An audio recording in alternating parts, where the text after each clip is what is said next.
I had a brutal flight. All right. I flew out of LAX, Los Angeles International Airport, that for some reason, if you go beyond Colorado, you just can't get a fucking direct flight anywhere. I don't get it. When I was in New York City, I could fly to all these places directly. Maybe it's because I was in New York and it was only an hour and a half away. I don't fucking know. It just doesn't seem like you can fly anywhere. So anyways, I got to fly LA to Phoenix, Phoenix to Columbus. All right? On U.S. Air. So I get on the plane, and there's 2 empty seats next to me, and it's getting close to the point where they're going to close the door to the plane, and I'm excited, like, holy shit, I'm going to have this whole fucking row to myself.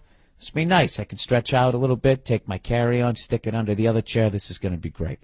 Right before they close the door, lo and behold, this fat tub of shit gets on the fucking plane. All right? And I'm thinking, oh, God. Not me. Please, for the love of God, don't pick my row. You know when you do that shit, you're just fucking willing the guy to sit down as he waddles his fat ass down the fucking aisle. It's him and his fucking lady, right? So he fucking comes all the way up, comes to my row, and he's just standing there. And I'm hoping he's just standing there because he's putting his stuff in the overhead compartment. I can literally feel the fucking heat radiating off of his body from the 22 years of mistakes that he's put in his goddamn stomach. All right? And what does he do? Yeah, I'm in that row. I'm in your row, so I got to get up. And what does he do? He lets his fucking girl sit by the window, and then he sits in the middle seat. And this fat fucking tub of fucking shit. This dude was so fat, I was sitting behind his back fat. You know what I mean? He was like fat and round. It was like sitting next to a planet with a head. You know, it was like the roundness of this guy. Okay? So he's trying to be less fat. God bless him.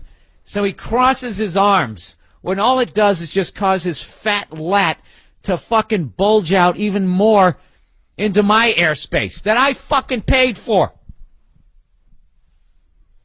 And it's not real. All I'm thinking is, why the fuck didn't he take the window seat and then post up against his girlfriend? My shoulder was getting hot from his arm. He was on me. This fucking guy was on me.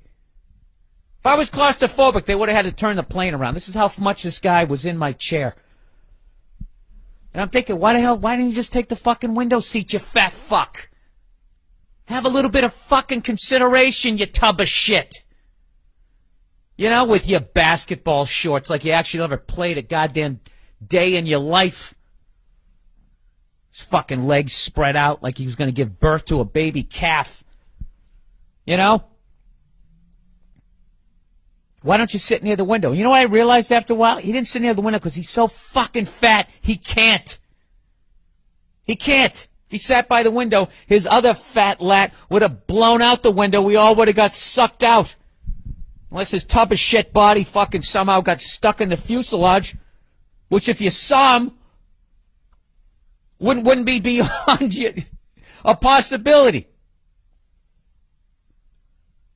Unfucking believable. And he's sitting there. This is what kills me. He's sitting there, and he's biting his nails. And I just want to be like, dude, do you ever stop eating? Is there a moment, and you're literally consuming yourself right now. I know what you guys are thinking. Well, hey, Bill, why don't you fly first class? Oh, yeah? Well, hey, why don't you go fuck yourself, hypothetical person who said that? Okay, I understand I bought a coach seat. I know what that means. That means my fucking knees are going to be in my chest. That means if I'm even slightly leaned forward and the guy in front of me reclines, he's going to hit me in the head. I understand that. Okay?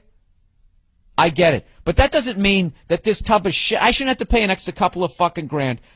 Or whatever, $1,500. So somebody else's lard isn't in my lap. I am full on 100% behind you having to buy 2 seats when you're on an airplane. Okay? I'm sorry you're fat. Okay? But you made your choices. This is one of the things. This is a good thing. You got to buy 2 seats. You got less money for cookies. Maybe that'll be a goal. Maybe that'll be your bottoming out. But it's absolutely Ridiculous. That I have to, I'm literally leaning out into the fucking aisle. My giant microwave oven head is out there, and then I got to deal with the stewardess going, excuse me, sir, can you not share in this, sir, please, sir? Right? I got to watch if I can't start yelling here. I'm in a hotel room again. I already got one strike against me. They probably built a fucking file on me. Yeah, I'm leaning out there. This is the best part. The food cart comes. Okay? They asked me what they asked the dude what he wants to drink. He goes, can I have a Coke? Can I have a Coke? I just want to be like, dude, how about a water? How about a salad? Are you trying to make yourself even fatter during the flight? Do you know what that soda's going to do to your already distended fucking belly? You already can't even put the fucking tray down. This dude couldn't put the tray down. He tried. He tried to put the tray down. Oh, my God, this fucking guy. I swear to God. The thoughts I was thinking, it was embarrassing. I was sitting there thinking, like, I'm so glad this dude's going to die young. Can you believe that? I'm not happy in real life that that's going to happen. But that's how fucking uncomfortable I was, and that's how fucking mad I was at this guy. Absolutely. You got to buy 2 seats, people. You got to do it. I love when they try to leave the fucking arm up, too. I don't play that. I fucking shave that ham right down. I bring the fucking thing right the fuck down. Fucking sit here making me uncomfortable, and you want to relax? If I could, I'd put my foot in your chest and make your belt even tighter. That's what I do to you. Cut off your circulation to your legs. Maybe you'd get up and take a walk. There's no excuse for it. And I know this is probably coming off insensitive, but you know something? I've been a redhead my whole life. Nobody gives a shit. We're not considered handicapped. We're not considered handicapped. This always happens when I scream all weekend. We're not considered handicapped. We don't get our own parking spaces. These tubs of shit, they're getting their own parking spaces now. Making a shorter walk to the store, making them even fatter. The only positive thing I can say about this guy was he only went to Phoenix and he didn't smell. I gotta give him that. He didn't smell. I don't know if he fucking jumped in a goddamn pond, killed 200 fish before he got onto the flight. I don't know what he did, but he didn't smell. But I swear to God, you know what kills me is I ranted about this on the radio here in Columbus. And somebody called up the radio station and said, I'm 5'8", 300 pounds, and I love to fly. I'm never listening to this radio station again. Can you believe that? This dude actually felt like he was the victim. That'd be like if some wife who got the shit kicked out of her ranted about her piece of shit husband for slapping the shit out of her, and then some guy calls up, hey, I got issues with women, and I slapped the shit out of my wife, and I'm never listening to this radio station again. Give me a fucking break. You know what you need to do. Eat a salad. Go for a walk. You don't have to put money down for the gym. Just go for a walk. It's actually easier to do cardio when you're not at the gym. Because when you're at the gym, at any point, you can just get off and walk 100 yards to your car. Your car is always 100 yards away. When you walk out your front door and you walk a mile away, what, are you going to just quit and lay down on the ground? You got to walk back. There's 2 miles. Easiest 2 miles you'll ever fucking do. Or be a tub of shit. Be fat. That's your right, okay? But buy 2 seats. That's all I'm going to say. All right? Do I wear short shorts, showing off my milk white legs, offending everybody's eyeballs? No, I don't. I'm considerate. I wear the Jordan ones. They come down right over my little white knees. You're listening to the Monday Morning Podcast, and yes, it is insensitive. Doesn't mean it's wrong. I'm right. I'm right on this one. Hey, fatties who listen to this podcast, God bless you. Have yourself a Sunday on a Monday. Right? I understand it. You're an emotional leader, something fucking bad happened to you, so food is your friend, and then you go in there. I get it. I get it. I want you to lose weight. I want you to feel good about yourself. But until you're at that weight where you're not, spilling into my seat. You got to buy 2 seats. I shouldn't have to suffer because you ate all the cookies in the house. That's not my fucking fault. Oh, Jesus, Bill, we got it. I actually tweeted this week that fat people are the new secondhand smoke.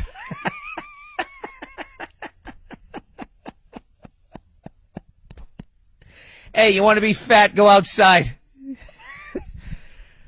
All right, let's get on to fat guy feng shui.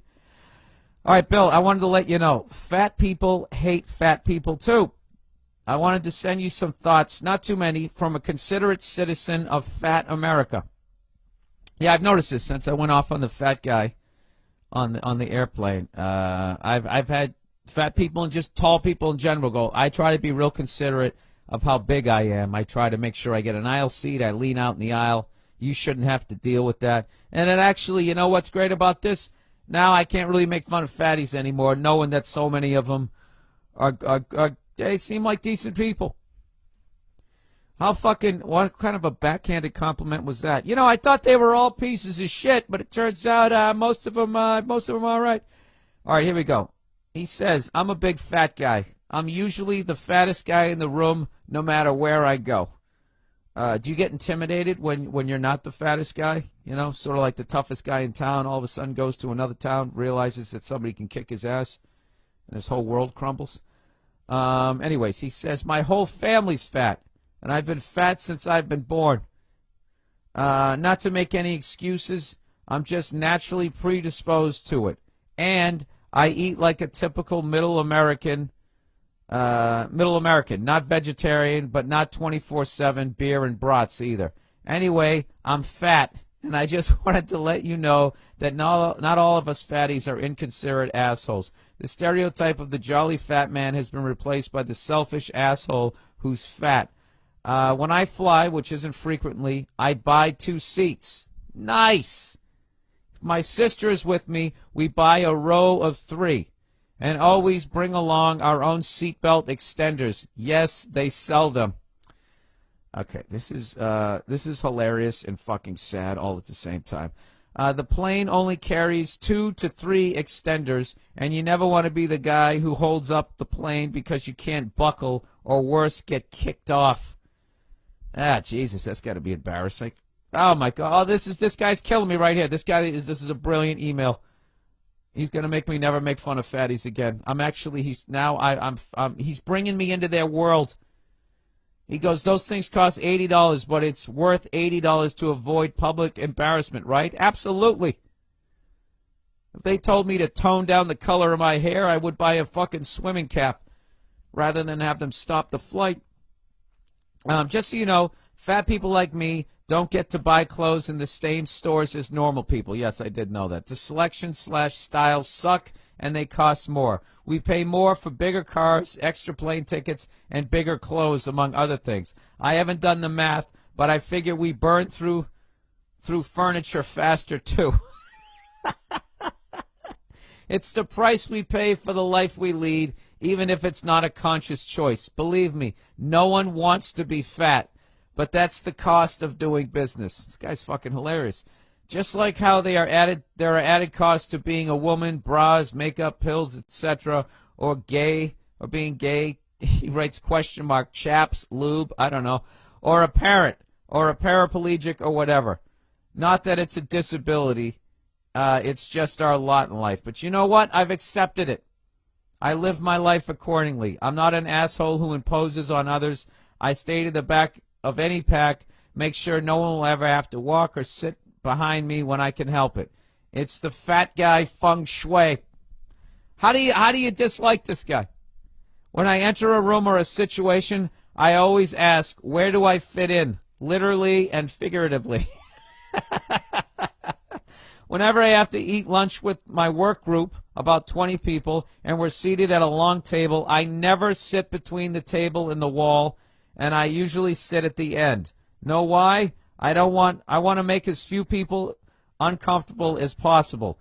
I don't want anyone to have to squeeze behind me to get out, and sitting between 2 people just pisses them both off, or so I assume. Jesus Christ, this guy's like a fat Gandhi.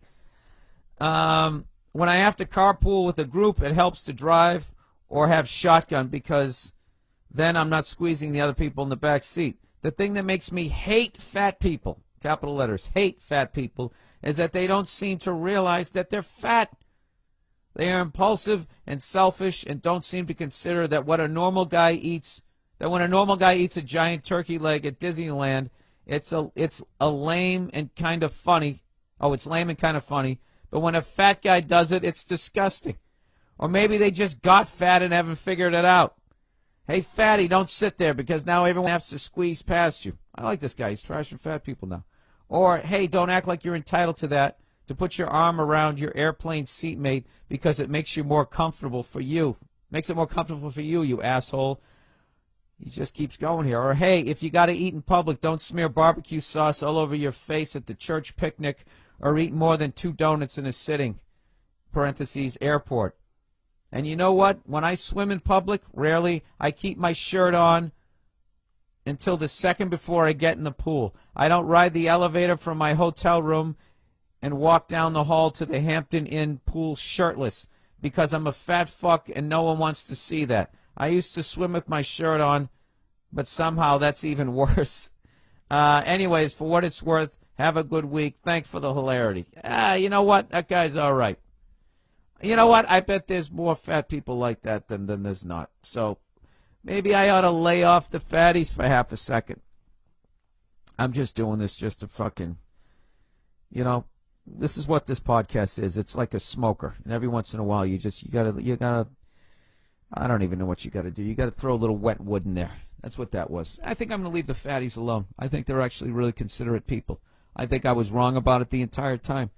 See that? Now I'm gonna wait for the backlash. This is the problem I have with people who are defending the oil companies here, is basically when you go back to the 70s, okay, and you prove to me that cars they weigh more now, okay? So you're right on that one. But your logic, though, is still based in that the oil companies were telling the truth in 1976, that 35 miles per gallon was the best that we could do. So you use that as a jump-off point to then prove your point now that that's why cars get the gas mileage that they get today. Is basically, I have to make the leap with you that oil companies are telling the truth. That this $350 billion industry, okay, that is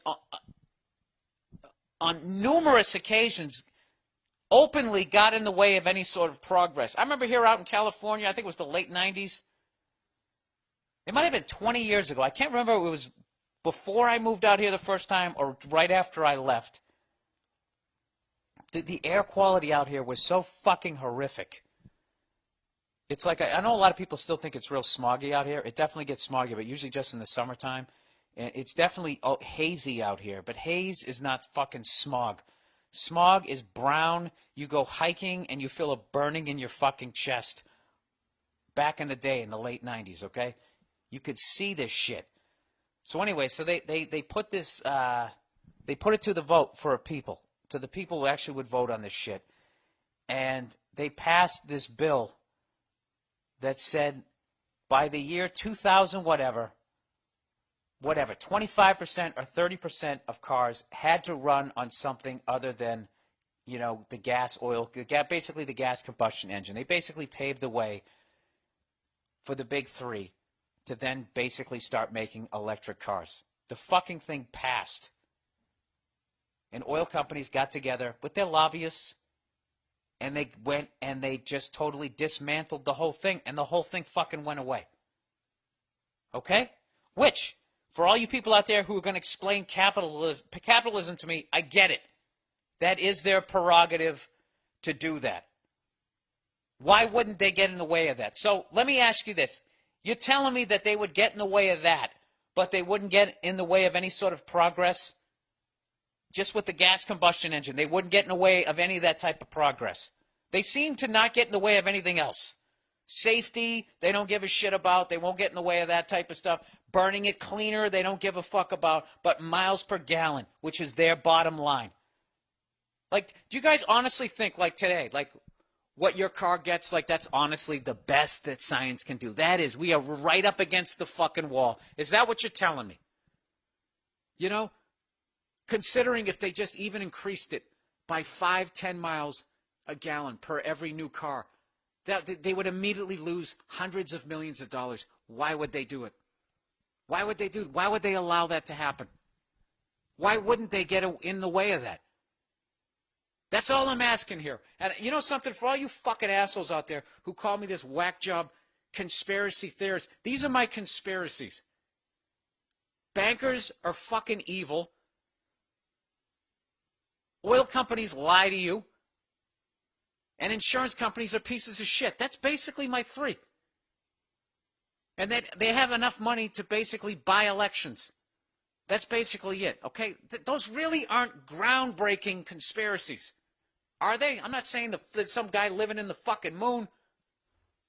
I'm not saying I saw a fucking flying saucer come out of the goddamn ocean and fucking take a piss on somebody sunbathing and then, you know,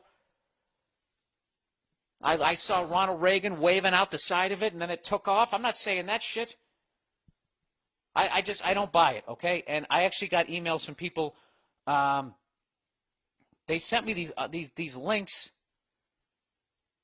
They sent me this link of this fucking kid, 14-year-old kid with one of his classmates, built this futuristic-looking Jetsons car, and they got close to 2,000 miles per gallon. I'll send you the link to this. You can go on the MM Podcast and look at this thing. The MMPodcast.com. Look at the picture of this thing. Okay? And once you're done saying, well, it's not a practical car, it's not as heavy as the other ones, it would never meet the safety standards, and yada, yada, yada, all that fucking shit. Do you honestly think that airbags, navigation systems, crumple zones, and all that, you're honestly going to tell me that basically knocks off 1,900 miles per gallon? Are you really going to fucking sit there and tell me that you honestly think that they're not? Why wouldn't they get in the way of it? They have the money to get in the way of it. And not only that, they're not even part of this country in a way. They're borderless. They're worldwide. I don't know. So I disagree. I respectfully apologize for not fucking looking up the weight of the car. I was 100% wrong in that, but I still do not think that I'm wrong or I'm fucking paranoid about here. Oh, by the way, I want to thank the 43,000 people who sent me that story about how the world's largest sperm bank has been turning away the jizz of redheads. Okay? World's biggest sperm bank tells redheads, we don't need your semen.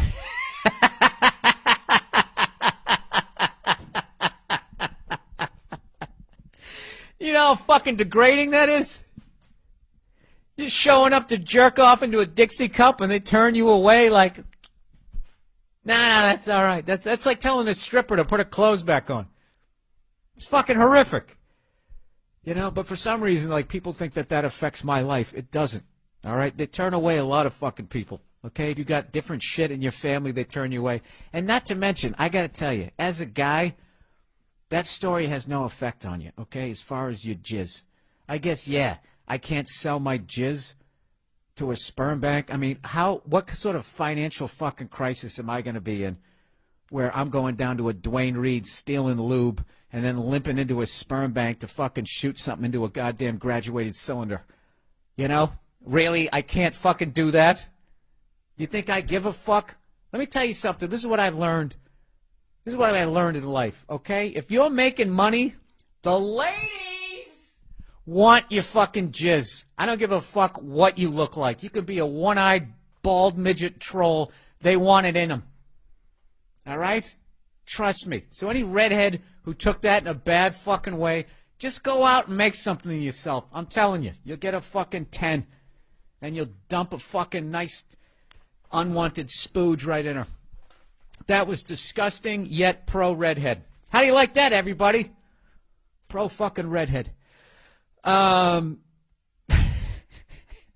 just love how many people sent me that story. Like, I swear to God, I said 40,000, but it had to at least be 100. And that's one of the things that I love about the Internet and I hate it at the same time because the internet, I swear to God, allows adults to act the same way you acted when you were in like kindergarten or first grade on the playground, where you were just completely uninhibited and you were mean. Remember that shit? You just walk up to somebody and be like, I don't like your face. Right? You could just be that. And then when you get older, you still think that. You're sitting there in the boardroom going, look at this guy with his fucking face, his stupid fucking tie, right? You think childish shit, but because you're older and mature, you don't say it. You know? Because, you know, you got debt and you don't want to get fired. Oh, he's doing a great job. And they told the boss he didn't like his face. That'd be hilarious. Why did you get fired from your last job? You know, and you have to tell them some childish shit like that. Well, the great thing is about the internet is it allows you to tap back into that part of you. You know? And actually, and then debunk the fucking myth that when you become an adult, you still don't think those thoughts that you did when you were in first grade because you're older and mature. You still think them. You're just programmed not to fucking say them. So, I don't know. At first, I was like, what the fuck? And then by the time the 11th person sent it to me, and then actually this story broke like 2 weeks ago. And like 2 weeks in, as people are still sending me this story, that's what made me find the internet fucking hilarious. The fact that somebody's going to listen to this podcast and then send it to me on Twitter after it, that's like that. That's literally that. I don't like your face, na shit. That's just, it's fucking childish and 99.9. It's just fucking hilarious. Can anybody explain? I think that's why, or maybe it's because guys are childish. Why I think guys are so funny is because we have the fucking maturity level.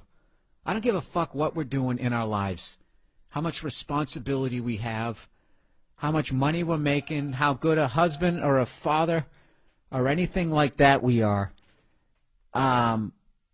We're still immature as hell. Unless you're just a fucking boring douche anyways. The fuck do I know, huh? What do I know? The world doesn't want my sperm. Why would you listen to me?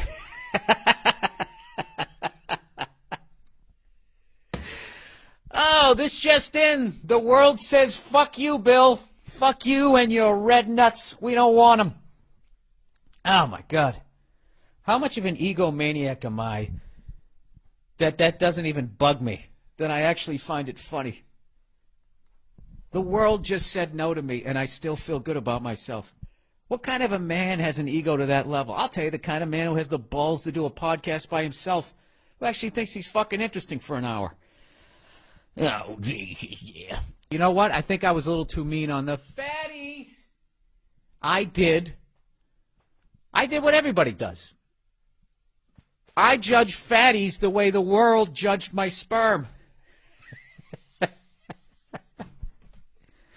You know, see, people, this is why my podcast is so mean. This is why I don't give a shit about other people's feelings. This is why I say, cry me a fucking river.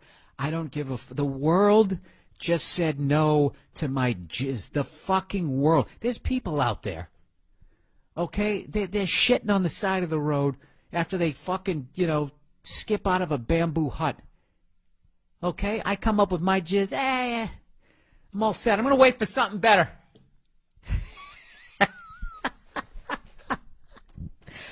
There's people in fucking Colombia, Venezuela. Who are those people that, what's-his-face, helped out? Escobar. They were living at the dump. They were living in a junkyard. He went out and built them a small city. Those people also said no to my jizz. This just in, the world says no. So I just don't have any fucking, I just don't have any sympathy. Yet I do. I understand people don't want to be fat fucks. The same way you understand that you'd like the world to welcome your jizz, as opposed to saying no to it. Hey, Bill, I am a listener who is not only from Hong Kong. Nice! Look at me going international. Sir, you are the first one to call in. Are you SG Man on YouTube? Are you that guy? Have anybody seen that guy? Underrated. SG Man on YouTube. Look up that kid's page. I shouldn't have said he was from China. I don't know if he's Japanese or whatever, but he's from Asia, and this fucking kid absolutely kills it. His AC/DC covers are the shit, and sometimes he improvises solos, and that totally fit the song, but it's not what Angus played. Like, he's a real fucking musician. So anyways, let's plow ahead here.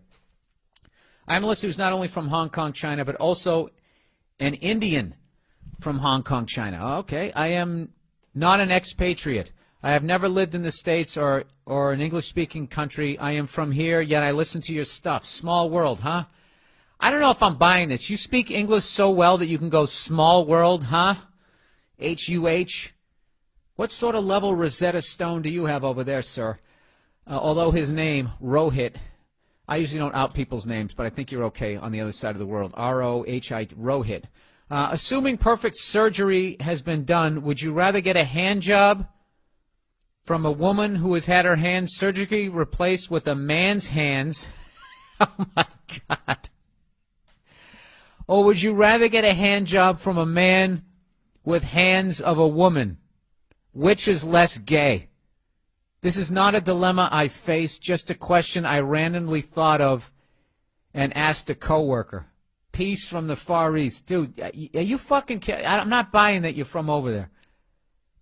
That you can be this fluent and this funny in a second language. You know what? If you are, dude, that's amazing to me. Because I'm about ready to give Spanish another fucking try. You know? Un perro es gris y blanco. 8, 9, 1. El niño bebe leche. Amarillo. Right? And I'm going to speak it, when I speak Spanish, I'm speaking just like that. Like I hear on those Spanish-speaking stations, because that's what the Rosetta Stone told me to do. Just immerse yourself in the language. So I started walking around listening to the Spanish-speaking stations. You actually got to watch the news so you can see a picture and figure out what the fuck they're talking about. But all I would recognize is when they would just say the fucking phone number. 1, 3, 2, 3, 8, 0, 0, 1, 7, 5, 4. All right. Sorry. So what would I rather have? I would rather have a woman with man hands. Oh, but this is the thing, though. They're not man hands. They are literally hands from a man. So they're fucking hairy. Oh, boy. Jesus, dude. This is a fucking phenomenal question. All right, there's no fucking way I could get jerked off with some guy with like 5 o'clock shadow just sitting there. It would have to be the most effeminate guy ever, dressed in drag. That's what I would do. I would go with that because I think hairy, Bigfoot hands on my dick would freak me out, and I don't think there's any way to get around that. If they were like you live in the High Life. Remember that Miller High Life commercial where that greasy hand grabs for that last deviled egg? If that was wrapped around my dick, there's just no way it would happen. So what I would actually go, if you had a really effeminate, bitchy dude, and I could dress him up like a woman, one of those trannies where you really got to look, and had the female hands, I would go with that. And I would have the fucking dude reach through a glory hole.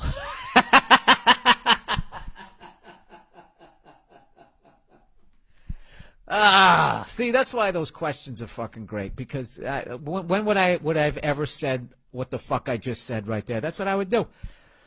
Have I ever had that thought before in my life? No, I haven't. I'm going to give that guy, that's question of the week. Maybe that's a new section here, sir, from the Far East. I think you created a new one. I know we've touched on this in the past, but you brought it back. We're going to go with dilemmas. If you guys would like to create a new segment on this podcast, if you respond to it, just put them under the heading dilemmas and come up with some tough ones, and I will try to answer them as honestly and funny as I can. Please send all emails to bill@themmpodcast.com. bill@themmpodcast.com. Do not forget the THE, like the Ohio State University, who got fucked in the ass by the NCAA this year. You are guilty of doing what every other program is doing, yet only you will suffer. And 2 other programs. And the official website of the Monday Morning Podcast is www.themmpodcast.com. We got a donation button there. It's the first of the month. Your rent's due. Wait till next week. But please click on the donation button. I have the guy who runs the themmpodcast.com. If you haven't gone to it, please go to it. He's doing a fucking bang-up job, and I'm giving him money, and I want to give him more money. So the more you guys donate, the more I can pay him. It's the donation button. Also, we have the Monday Morning Podcast Select. Trying to nail down another guest. We got one. It's 99 cents if you want to get something for your money rather than just throwing it into the wind. That's also on the mmpodcast.com. We also have the ringtone, which a lot of people can't find, so I'll have my guy explain where it is or maybe put it in a more prominent area, the Oh Jesus ringtone. All right, which is it's a great ringtone, people. All right, it's a great ringtone for your girlfriend. She's always nagging you. Then you know not to, or whoever nags you in your life, you know not to pick it up because it goes, oh Jesus, oh Jesus, oh Jesus. You know, you're not going to answer that, right? All right, dilemmas for the week. Go to the bathroom like a cat, number one and number two, in a dresser drawer-sized cat box, and have a butler empty it every day. Or go to the bathroom like a dog outside in the bushes and have a butler follow you around to pick it up and tell you that you're a good boy. Oh, that's no fun. It's no fun. That second one. I do it outside. I'd squat right down in the fucking bushes. I'm not shitting inside my house. That's why I hate cats.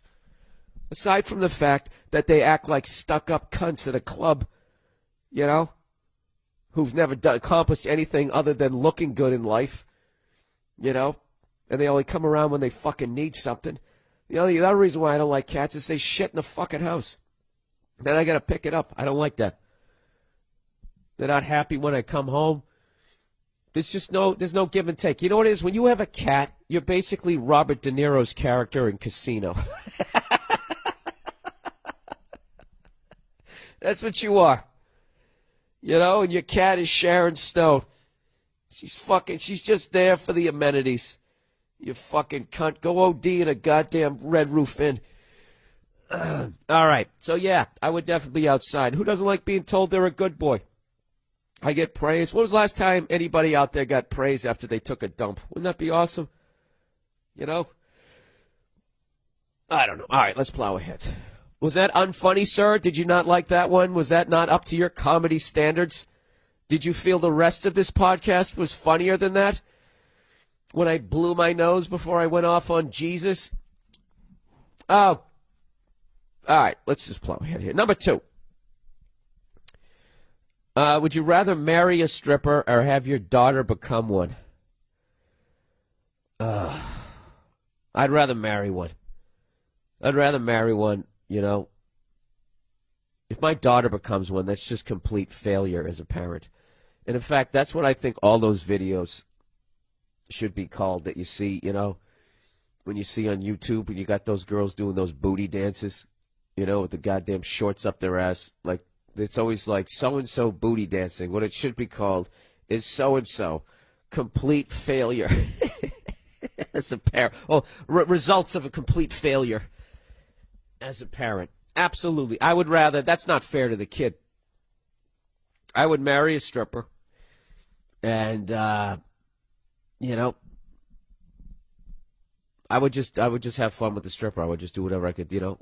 Fuck her as she had one leg pointed west and one leg pointed east, you know, or north and south if she's standing up drinking coffee, you know, doing like one of those little ballet moves. I just bang her like that, and then, yeah, then I have a kid and be like, listen, this is the secret in life, sweetheart. Don't do anything that your mother did. Wouldn't she just become a stripper? Is that like a reality show that they haven't come up with yet? Daughters of strippers? Like, what's her face? I think, Kurt Cobain's daughter is going to be all right because her mother is such a fuck-up that I think I probably just jinxed her. All right, number three. Choose between attacked by a bear or a lion on land and between attacked by a shark or crocodile in the water. No fucking contest, dude. I would take a bear or a lion. That's a quick death. That's a quick one. That bear comes up with that bionic bitch slap. That's it. It fucking breaks your neck. You ever see a lion kill something? That's it. It's over. Like, and that's going after, like, major prey, and it just crushes your fucking windpipe. You're out in 2 seconds. Did you ever, the footage of what's-his-face? The gay lion tamer out there. The one who looked like, what's-his-face from Night at the Roxbury. Jesus Christ, this fucking cold medicine. What the fuck is the guy's name there? Come on. What's the name of that guy? Chris Kattan. That one. The gay Chris Kattan. You ever see when that lion grabbed that dude and it was over? In 2 seconds, he just went limp. I take that in a second. As opposed to a fucking shark. You're sitting out there, a shark comes up. First thing it does is it bites into your leg to see if you're edible. Right? Just takes a nice chunk out. You know, like he's doing some sort of wine testing with your fucking thigh meat. You know what else kills me? Is the fact you can't fucking see it. You know? Your head's above the water and all the evil is just below it and you're sitting there, you know? And I think that you got that caveman DNA that would just be going off, that there was something in the area, despite the fact that you couldn't see it. You'd be trying to lift your fucking legs up. I think the real dilemma here is between shark or crocodile, and I would have to go shark. I just feel like it's a cleaner death, you know. They got those Ginsu knife teeth. They just come in like a tiger shark. It's just fucking over, you know. Just a perfect fucking killing machine, as they said in Jaws. But like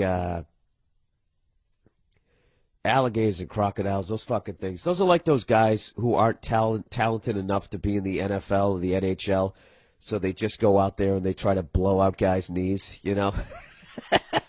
Alligators and crocodiles are like the Bill Romanowskis of fucking predators, you know? Just that thing where they grab onto you.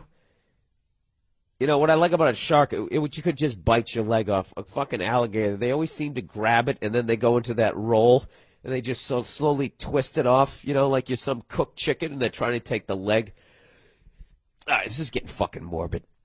That's what I would choose. All right, what else we got here?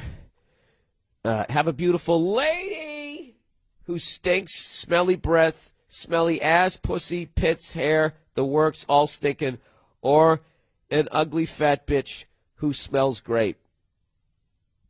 I'd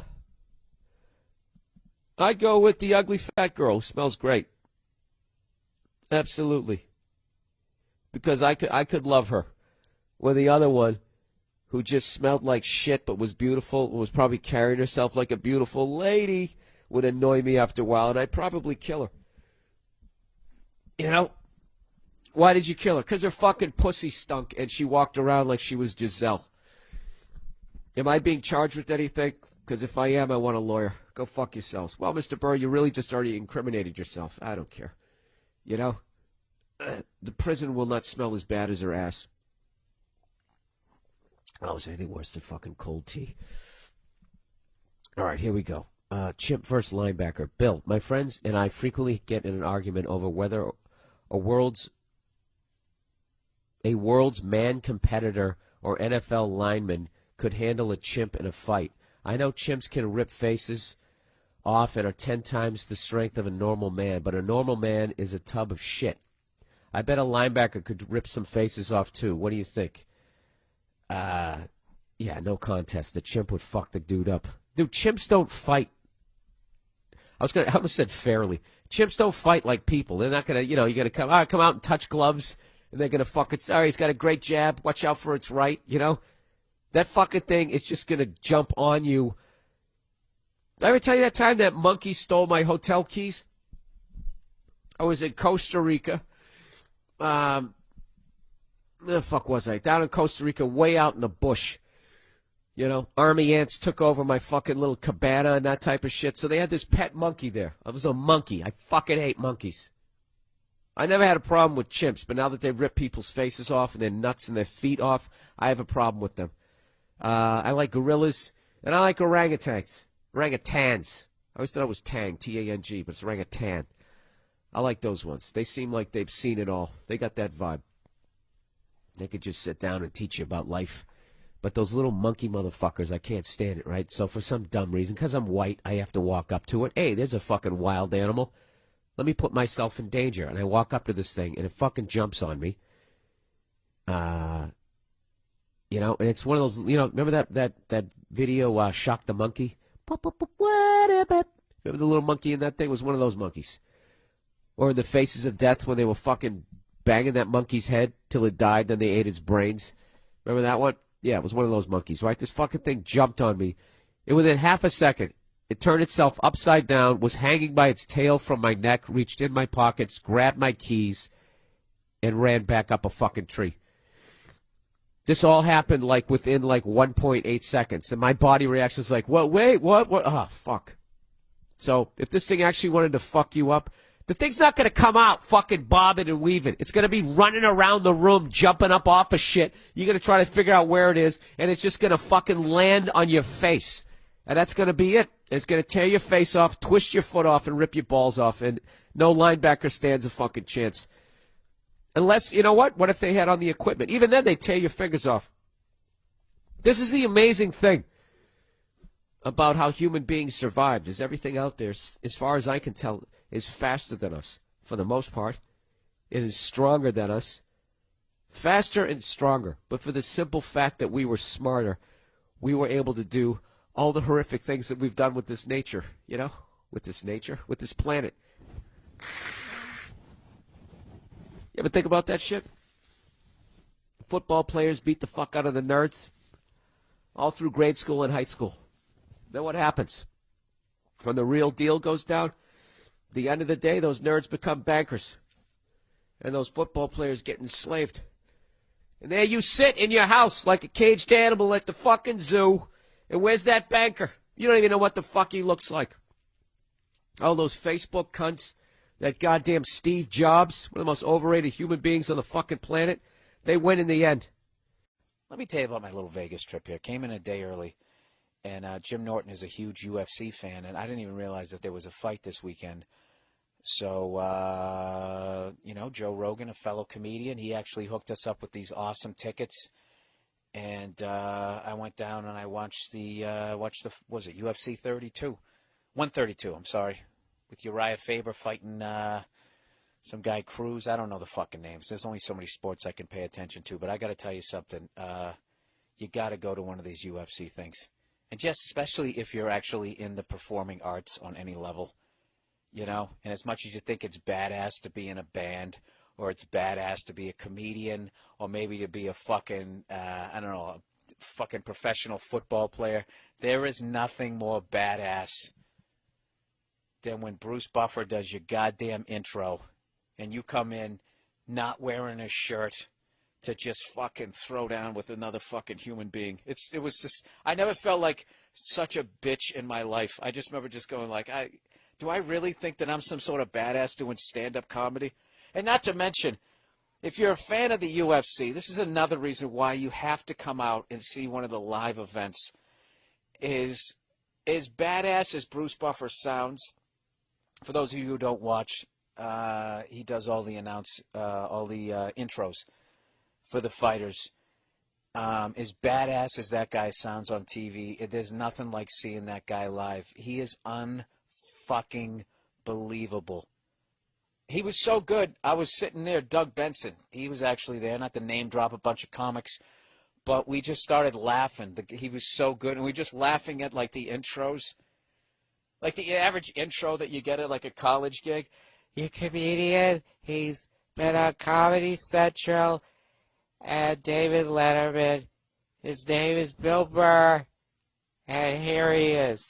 That's what you'll get at like a college. Or you go to a comedy club, it's a little more professional. They'll be like, hey, good evening, everybody. Welcome to the Punchline in Atlanta. How's everybody doing tonight? Yay! Oh, come on, you guys can do better than that. It's Friday night. I said, how's everybody? Yeah. That's the best we get. Dude, Bruce Buffer. I don't even want to try and imitate. I'm going to embarrass myself, but he's just like, he just comes out. He has this sound, you know. Ladies and gentlemen, it is time. And everybody's just like, what the? You're just fucking looking at the ring. fighting, and he just fucking he just goes right through their credits. He's fucking pointing at him in every fucking thing that they've done in his career. He's like enunciating. He's getting his body into it. The fucking fighters are bouncing on either foot. I got amped up. I'm not even fighting. I'm sitting out in the fucking crowd. For half a second, I thought I knew how to fight. It was unbelievable. I thought I had a belt in something. It was the shit. And then, like, every fight I saw was great. The second I walked in, I saw, like, I think I saw 6 fights. 5 of them either ended in knockout or TKO. And I'm so bad with the names. What's his face? Was it Vanderlei Silva? He got knocked out by this dude with red hair in 27 fucking seconds. And after the dude with the red hair knocked him out, or dyed red hair, you know, he's a spy in my world. He fucking knocks this guy out. And if you see the look on his face when he was flexing after he did it, it was one of the most terrifying things I've ever seen in my life. Once again, you just look at the guy, and as every guy always thinks, every guy has a nightmare of could I survive in prison. That guy does not have that nightmare. That dude, unrapeable. That's the highest level belt that you can get in martial arts. Oh, speaking of which, somebody knocked out somebody. I don't know what I can't remember. They started to blend together. And at the end of the fight, after he won, he got his blue belt. He said, yeah, I just got my blue belt in whatever discipline. And I was laughing, going like, you know, something like, that's legitimately earning a blue belt as opposed to the blue belt that you get as a fucking accountant rolling around on some mat in a goddamn strip mall. This guy fucking just fought on pay-per-view and got a blue belt. Not even a black belt. I don't know. It was unbelievable. It was just an amazing thing. And I want to thank Joe Rogan once again for totally hooking me up. I'll thank him from Jim Norton, Club Soda Kenny, and everybody else who came out. It was awesome, man. It was awesome. And then seeing Rogan come in, he's so fucking ridiculously good at it. Asks all the questions, you know, you want to hear the answers to, and it was great. The only other fight I had ever been to, I went to a Miguel Cotto fight at Madison Square Garden, and it was, you know, it was a non-title thing, and I didn't know a lot of the guys underneath, and Michael Buffer wasn't doing the announcements, so, you know, they just had one of those old guys. Ladies and gentlemen, welcome to world-famous Madison Square Garden. Back in the day, amazing fights used to happen here, but tonight you will not see those. A non-titled event. It was awesome, man. It was so I highly recommend it. If you haven't gotten the pay-per-view, definitely check it out. Even though I kind of ruined what a couple I told, you know. I guess I gave the results of a few of them. I really am a dope. Well, fuck you. The air conditioning's not on here. So, anyways, how far into this podcast am I? Me that in. And with that, let's get on with the Monday morning podcast. I've already talked about disease. Let's get on with some advice. Okay, Bill, I need some backup on this. Okay, so I recently got into an argument with a bunch of girls about how diamonds are pointless and have no value. All right, sir, before I go any further, you are a man of my own heart. That's exactly what I would be doing. Yeah, why stand there and try to hit on them and get laid when you can actually piss them off by attacking something that you know they love? What a fucking great guy. You know, if you were a comedian, you wouldn't pander to the audience. You wouldn't be going, back me up, ladies. You'd be like, what are you whores doing? Huh? You're all dressed up? Anyways. So he gets in this big argument with these girls that diamonds are pointless and have no value. He goes on to say, obviously, I was bombarded with disagreement. I tried to explain to them how almost every other item purchased has some sort of purpose and value except for diamonds. A TV decodes a signal and projects it on a screen for hours of entertainment. Cars get you to work so you can make a living. Food keeps you alive. Clothes keep you warm. Even 90% of non-essential items do something to prove their value, except diamonds. But of course, they in no way agreed with me. I was told that it didn't matter how much they cost. It was the fact that they make a girl happy. I tried to explain that society forces the idea down guys' throats that they must buy a girl jewelry in order to show their girl they love her. Complete bullshit. I think that if a girl needs something bought for her to prove her man loves her, she's in a shitty relationship. I also tried to explain that guys feel like they need to buy an expensive engagement ring in order to make sure the girl says yes. Also, if it isn't good enough, all the girlfriends will basically think he's a cheap piece of shit. Again, I was met with total disagreement.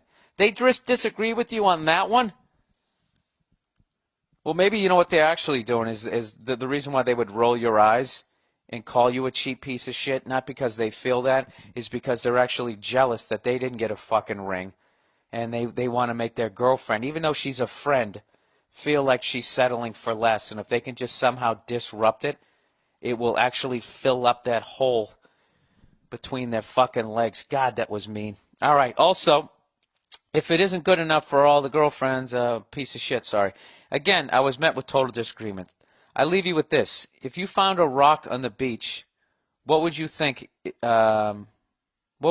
was worth? Nothing, unless someone puts a price on it. And then, oh, Jesus, I was doing so well reading out loud. Let me start again. I leave you with this. I like this, like I climbed up his mountain and asked him for advice. I leave you with this, my son. And I want you to meditate on this before you go forth and live the rest of your day. I leave you with this. If you found a rock on the beach, what would you think it was worth? Nothing, unless someone puts a price on it. And then another someone is stupid enough to pay for it. Other than that, it's just a fucking rock. Please give me your input on this and let me know I'm not the only one who feels like this. I totally agree with you on that, of course. Of course I do. And you know something? You left out another major thing about that is you don't walk down the beach and find a rock. Okay? What you do is you have some fucking 8-year-old child in Africa and his whole family digging for them, half like with wearing a thong so they won't steal any of them. You know? Those blood diamonds, and if you steal one, they fucking machete one of your arms off, sew you up and make you go back into the fucking mine. That's what you're supporting. That's the greatest argument ever. If your girl's pushing for a ring, what you do is you go out and you rent that movie Blood Diamond starring Leonardo DiCaprio. And when she starts pushing you for a ring, just be like, you know what? I love you to death, but I just cannot support I just cannot support that industry. The children that are forced to go into the mines, the senseless violence if I might as well be the guy holding the machete if I go. I just can't in good conscience buy you that ring. Just go like that. Yeah, it's fucking ridiculous. You know what I mean? And I think it really goes back to that shit where, women want you to suffer. You know what I mean? They want you to go 4 to 8 grand in debt. They want you to do that and go to work every fucking day, knowing that you're working for their fucking love and the use of their fucking vagina. All right? I know that's very cynical, but you know, what the fuck? And I'm not saying all broads are like that, okay? But a good goddamn majority of them are. And I got a good mind to walk up to each and every one of them and slap the shit out of them. What do you think about that, huh? That's one of my reoccurring dreams that I have, other than cleaner oxygen. Just slap the shit out of them, right? Just get that great open hand cheek sound, you know? You know, normally I would be thinking, fuck, what if this gets out? Nobody's listening to this fucking podcast. You can't even find it. And by the time anybody posts this shit up on YouTube, I'm going to be like, fuck, that was months ago. I'm an entirely different person. I went to church. I think it is, I think it's a really selfish thing, especially if your guy is not making a lot of money, to make him go out and blow money on a shiny fucking rock that was dug out of the ground by a fucking 8-year-old. You know, just because you're not mature enough as an adult to walk up to all your other girlfriends with your engagement ring and making it be something other than a diamond, or at the very least, making it be a diamond that your future husband can afford. You know? I think most of it goes beyond. Half of it is they want you to suffer. You know? Kiss their fucking feet, you know, and go to fucking work and have to work off this shiny fucking stone. And the other half of it is they want to fucking pull it out in front of all their friends. And you better believe that they want to make all their fucking friends jealous, okay? And the greatest thing that could ever happen is if one of their friends is already married, is if you go a couple carats bigger and they can fucking pull that out. That's like their biggest dick competition, is whoever has the shiniest fucking rock. You know what I mean? It really is fucking stupid.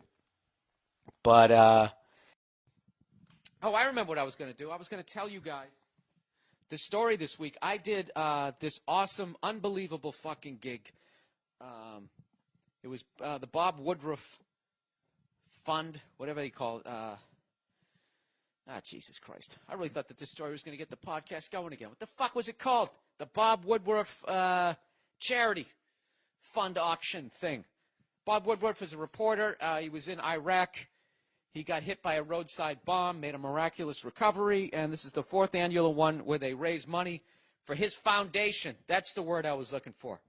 His fucking foundation, to raise money for it, for for troops who've been injured in battle and that type of thing. Just one of those charities you just cannot say no to. You have to do it. And it was all the way back in New York City at the Beacon Theater.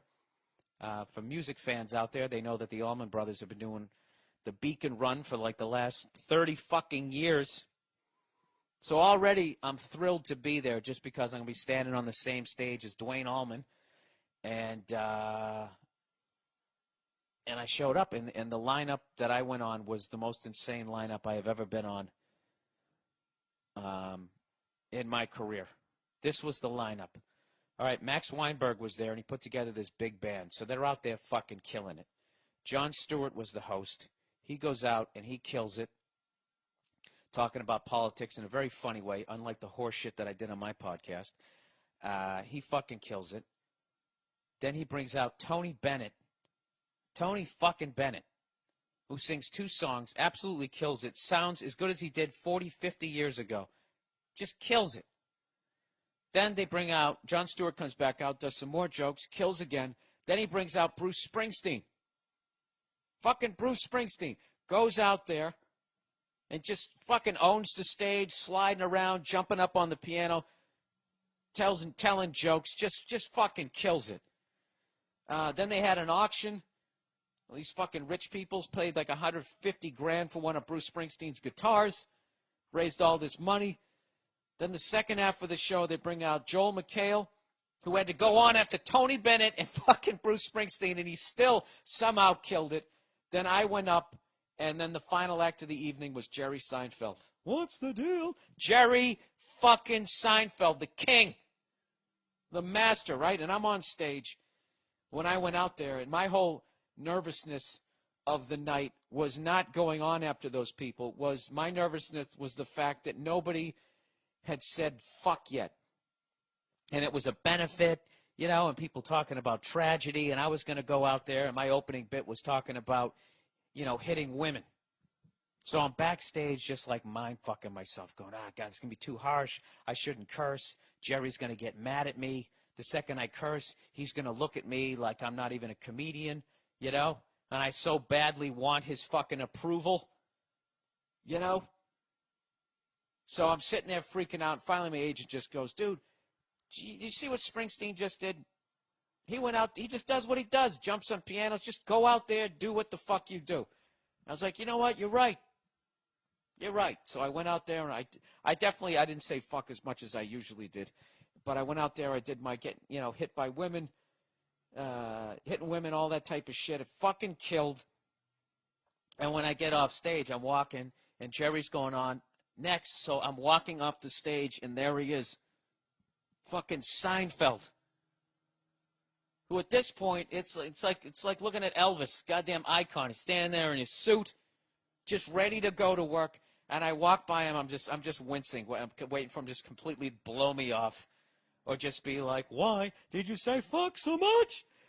And I walk by him, and he fucking sticks his hand out, and he just goes, really funny stuff, really, really funny stuff.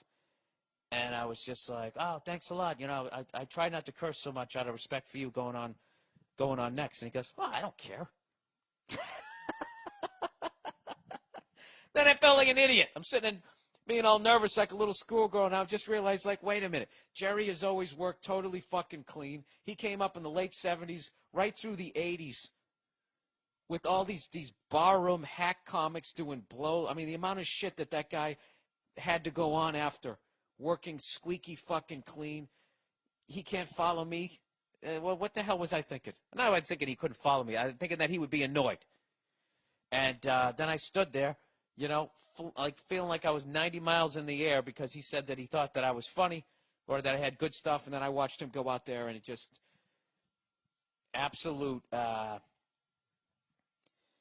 Not to bring up sports again, but I guess I have to, any port in a fucking storm here. It was like watching, when somebody's just has the perfect swing, perfect jump shot, their form or whatever. That's what it was like. There was just everything that he did. There wasn't one wasted word, one wasted movement, everything.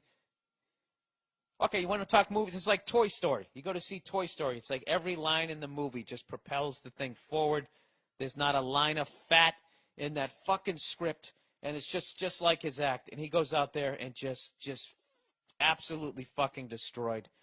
And it was awesome. The other night that I had that ever compared to that was one night I was down at the Comedy Cellar in the Village in New York City, and that's the club where if you want to see, go out and see great comedy, or if you want to see possibly somebody super famous that's a comedian just drop in and do a set, that's where I would go. And it used to happen all the time. And one night I was down the cellar, and give me naming a lot of names here, but I never name names of the podcast, but there's nothing bad about this story. So Godfrey was hosting the show, and I was supposed to, I think it was me, I was going on next, but all of a sudden, I can't really tell you the story without saying the names. This is basically, just imagine you're sitting in the fucking crowd, all right? You're just seeing no-name hacks like me going up, and all of a sudden the host goes, hey, everybody, we got a very special guest that just dropped by, wanted to do like 5 minutes. You might recognize this guy from the hit TV show Everybody Loves Raymond. Please welcome Ray Romano. And Ray walks on stage, and the crowd goes fucking nuts. Holy fuck, Ray Romano, right? And as he's on stage, Seinfeld and Chris Rock show up. And they also want to go on. All right? This has happened once in 20 years of me doing stand-up. This was the most unbelievable night, right? So they go downstairs. Ray Romano finishes. So Godfrey goes back up, and he kept doing these great intros that was making the crowd lose their shit. He goes, keep going for Ray Romano. He goes, all right, we got another special guest just dropped in. You might recognize this guy from the Chris Rock show. Please welcome Chris Rock. And then the fucking place, standing ovation. Holy fuck, we got to see fucking Ray Romano and Chris Rock. And now at this point, every comic knows that Seinfeld is waiting in the wings. So we're all standing there, huddled down in the little hallway, waiting to watch this crowd lose its fucking shit like those soccer moms on fucking Oprah, right? Chris Rock kills it. Godfrey goes up. Chris Rock, everybody. Crowd is like out of breath from fucking laughing. And then he goes, we had another guest drop by. At this point, people are just like, what the fuck, right? He goes, you might recognize this next guy from the hit TV show Seinfeld. And I hear this guy go, no fucking way, in the crowd. And he goes, please welcome Jerry Seinfeld. And like half the crowd almost fainted. He goes up and just fucking destroys. And like people are like elated. They have like when he's done, everybody's face is just like in pain from grilling, from grinning. I swear to God, this is a true story, right? So Seinfeld ends, and he goes, all right, keep it going for Jerry Seinfeld. He goes, all right, you guys ready for more show? And the crowd's like flipping out. And they go, okay, this next comedian, and the crowd at this point is so goddamn spoiled. I'm standing there in the doorway waiting to go on, and everybody is trying to look around my head for somebody famous to come on, and he's bringing up me. He goes, please, you might have seen him on VH1's I Love the 80s, MTV's Apartment 2F. Please welcome Bill Burr. And I went on stage, and there was a noticeable sense of disappointment at that point when I walked up to the mic. And the only way I got out of it was I just addressed it. I was like, that's right, welcome back to reality. This is what the fuck you paid for. And then everybody laughed and like, all right, he addressed it. He addressed the fact that we're disappointed to see him. And at that point, they kind of went along for the ride. And I swear to God, an hour later, Dave Chappelle went up, and he went up. And that was So that night and the night I just did were the two most unreal nights that I've ever seen in stand-up comedy. I swear to God, that cellar story, I know it sounds like some bullshit. I swear to God, it's fucking true. And I don't know why I'm thinking that you're doubting it. So if you ever go to New York City and you just want to go out and check out some fucking comics, go to the Comedy Cellar right down on West 3rd and McDougal. Right? I've said that like 9 million times in my life. Flagging down a cab back in the day when you could do 8 sets on the weekend every night. Flagging down the cab with your spot money. Take me to West 3rd and McDougal.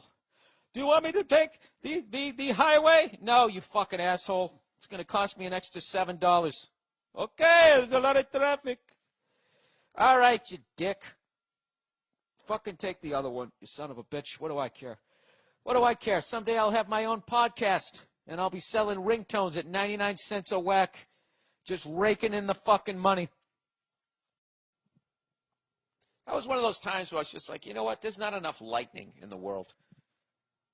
You know, just as far as the odds of being struck by lightning, we need to bring that average up. Because the amount of fucking morons out there versus actually intelligent people, you're going to hit a fucking moron. You know? Basically going to hit a moron or you're going to hit the ocean. Those are going to be the top two, in that order. Even though the fucking world is 3/4 fucking water, you still got a higher chance as lightning to fucking hit a moron. That's I'm telling you, that's my goddamn theory. And that's what I want the new stat to be. Rather than being like, you know, the odds of getting hit by lightning are higher than blah, blah, blah. I want it to turn into, I want so much lightning that the new stat is the odds of an intelligent person actually being hit by lightning are X, Y, and Z. Do you like how in my own little Stalin-esque world that I'm actually intelligent and everybody else is just a sea of morons? Huh? You don't have thoughts like that? Murderous thoughts? I was actually talking to this broad up in San Francisco, and I got this whole chunk about hitting women that I've been doing on stage, and it's actually something embarrassing I have to admit about myself. As much as I do the comedy thing for a living, I'm really bad at picking up on sarcasm. I don't know why. I use sarcasm. I'm sarcastic, right? But for some reason, when someone uses it against me, I've just, like that old guy downstairs. Remember I told you that shit last year?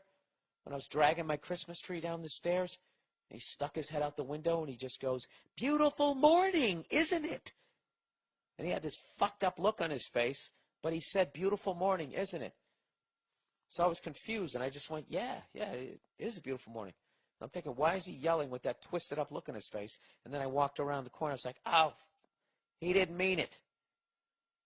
What he really meant was, you're making a lot of fucking noise, ruining this beautiful morning. So he got me. Then I always end up feeling stupid. So, you know, I'm doing this whole chunk on hitting the broads over there, right? And I'm standing afterwards, whoring myself out, right? Selling my DVD, showing a little bit of leg, doing what I got to do. And this fucking woman is walking out, and her husband is sort of shuffling her out. And she starts going, oh, yeah, she has this, once again, the twisted up look on her face. She goes, "Thanks for the domestic violence jokes. I really appreciated it. I really appreciated the domestic violence jokes. Thanks a lot for the domestic violence jokes." That's what she was doing. And because she was saying thanks, it went totally past my head. I was more just confused by her facial expression. So she said, "Yeah, I really appreciated it. Thanks a lot." I'm literally just waving, going, "All right, glad you enjoyed the show."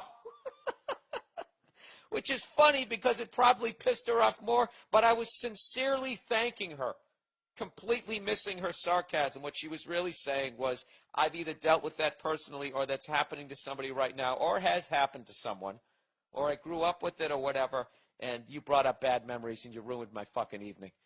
That's what she was really saying. But, of course, I took it at face value, which actually, when I look back on it, I think makes it even funnier. Because who's kidding who? She already thinks I'm a fucking moron at that point. You know? So it would have made her a little bit happier if I tried to appear intelligent if like actually you missed the point of that joke. What I was really trying to do is expose the hypocrisy of some of the relationships between the male and female sexes. If I went that route, you know, then she could have gotten this whole. But the fact that I literally was the moron that she thought I was, and then that there was this whole line of people. You know what I just realized? I should be struck by lightning. What the fuck is wrong with me? I'm one of those fucking morons. So you stopped drinking, and then I had to. It's just, you know, I'm a road dog. I go out every 2 weeks. people don't understand that about comedy. That it is, even if you're not like a drinker in the traditional sense of like being an alcoholic, booze is unavoidable.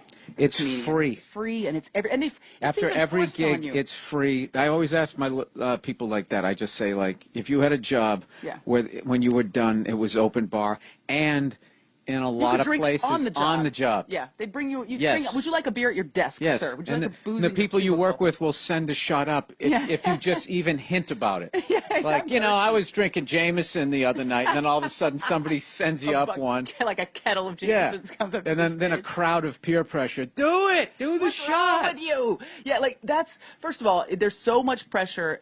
I don't even know where it comes from because I haven't stopped drinking, but I am trying to cut back. And Last time I remember you're a bourbon I girl. still love bourbon. I'll always Yeah. love bourbon. I would have sex with bourbon if it was a dude.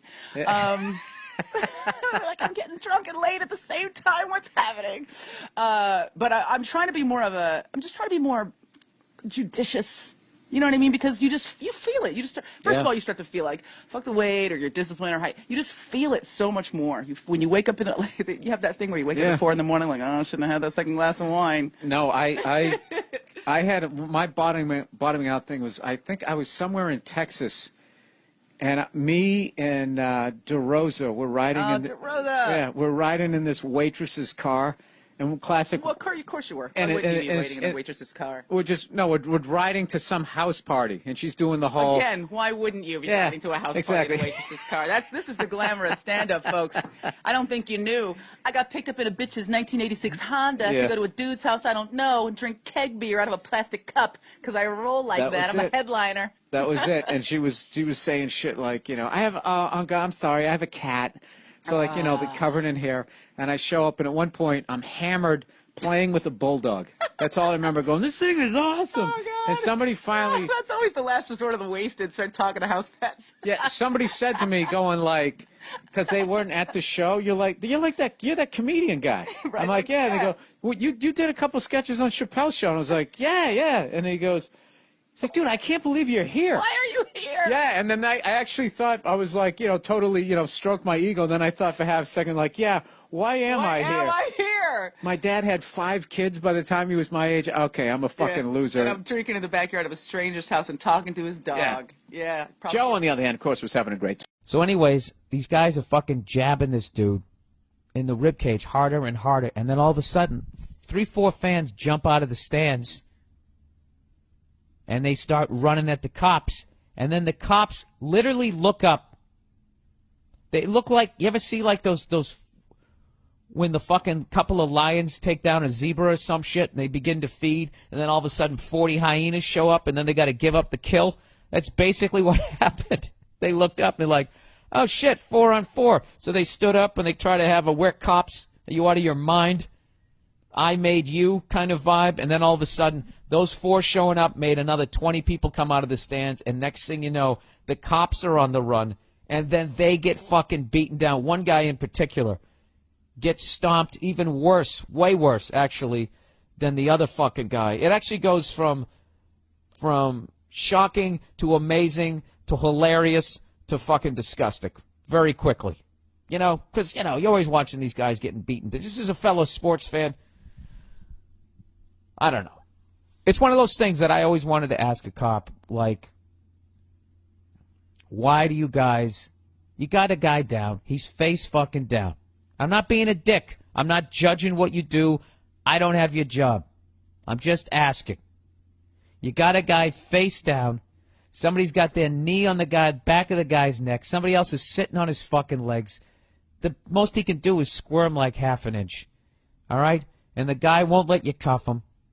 You know, why not? Why rather than just taking an extra 30 seconds to let this guy tire out and then just cuff him? Why do you start booting him in the head or doing atomic knee drops to his spine? Why is that done? I do have a theory. There's 60,000 fucking fans there, and you have like 100 cops.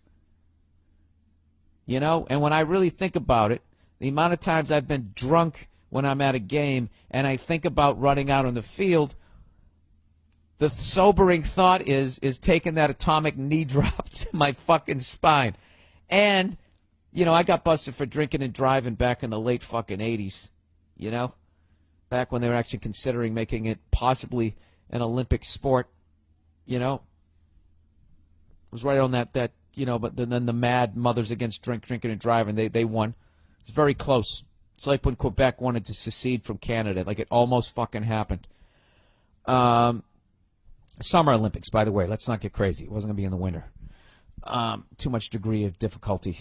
But anyways, all those memories of the beatdown that people take, plus the nightmare of the one time I was in the court system and somebody had my driver's license and there was fines and classes and meetings and community service. It just I don't care how many drinks I've had. I'm not fucking doing it. Is that why you guys do it?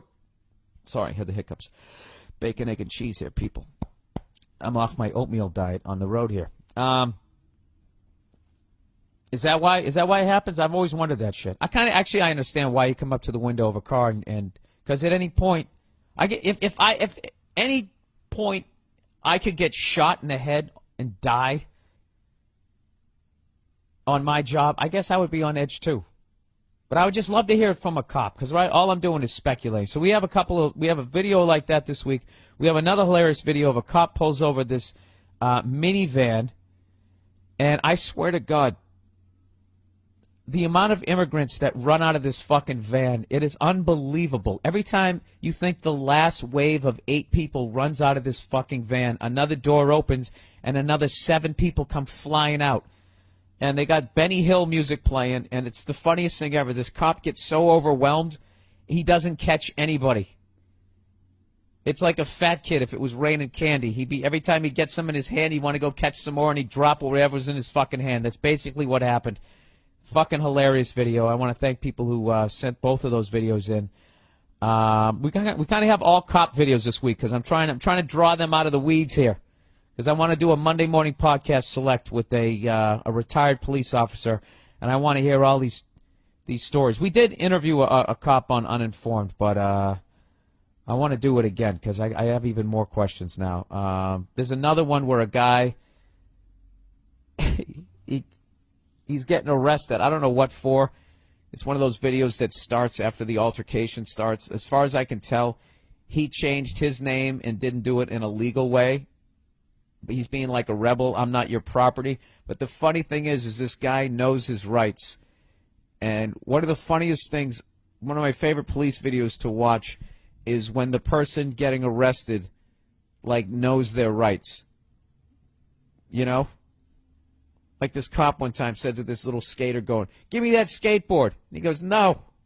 And it's just one of those things as a citizen you don't realize, wait a minute. No, you don't have the right to just take you're so do everything the cop says so he doesn't arrest you or beat the shit out of you. You just feel like if you just say no to a cop, you're automatically going to get arrested. Well, this guy is fucking hilarious. They're going, "You're under arrest." And he goes, "What's the charge? What is the charge?" And the guy goes, "It doesn't matter." And he's like, "Yes, it does. I have a right to know as a citizen. I am not your property. I am the property of Yahweh." This guy, I absolutely fucking love this guy. This guy, he has passion. He's informed. He's a little fucking crazy. He is a true fucking patriot. Without a doubt. The amount of people who would watch this guy and because he yells Yahweh would just say that he's a nut job is actually a travesty. Okay, here we go. Bill, want to bang lesbian friend who is in lesbian remission. Jesus, okay, this is outside my realm, but I'll try and answer it. Hey, Bill, I want your opinion on this problem I have. I'm a 19-year-old college freshman, and I'm in a bit of an ethical dilemma. I have this friend who is a lesbian, and recently she hasn't been having any luck with the ladies. So now she's feeling vulnerable to the point that she's actually contemplating about fucking this guy she knows. After she tells me this, I start getting jealous because I've always had sexual feelings for her, but never acted on them because she's a lesbian and I respected her. Dude, what kind of a fucking asshole are you? You know, why are you hanging out with her? You just waiting for daylight? What are you doing? She's a lesbian. She doesn't want to fuck you. You're sitting it's a dried up well. It's over. Walk away. What else is there? Well, I guess she's a lesbian. Maybe she's into some, I don't know. Does she fix cars like you? I have no idea what is there anything worse than a guy just hovering around? You know, rather than going out and just like, I don't know what you're waiting for. Just plenty of fish in the sea. You're 19. Well, you know what? I'm being too hard on you. You're 19 years old. You have no idea. Hello, Cleo. Hey, Nia, can you help me out with this one? Oh, you got to go? Real quick? You got to go? This guy's trying to bang this lesbian girl who's in lesbian remission. It means she's wanted to like hook up with some other ladies, but they're not giving it to her, so she's actually been contemplating fucking this other guy. So now this dude's jealous because he's always been hanging around her. Remember that conversation we had earlier? That's why guys hang around women. Either they're the gay guy or they're trying to fuck you. There's really no other. All right, well, I wish you could hang here. All right, go have fun. Oh, sorry. Huh? Sorry. All right. That's nice, though. Your fans thought that you were coming on, and now you're not. You're leaving them wanting more. Wait. You're leaving them wanting more. Can we do this real quick? It has to be very quickly. Okay, so I told you what's going on. Yeah. Cleo, get out of here. Anyways, but now that she's in the mood to going back to fucking dudes, some other douche is feeling her up even before I knew what was happening. So this other guy got in there. He goes, I don't want to make her my girlfriend. We both made it very clear neither of us are good at being in relationships because we're both selfish people. However, I do want to fuck her once, and I tried asking my cousin for his point of view on the situation, but he recently found Jesus. Oh, Jesus. So the only answer he gives me is read the Bible or premarital sex is a sin. What do you think? Should I sleep with her before she fucks this guy and realize she doesn't like men and ruin any chance I have? Should I try to sleep with her before this guy fucks her and she realizes she doesn't like men and ruin any chance I have? Or should I just be the friend and do nothing? Thanks. Are there no other women around for you to fuck that you're just completely singularly focused on and obsessed with this girl who's a lesbian? That's exactly what I said. Why are you hovering around her? That's what I want. Is it because you can't have her, or like it's a chase thing, or it's a struggle that he's like, I gotta You know what it have is? her, I bet they're gotta the same height and they can borrow each other's clothes. Just leave I was it wondering, were alone. you going to wear that flannel tonight? Because I feel like getting involved sexually with anyone who's going back and forth with their sexuality and figuring it out is probably not a good idea. Just because there's probably a lot of emotional shit going on along with that she may not talk about and you may not be aware of.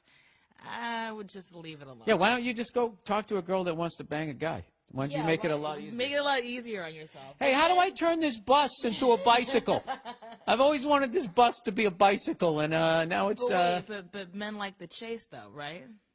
No, we like a layup. We like a layup. What? I thought men are all about the chase and make it difficult and all that. I thought No, that that's was what you guys are into. You guys are into just making it difficult. We want you guys just to fucking just lie down. Yeah, recline. Stop acting like it doesn't feel good for you too. You know. No, you know what it is. There is, as far as like a good feeling, is when a woman is making it difficult, and you tear through all that bullshit, and you're able to make her succumb. You're rolling your eyes, Nia, right? You've experienced that, haven't you? Well, yeah. This is the speech that you give before you tell people, like. Oh, you were making it difficult, and that dude was cock blocking me, and I fucking that right there is like. Remember that year when Tom Hanks won back-to-back Oscars? Yeah. He's still a great actor, but is that ever going to happen again? Right. That's my sexual conquest. Oh, The night I brought you down. You didn't Brought me you down like a fucking wildebeest on the Serengeti. liked you from before. You didn't have to. Look at see what they do. They just take it away. Cleo, Cleo, come on. come on. Go there. Well, all right. Well, that's my 2 cents. Okay. So I'm gonna go now. Okay. All right. I'll see you. Have fun. All right, there, fucking female RoboCop. Fucking working out like a maniac. I'm over here becoming a tub of shit. That's right. All right. I'll see you later. So there you go, sir. This is what I think you should do. We basically, both of us, you got to stop hanging out with these girls that, why are you doing that? You know? I know why you're doing it. I know why you're doing it. Because you can be like, dude, my dick is so intoxicating. Even chicks who don't like dick can't say no to my dick. Oh! All right. Depressed dude. A Billy cunt. Exclamation point. I've been listening to your podcast for years. Your deranged, psychopathic perspective reminds me I'm not the only one shaking ladders. I don't know what that means. Is this guy from Boston? I've been listening to the podcast for years. Your deranged, psychopathic perspective reminds me I'm not the only one shaking ladders, kid. Nah, it still doesn't sound, even if in the accent. Shaking ladders. I don't know what that means. Anyways, I got a problem. You know, I was in Boston all last week, so the Boston accent kind of came back. The old, I got a problem. Instead of saying, get a job. Dude, it needs to get a job. And for those of you working on your Boston accents, J-O-B, just say like jaw, like I'm going to punch you in the jaw, and then B, job. Got to get a fucking job. You know what kills me right now is like fucking 200 of you right now just muttering to yourself, get a fucking job in your cubicle. Freaking out your coworkers, just mumbling, get a fucking job. You fucking cocksucker. I got a problem. For years now, I've been trapped in my KFC and wet wipes. Okay, that's disgusting. I used to be a bodybuilder, an actor, and a comedian with fucking prospects right in front of me. But then adulthood raped me in the eyes. Oh, Jesus. Could you be more dramatic? It sounds like that fucking chick from Sex and the City. Crazy broad broke my heart. This is the guy again. Crazy broad broke my heart. I had to cut away old friends and family, shutting me out of their smiles. All right, dude, this is like getting creepier with each sentence. If you don't bring this around in like 2 sentences, I'm going to abandon this. I had to cut away from old friends and family, shutting me out of their smiles. Dude, what did you do that your friends and family decided they didn't want to be around you? Anyways, I don't feel sorry for myself or want any pity. You're not going to get any. So good. I'm glad you don't. He goes, I just want to know how to get out of this never-ending routine of demise. Well, first of all, I would stop using those goth death metal words. You know, demise. What else you got in here? Adult raped me in the eyes. These are like song lyrics? You know?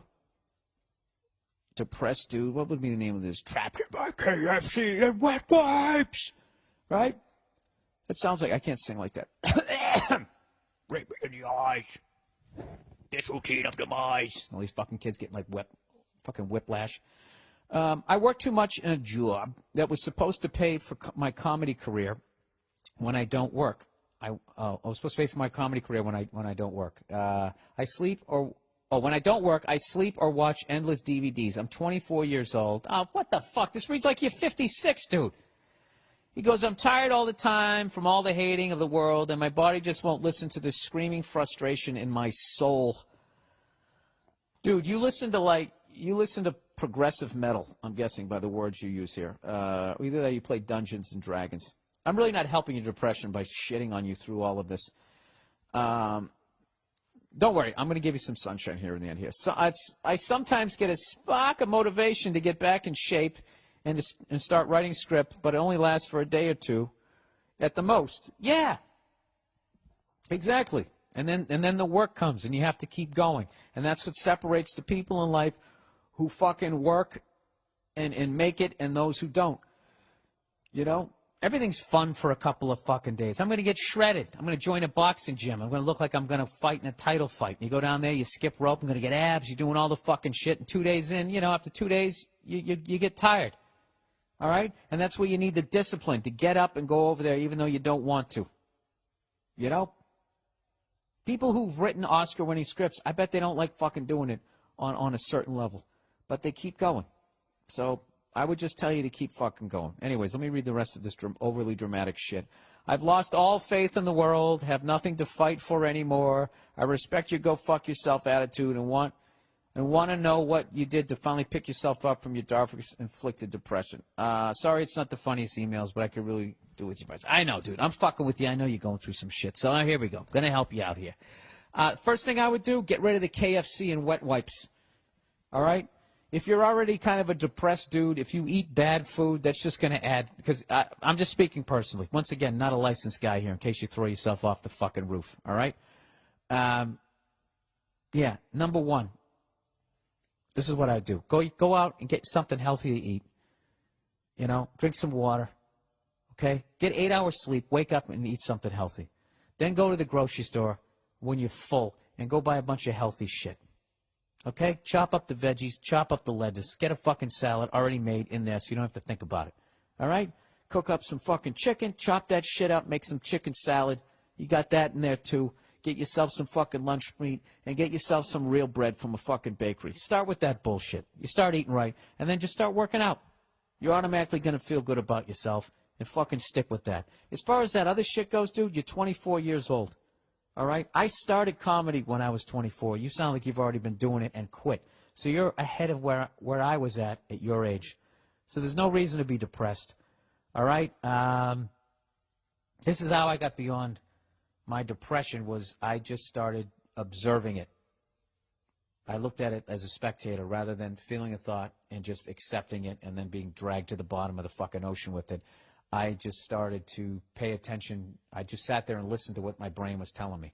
And it was a bunch of negative, oh, my God, I'm going to fail. I'm going to have to go back move in with my parents, and they're going to die. I'm not going to be able to afford to pay for the house, and then I'm going to be homeless, and then I'm just going to die.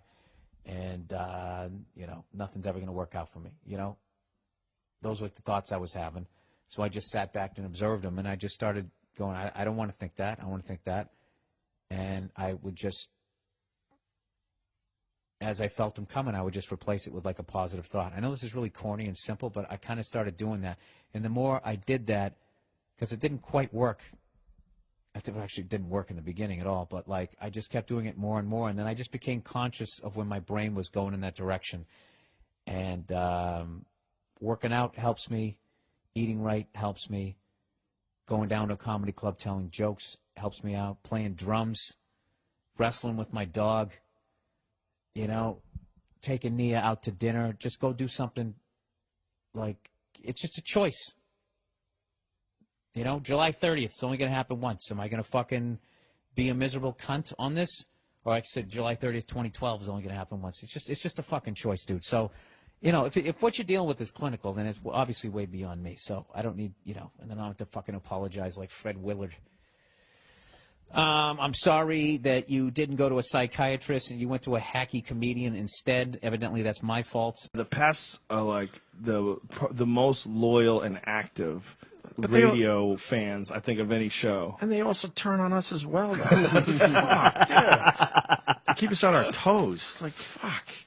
Yeah, they definitely brutal. used to at the comedy shows. And you guys had some. I went to one of your shows. I did one of your shows in Vegas, and it was great. The audience was great. No, But our I've audience it has to be said, they are a great comedy crowd. They will sit down and fucking listen, man. But that And show in Philly, the infamous show, where That one they didn't. They were Yeah, Philly, that one were they a little didn't. hostile. Yeah, well, they were drinking all day. We did these comedy shows across America, and the Philly one is legendary now. And I feel bad because I know you're close with Don Marrera, but he ate his balls that day. But I've thought about it many times since that went on. He never had a chance. He never had a chance, and Jimmy Schubert never had a chance. And Jimmy Schubert actually bombed in front of his fucking family that were basically sitting in the front row. They had to deal with that shit. Did Jimmy go on first? No, Jimmy came close. I think he went. Who didn't bomb? Norton. Bill Burr was next. Bill Burr saw what was happening with Jimmy Schubert and then Don Herrera. And then went on and shit all over. And he goes, you know what? They're fucking not doing this to me. And at that point, our audience didn't really know Bill Burr yet. You know, they didn't embrace him yet, like other guys that came before Bill. He was sort of on the cusp of being accepted by our big fucking, lunatic audience. And he said, they ain't doing that shit to me. So, you know, it's legendary. That clip is out there, too. Yeah. Where he took on the entire fuck you and fucking fuck place. the Liberty Bell. Right. Yeah, he went after Philadelphia in a way that nobody's ever done before. And they started booing him. By the end of it, he got a standing ovation. Yeah. It was one of the most amazing things I've ever seen. I know I'm saying that a lot, but we're bringing up a lot of benchmarks today. But that was one of the most amazing things I've ever seen. A guy turn a fucking room like that. Yeah, that was legit. But you don't stop talking, do you? Like, fuck it, I'll just cook this side for a while, just... You know what's funny? I'm cooking my brain talking about nothing. I'm just walking around like, I just got a cheeseburger. Oh, fuck all you people. You know what, you fucking losers? I hope you all fucking die, and I hope the fucking Eagles never win the Super Bowl. Go fuck yourselves. Fuck all you motherfuckers, and fuck the Flyers. Fuck all of you. Fucking goddamn fucking losers. Boo and Don Herrera. Suck a dick. All of you. Suck a fucking dick. How's that? No, I'm segueing into my next joke. You can all lick my fucking red nuts. All of you. You can line up in your Harold Carmichael fucking jerseys, and one at a time, you can all suck my dick. City of brotherly love, you bunch of fucking cocks. Just walking around again. Fucking goddamn losers. 52 fucking hours into a show. The fuck am I gonna do at this point? You people are on a goddamn acid. Fucking be up here talking about Hitler. That ain't gonna work. What do you want me to talk about? Wait, throw out some topics. Let's talk about heart disease. Something you're all gonna fucking die of, and I'm gonna laugh at your fucking funerals. It's gonna be great. You're all gonna get fucking cancer, which is fantastic because all your fucking heads are shaved anyways. No one's even gonna notice. You're gonna get fired for coming to work too late because they're not gonna notice that you have fucking bone marrow cancer. The only thing that's gonna give it away is me laughing at you in the fucking background. You fucking bunch of losers with your fucking cell phone pictures. Fucking suck a dick. Fucking assholes. 11 more minutes of this. I hope you all get in your Ford Focuses and fucking drive off the side of that faggot-ass Ben Franklin Bridge. You fucking one-bridge having piece of shit city that no one gives a fuck about. The terrorists will never bomb you people because you're fucking worthless and no one cares about you. You are this high above New Orleans. No one gives a shit. FEMA would never show up for you fucking assholes. I hope your mother has herpes in the center of her asshole and you go home tonight, you lick it, you get it on your tongue, and some other horrific shit happens that involves cancer. So all of you, 11 minutes left. 11 minutes. I hope somebody takes a fucking beer stein and just slaps you on the back of your zit-infested fucking shoulders and your awful man-tit tank tops. I hope that happens to you. I hope the glass fucking digs into your fucking shoulder blade. And then I see you afterwards. Hey, how's it going? You enjoy the fucking show? That's great. And I grab you by the fucking hair, but you don't have any. Did it really have to come to this, people? Did it really have to come to it? I really hope all of you run into all those black people that you love so much here in Camden. I really hope that happens. I hope there's a line of all of you guys getting fucking carjacked and they take out their big black dicks and they just shove them right in your fucking mouths, each and every one of you, and somehow they just keep repeatedly coming right in your fucking eyeballs until it builds up so much that your eyes they fucking crust over. You can't see shit. And somehow there's another dick in there for you to suck. 10 minutes left. Look at you. This is what you want. This is what you want. So fuck you. Bunch of fucking fucking losers.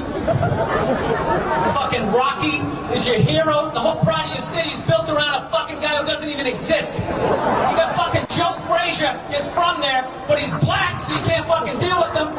So you make a fucking statue for some 3-foot fucking Italian, you stupid Philly cheese eating fucking jackasses. I hope that cheese melts your fucking faces off.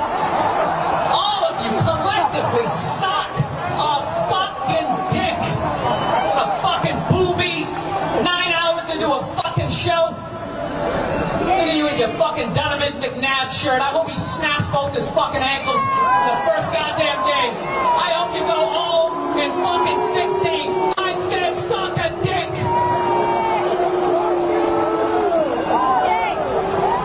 8 minutes left. 8 fucking minutes left. The Flyers, do they even fucking exist anymore? Bunch of goddamn pansies. Haven't won shit since fucking Gerald Ford was in office. Why don't you just have the fucking ice capades down there, you assholes? You probably wouldn't even notice the difference. That fucking pussy teams. Remember they had that whole season where they wore the slacks? You bunch of faggots.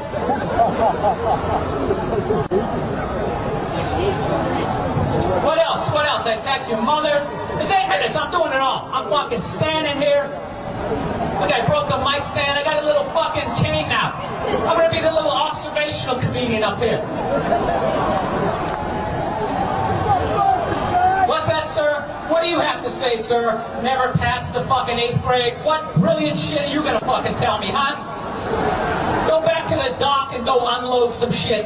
You fucking warehouse working, weed smoking fucking disappointment for your mother. 7 minutes left. 7 motherfucking minutes left. And I'm doing all fucking 7. You fucking assholes. Fucking standing backstage for 3 hours to get booed by this GED fucking stupid ass piece of shit fucking crowd. Bunch of fucking losers. I hope your fucking radios fall on your head tomorrow. The fucking antenna goes right in your fucking ears. In my hand already. You fall out of one of those piece of shit buildings. Fuck all of you and fuck the Liberty Bell. And shove it up Ben Franklin's ass. What do you think about that? All of you motherfuckers, I hope that bridge collapses onto your pathetic lives. Go fuck yourselves. 6 minutes left, and I will be selling my CD after this shit, you motherfuckers. And the only way you get one is if I throw one at your fucking stupid heads. You bunch of racist fucking morons. Look at this. What are you taking a picture of, E-Rock, huh? This is the most, I'm saying all the shit I wanted to say for 14 minutes. This right here is the theme of my set, a broken mic stand. 3 motherfucking minutes left. 3 fucking minutes left. What's left? The Phillies, that faggot-ass team named after a female horse. You bunch of pussies. You won 1 fucking World Series since 1880s. Suck a dick. Bring Tug McGraw back from the dead, you fucking jackasses. Maybe you'll win another one. It ain't ever happening. It ain't ever fucking happening with your red candy stripe faggot fucking uniforms. Your team should be selling cotton candy in the fucking instructional leagues.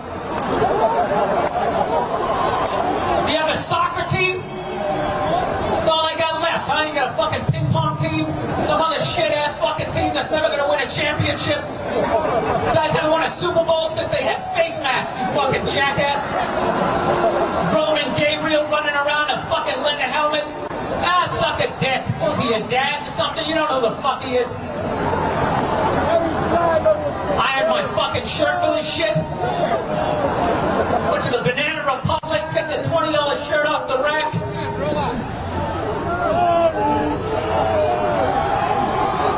Absolutely fucking ridiculous. Getting booed by people sitting in the fucking grass. Goddamn launch seats. It's fun, isn't it? It's great. I'm actually getting fucking paid right now, people. I'm getting paid to shit all over you guys and your stupid fucking rock t-shirts of bands that no one gives a fuck about. 4 minutes left. You with your Rush fucking t-shirts. I beat the shit out of my girlfriend. That felt great. It really felt great. I want to thank you guys for having me. You guys were phenomenal. Each and every... Oh, no, I got 4 minutes left. I got 4 fucking minutes left to fucking talk about you cunts. That's not bad. That's not bad. 12-minute rant. That was the first time I said cunt. That's a fucking record. I'm going to finish my set by taking this mic stand base like a fucking disc. I hope I hit a baby in the fucking head. The one fucking kid who would actually go to Chapman College in this fucking crowd.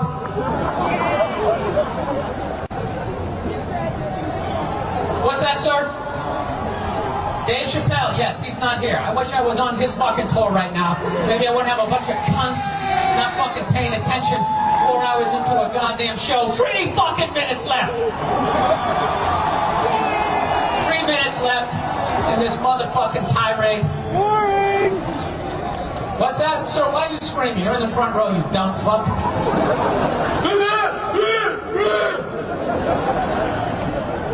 God, I hope this whole crowd, I just hope mass AIDS full blown, like fucking you get weak as you walk to your fucking cars, you just pass out, and they just find you next to your 83 fucking Monte Carlo with gravel embedded into the side of your fucking bald ass fucking heads. Bill. Yes. What about Vincent Papalio? What about what? Vincent Papalio. What about not fucking interrupting me, you jackass? Play a fucking record, you son of a bitch. Sorry. I'm fucking trying to deal with this bullshit. Jesus Christ, the goddamn people on the show are giving me shit. So anyways, back to the jokes. I got a computer recently, people.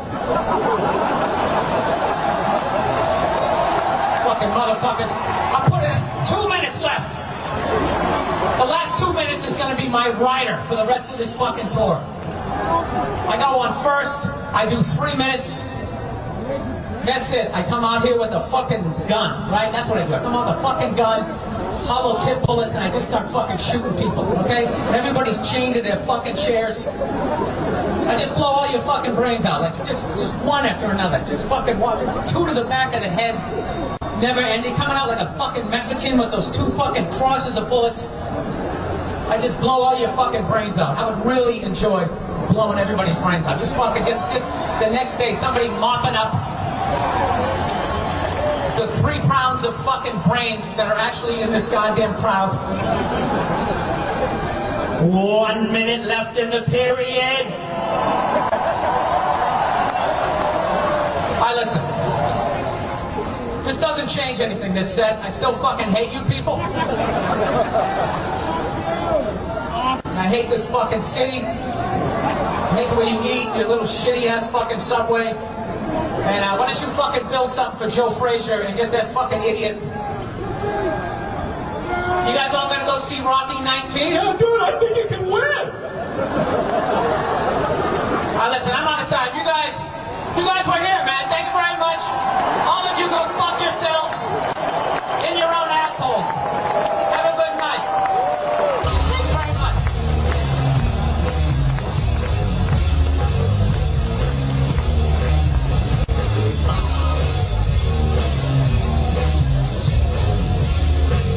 You guys, let's hear it from Bill Burr.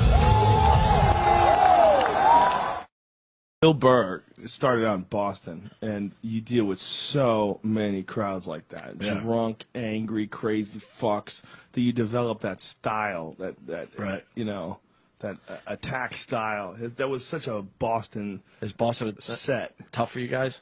Boston's a great place. It's But a I great mean- place to do stand-up. Well, as long as you got your shit together. But I mean, when you're coming up, I would imagine it was hard. Well, when Bill and I came up, I was a couple of years before him, but when we came up, there was so many good comics around that like the rules of the land had been pretty much established, and there was a lot of like really good places to do stand up. Right. But there was also like a lot of like really fucked up little shitholes that you get sent to. Those are like so important though. Of course. You know, you can't have like only easy crowds when you're starting out. To Right. really learn how to do comedy, you got to be able to do some hostile places. Right. So I see like a guy like Bill in that video. It's like, that's right up Bill's alley. You get it. You do stand up in You Boston, get it. you're going to have to deal with some fuckheads. You get it. I miss those shows. We're thinking about bringing them back. We'll Bring see. him back, man. Yeah, Be maybe, fun. Maybe this coming summer we'll do 1 or 2. You were the guy.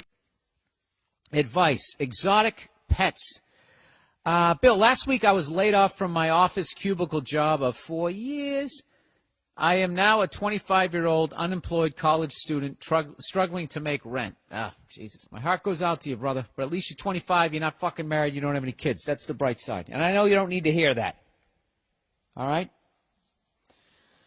All right, here we go. Can't go back to my parents as they are halfway across the planet in Taiwan. Now my question is, do I continue trying to get back in the rat race, or do I follow my dream of becoming an exotic pet reptile breeder? Jesus Christ, how the fuck are you just fucking with me? This is your dream? Well, you know what? You are from Taiwan. I imagine everything that's considered exotic over here is like nothing. You know? I bet over in Taiwan, instead of getting like a bicycle as a 4-year-old, they give you like a defanged cobra or some shit. I'm sorry. I just had to stop and laugh at the ignorance of that statement. Anyways, I have no experience in the field. Fantastic. You're going to be on Spike TV's 1,000 Ways to Die. I have no experience in the field, except for that I have a snake and 4 hamsters as pets. All right, dude, I don't want to burst your bubble, but there's nothing exotic about hamsters, even if you have 4 or cuatro. Sorry, I started the new fucking Rosetta Stone Spanish again. Yo tengo un perro, es gris y blanco. Pero es bueno, es loco. A loco, however the fuck you say it. My dog's out of its mind. La mujer a manzana verde. Let's get back to this shit. I think I just said the woman and then green apple. There's really nothing that connected either one of those. Go fuck yourself. I'm going to do it. Some point in my life, I'm going to become bilingual. So anyways, this dude wants to start raising exotic pets, breeding them. He has no experience. Now, what kind of fucking snake do you have? You know, if you have a gardener snake, I guess you got to start somewhere. You do have a reptile and 4 little rat things. This is cool, dude. You know what you're doing? You're doing like the open mics of this. I get it. You got to start slow. You can't start right with the black mamba. You're going to get yourself killed. Anyways, he said, I've been to the Reptile Expo a couple of times and saw that vendors there just breed and sell snakes for a living, and thought to myself, holy shit, I want to do that. Encourage animals to bang and sell the offspring. All from my own apartment, living the dream. What to do? Any advice? What gave you the balls to start stand-up? Understanding the opportunity cost of the income of a full-time job. Any advice would help. Thanks, Mr. Burr. All right. What do you do here? Well, dude, you're doing the right thing. You basically, like you go into one of those reptile expos and looking at the douchebags doing it and being like, I could fucking do that, was like me when I used to watch some of those stand-up shows and be like, I'm funnier than this guy. All right? And you have the luxury of not having a job right now, so you don't have to worry about, well, what if this interferes with my job? You don't have a fucking job. Your biggest thing right now, dude, is you need income. All right? So I would continue looking for a job that is flexible. All right? While you start building your stockpile of reptiles. First thing I would do is I would go on the internet and I would read as much as humanly possible. I would go to howtomaketwosnakesfuck.com. I would start... I don't know what to tell you, dude. I would just keep going to those expos like they're open mics. I would keep reading up on it. I would try and find, this is what you do. This is what you do. Act like you want to buy a fucking snake and go to some fucking dude and ask them how they got into the business as you pretend like, like you're browsing. And maybe you can get a job working for one of those guys. You figure out what the fuck he's doing, right? You pull a Joe Kennedy that I've learned reading in the wonderful book, The Sins of the Father. Yeah, that guy used to work every place. He'd work at a place for like 7 months to 2 years. He'd rifle through all the files, get all this insider information, make a boatload of cash, and leave the fucking company in the shitter. Okay? Now, I'm not saying to do that, but fucking work for these other guys. Figure out what they're doing. Do what they're doing. Become better at it. That's what I would do. If you really want to do this shit, I would. But I got to tell you this, man. I don't know how you make two pit vipers fuck each other. But I would definitely get I don't know. I'd get a thick pair of gloves. How do reptiles even get turned on? They just have that fucking look on their face like you don't know what they're thinking. You know, I tell you, if snakes had fucking hands, like they would win World Series of Poker every year. There'd be no fucking way to tell what it had. Is it holding shit? Is it got a full house? It can't fucking just sit there sticking his tongue out at me. I go to the airport, and I'm taking the red eye. Taking this 10:55 flight, non-fucking stop, because that's how I do it. All right? I'm on a good plane. Why would I want to get off it and switch and roll the dice and get on another one? You know? Let's just fucking get there. When I drive up to San Francisco, I don't pull over in fucking Burbank and then get into another car. We get it, Bill. All right. So I get on the fucking plane, right? I use my miles, bump myself up like a fancy person. You know, maybe I invented the Cheesecake Factory, people are thinking. And then they see how I'm dressed and they go, oh, no, he didn't invent the Cheesecake Factory. And I go to sit down in my seat, and I go to set my bag down. I was going to set it down right in front of me, and the nice fella sitting next to me goes, why don't you stick it in the middle? There's room. And he moved his bag out of the way. I'm like, all right, this guy's a solid dude or whatever. And then all of a sudden the waitress comes by. A stewardess, whatever. She comes by. Flight attendant, whatever the fuck you're supposed to call them. She comes up, and she, can I get you gentlemen a drink? And I was like, yeah, let me get a water, please. Ice or no ice? However you make it. Stop acting like it's a fucking martini. It's all right. Just give me a water with ice. Thank you. And the guy next to me, he orders a Dewar's neat. No ice, no nothing. Just put it in there. So they bring our drinks, all right? And I'm really thirsty, so I start sucking mine down, and he just throws his back like it's nothing. Like fucking John Wayne, right before he's going to turn around and beat up three mustachioed guys in the 1930s, right? So I'm just sitting there, and everybody's getting on the flight, you know, and I'm looking around at the passengers. You know, I'm fucking doing whatever I'm doing, and all of a sudden the guy next to me, Mr. Dewars, goes to me, he goes, excuse me, he goes, are you afraid to fly? And I looked at him, I was like, what? He goes, are you afraid to fly? And I go, no, I'm not. And he goes, all right, but you know, he goes, it's okay, you know, it's okay to tell me if you're afraid to fly. And it's immediately getting weird. And I'm like, no, I'm not afraid to fly. And then I'm thinking in my head, wait, is he afraid to fly? And that's why he's drinking the way he just drank? And now he's hoping that I'm going to be afraid to fly, so he, you know, he just wants to open up? That's what I'm thinking. And I'm like, yeah, no, I'm not afraid to fly. And he won't leave it alone. He goes, all right, because, you know, you're fidgeting, you're looking around at other passengers. And I'm sitting there looking at it like, is this guy fucking serious? And I go, no. I go, I'm not afraid to fly. So now I'm like, fuck this guy. I'm not talking to this guy for the rest of the flight. This guy's weird, man. It's like just paint the picture. He's like 32-year-old, wiry, in shape, but like wiry white dude. He's got a Scully cap on with fucking glasses. You know. And he goes, like, there's like a minute of silence and people are still getting on the plane. And then he goes, hey, sorry about that. Sorry, we just got off on the wrong foot. He's like, my name's so-and-so. He goes, what's your name? And then I'm thinking in my head, like, what's my name? My name's Frank. I wanted to give him like but for some reason I just wanted, it's Bill. And he goes, oh, hey, Bill. And he goes, nice to meet you. So we shake hands.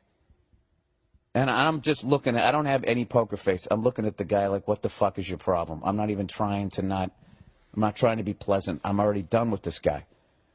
So then the guy goes, oh, hey, Bill. He goes, why are you going to Indianapolis, Bill? Right? Like he's fucking interrogating me. And I'm like, is this guy fucking serious? And I start doing the math in my head going, wait, is this guy like an air marshal or something? And I'm like, no, he's not. He's fucking slamming booze over here. Fuck this guy. So I just go, look, I don't have to answer your questions. That's it. And I just look straight forward. He goes, okay, now I'm concerned. Okay? I am concerned. And I'm looking at him like, concerned about what?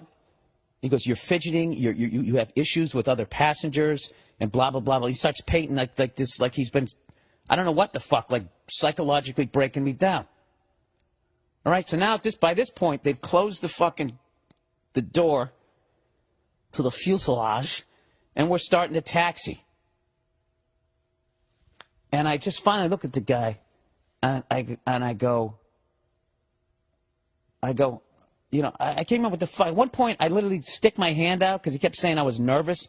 And I stick my hand right in front of his face, and I hold it level. Oh, that's what I did the first time, yeah. I hold it level. I go, I'm not nervous. And he goes, well, anybody can do that. And that's when I was like, fuck this guy. I'm not talking to the guy. Sorry, I fucked the story up. Then he came back, got my name. Now he's going, why are you going to Indianapolis? And I finally look at him. I say, listen, pal, I'm drinking waters. You're drinking Dewar's. Okay? There's no issue over here. And then he goes, it wasn't Dewar's. What she gave me wasn't Dewar's. Really? What was it, some sort of spy juice? You fucking jerk off? This point, I want to punch him right through his fucking stupid wiry glasses. Right? So, he's going like, you look around hostile, and I said something that just ticked him off. I was just, yeah, dude, I don't have to answer your questions, all right? Leave me alone. And then he starts going like, okay, now I am really concerned right now. He goes, why are you going to Indianapolis? And I just look at him. You know what I start doing? I start doing like this Ryan Gosling. You know that little smirk, that fucking Mona Lisa smile he has as he smirks his way through all his fucking movies? I go full on Ryan Gosling. Now I'm not talking to this guy, and I just keep looking at him. And I give him that little half a smirk, and I just shake my head. That's my game now. This is my game. It's like, if you're going to be a dick right now with your fucking delusional authority, right, that you're going to, like, we're in fucking Guantanamo, and you're going to waterboard me, huh? There's no water. There's no board. Go fuck yourself. Here's my smirk, and I'm just going to shake my head at you like you're a fucking pathetic human being. This is what I'm doing, right? And this is the funny thing. I'm such a dick. All I have to say to the guy is I'm a comedian. I'm going to do a sold-out show there, and that would make him back off. But I'm a dick. I'm like, fuck this guy. I want to see where this is going. So now he's all fucking amped up, and he starts dropping he's saying the F word. He's sitting there going, if you don't fucking answer my question right fucking now, I am going to hit that call button. We're sitting there taxiing down the fucking, getting in the line. I'm going to fucking hit this fucking button if you blah, blah, blah, blah, blah. And I'm just fucking Mona Lisa smile, smirking, just shaking my head like you are a fucking retard, right? So now he's saying the F word so much. The lady who's sitting in front of me, diagonally in front, right in front of him, turns around and looks at us. And now my heart's racing. I'm like, where's this going? This is going to be great. I am 100% fucking innocent. This guy's drunk, and I think he's going to hit that button. Oh, I got a feeling he's going to hit that button. What's going to happen, right? I want to see what the pilot looks like. Let's see where the fuck this is going, right? So he goes, if you don't fuck, he starts bringing his hand up to the button, going, I'm going to hit that button. You don't think I'll fucking do it? I'll hit that button. And I'm sitting there smirking at him, thinking in my head, go ahead, hit the fucking button. Let's see what happens. Let's see what happens, right? So finally, now he wants to hit the button, and he can't fucking find it. And it's in defense of him, I couldn't find it either. I was looking up there. I half wanted to hit it myself. Then he finally finds it, and he hits it. Boom! Right? And now I'm just like, holy shit, what's going to happen? And he's sitting there going, yeah, huh? You want to fucking play this game? You want to fucking play this game? And I was surprised. I mean, it took like 30 seconds before a flight attendant, the one who gave him the booze, which evidently wasn't booze, comes over. And at this point, we're like doing that shit where we're behind a plane. We're almost ready to take off. Like we're pulling up and then stopping, pulling up and then stopping as planes are taking off. So she goes, yeah, what's the problem over here? And he goes, I'm not comfortable to fly with this guy. This guy, he's fidgeting, he's looking around at other fucking people, blah, blah, blah, blah. He's doing all this thing, right? And then the stewardess looks at me, and I'm just sitting there fucking, my little smirk, just shaking my head. And I'm just looking at the dude, just shaking my head like this guy's out of his fucking mind. I don't say a word. And this guy goes on and on and on about his fucking psychobabble about how I'm this security risk. So she goes, okay, any other passengers? Have you noticed anything? She's talking to everybody first class at this point. Has anybody noticed anything odd about this guy? And the lady who was sitting right in front of the dude diagonally from me turns around. She goes, yeah, I've been listening to this guy berating this other passenger. She's on my side. And I haven't said a fucking word. This is great. And I'm just sitting there smirking. Then the stewardess looks at me, and I shrug my shoulders like, I don't know what to tell you. So finally she said, sir, do you have anything to add to this? And I just said, look, I'm just a guy trying to go to Indianapolis. This guy over here, he starts slamming his doors. I kind of felt like a rat when I said that. I go, he's slamming his doors. Next thing you know, he's dropping the F-bomb to me. Then I'm thinking, oh, fuck. I just said bomb, right? Fortunately, nothing happens. So now the male stewardess comes over, right? Now he's going like, what's going on? And the captain of now at this point, we pulled over and the plane has stopped. 250 people trying to get to Indianapolis, and jerk off over here who can't hold his fucking alcohol, who just watched Person of Interest I guess, evidently. I have no fucking idea. Now the plane is stopped. This fucking jerk off has stopped the plane, interrogating a goddamn comedian like I'm in the fucking Taliban and like he works for the CIA, right? So now we're just sitting there. And the captain is up front in the plane, like, saying to the stewardess, basically relaying, do I really have to fucking come back there? This is the last flight of the night. Is there really a goddamn problem? And that was the vibe. And they finally said to the douche sitting next to me, are you going to be okay to fly with him? And at that point, it appeased his fucking ego that he was somehow in control. And he goes like, you know what, okay, it's fine, it's fine. It'll be fine. It'll be fine. So they go, okay. So now the plane's going again. And now we fucking come around, and he's sitting there he's in my ear. And at this point, I am like the fucking laugh you hear me do on the podcast. That's what I'm doing. And he's sitting there going, he goes, you know what, I'm glad you, I hope you fucking do. I hope you fucking try something. I hope you fucking try something when we're up there. I really hope you fucking try something. And I am just fucking like gut busting laughing, shaking, like, what are you going to fucking do to me? What are you going to do to me? Huh? You going to punch me in the face, you fucking wiry jackass? With your fucking glasses on?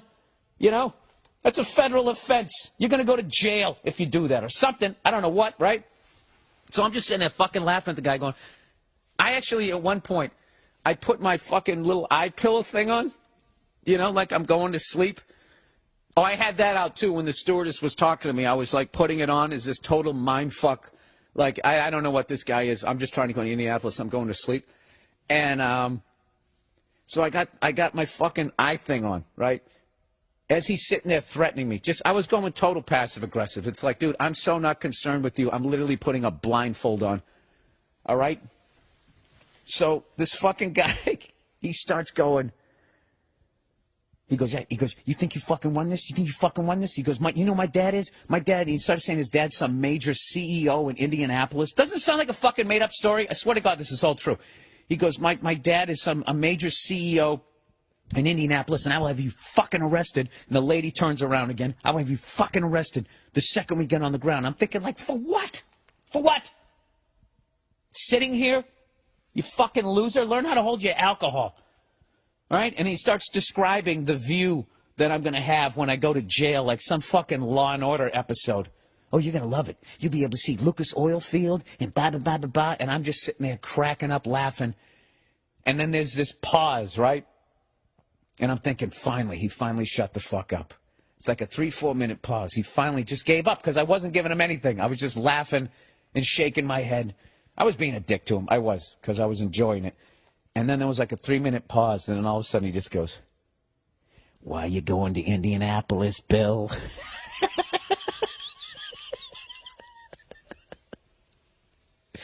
So we're like 20 minutes into the flight.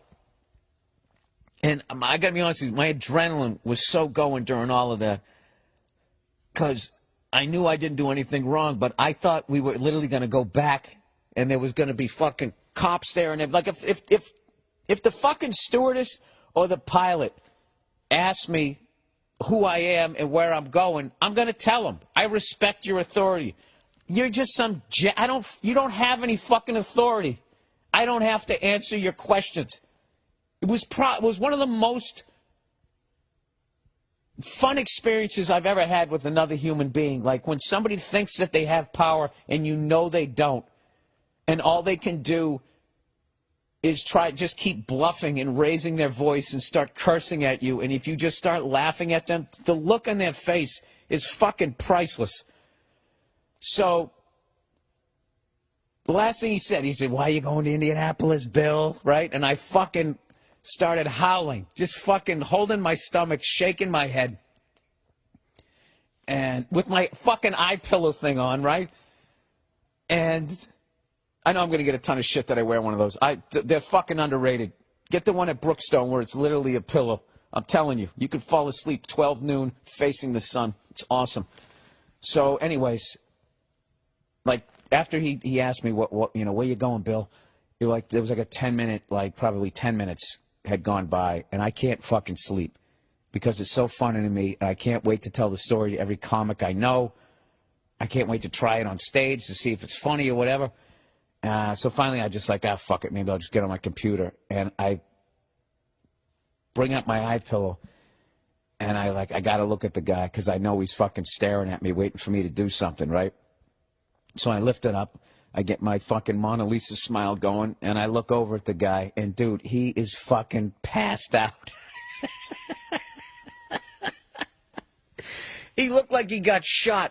He was sitting there like his head was just hanging straight down, and anytime the plane moved, like his head was, he looked like he got knocked out. And for the rest of the fucking flight, old fucking, what's Matt Damon's character? Jack Ryan. Old fucking Jack Ryan over here is just, the sky marshal. The fucking booze bag, and God knows what else he was on. He was just completely out, passed out for the rest of the fucking flight. And this is how much a dick I am. I was having so much fun with this guy. I can't sleep. So I start slamming waters because I want to have to get up and take a piss just to see if this guy's going to freak out because this security risk is getting up. And the joke was on me. He never regained consciousness, and then I really had to take a piss, but I'm such a stubborn fuck. I was holding it because I wanted to make sure he was awake when I got up because I was going to give him a little smirk, and then I was going to get up see if he hit the call button again. But he didn't. He didn't wake up till we hit the ground. And then it's funny. Then he woke up, and it was like 4 hours later, so now he had kind of slept off whatever the fuck this guy was on. And I'm sitting there smirking, waiting for the guy to start talking to me. He won't look at me. And I think at that point he kind of fucking realized that maybe he got a little too patriotic. So we stop at the gate and everything, and we're going to get up. So I grab my shit, I get up, and I'm just kind of looking at him, and he won't look at me. And then the lady who was sitting in front of me had this big smile on her face. She goes, how you doing? And I went, good. I go, that was an interesting one. And I said it really loud so the guy heard, and he didn't say anything. And this is what he did to try to save face. His pillow was kind of stuck behind his shoulder in like a weird place.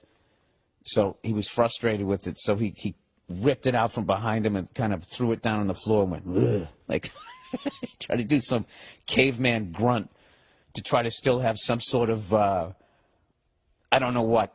So that was my flight to Indianapolis, people. Hey, what's going on? It's Bill Burr, and it's time for a very special episode of the Monday Morning Podcast, our little offshoot, our little spinoff. Like back in the day, when somebody would guest star like Mork on Happy Days, and they would just be like, who is that fucking guy? The studio audience loved him. We should give that person their own show. Well, you know what? Dreams really do happen in Hollywood, and they also happen in the podcasting world.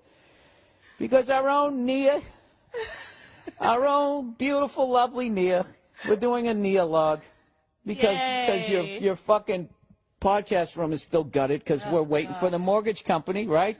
Because Yes. they took our money away. They took our Because money they away. didn't trust that we were going to. We got the money from the insurance, and then the mortgage company had to take the money That's right. Because they And want to make sure that we were distribute actually it. going to put it into the house so we didn't go Right. down to the fucking and distribute it IHOP. as they see fit. cocksuckers. Yeah. All right. Well, this is but it's been a good night. And Nia, I know you don't watch sports, but I mentioned but- I mentioned on the podcast that the Celtics have fucking hot. We're old. We're an old ass team. Last year, what the Celtics did last year, taking the Heat to 7 games, was incredible, man. I was just like, these guys are winning like games they should not be winning. Just fucking desire. All right?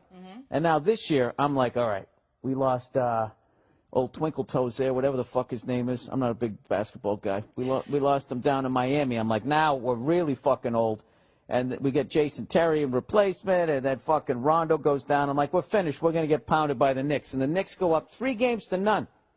You have to win 4 out of 7. So if you win 4 in a row, you get swept. And if you get swept, that means one thing. Your team is a bunch of bitches. It's not true, but that's what people say. So, like, right now, there's a lot of, like, Laker fans right now that are probably feeling that. And I feel sorry for them. That, you know, people are probably saying that about their team. And it's not true. Do you feel sorry for them? They're you probably really? being called a bunch of swept bitches. And, and a lot of love was shown to Boston over the last few weeks. So I'm going to show a little love to the Laker fans and say, you know, I feel bad for you. Okay? And if I could somehow get you a coupon to go get you some Botox Oh, you're so patronizing. so nobody could see your brow furrowing, I would fucking do it. I'd do it in a second. So the Celtics win 1 game. Because we're the fucking Celtics, and you don't sweep us. Love when somebody talks shit after the victory who doesn't even watch the sport. Yeah, Now, I was gonna say, I'm someone's standing not up now. even It's supposed to be the into Neologue, but I basketball. got to get this shit in. Now we fucking beat the Knicks again. It's 3-2. We beat them in the fucking alleged Mecca, whatever the fuck that means. Oh, I remember. It's a gathering place for people to come and beat the fucking Knicks. We beat the Knicks. We beat them again. Now You're it's so 3-2. passionate. You're 3-2. standing. We're going back to fucking Boston. Your big forehead is sweaty. No, it's because I was just really, because I just worked out. Because I just worked out. That's what I did. I worked out. I don't know. I don't think. I just don't think we got enough to beat those guys. But like just the fact that we're making them nervous because we fucking came back against those goddamn Yankees. Oh yes, we did. They were up 3-0. That's when we first met. Remember that? Came back 4 games straight. Yes, I remember. We do that to their baseball team and then their basketball team. It's fucking tremendous. All right, this is the Neologue, everybody. Yeah. You'd never fucking know it. That 3 minutes of shit talking. Oh, there's Standing a up bunch and of pacing women. around. Bunch of women right now going, oh my God, just shut up and let her talk. Including me. Oh, gee. Ooh. Wasn't that a little touche fucking tone? Including me. All right, let's get right down to it. Now, on Monday's podcast, I was talking about the, which is really a fucking old story at this point, maybe, is the first basketball player, athlete, whatever, to come out and say that he was gay. And actually, Martina Navratilova said, just a goddamn minute. Just a goddamn minute. I came out in the 80s when they could yell homophobic stuff at me and while they sold Cheerios. There's been a couple others, mostly women. There was a woman on the NBA who came out as well, but this is Women the don't one play in the that's- NBA. This Was is she the grabbing one. towels for the men that play in that league? The WNBA. Oh, the WNBA. Excuse me. Oh, that doesn't count. Oh, shut up. Really? So anyway, Wait a this minute. was- Wait a this minute. was- Wait a this minute. was the first- Name one team in the WNBA. Okay. Name That doesn't mean that it's not valid just because I can't name it. the I'm Colorado not a spokesperson. Cleavage.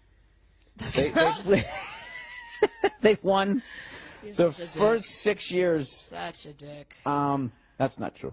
No, but just because I can't name it doesn't mean anything. But I'm The not a Memphis spokesperson. Anyway, Menstruators. there's been the Memphis Menstruators. I can't name. There's the LA Sparks. There's the. Anyway, there's been other professional athletes who have come out. So he's not necessarily the first, but he's the first because it's the NBA. And So what do you it's think? a wider audience. What do you think about it? Should he have kept his little dallyings Easy. alone? I'm trying to say it without cursing. No, I think it's great that he came out. It's a big deal for the sports world. No, Especially the NBA. Now, So- someone in the NFL will follow suit. Maybe not right away, but soon. Well, I've always I'm said predicting. that I wanted it to be the most manly, the dude that all the homophobic guys, not everybody in the sports bar is homophobic, but there's a lot of them, Right. right? Just the ones who already have his jersey. So who? And so I who want would them to that be wearing it. Who would that be though? What, the most manliest dude in the NFL? Yeah. And, well, or NFL or NBA. I was talking NFL. Well, who's the most manliest? Aren't they all pretty manly? Well, if I had my Supposedly. choice, if I've always like been a Tom fan Brady. of beards. No, Tom Brady's not considered the most manliest guy. Everybody calls him a pretty boy.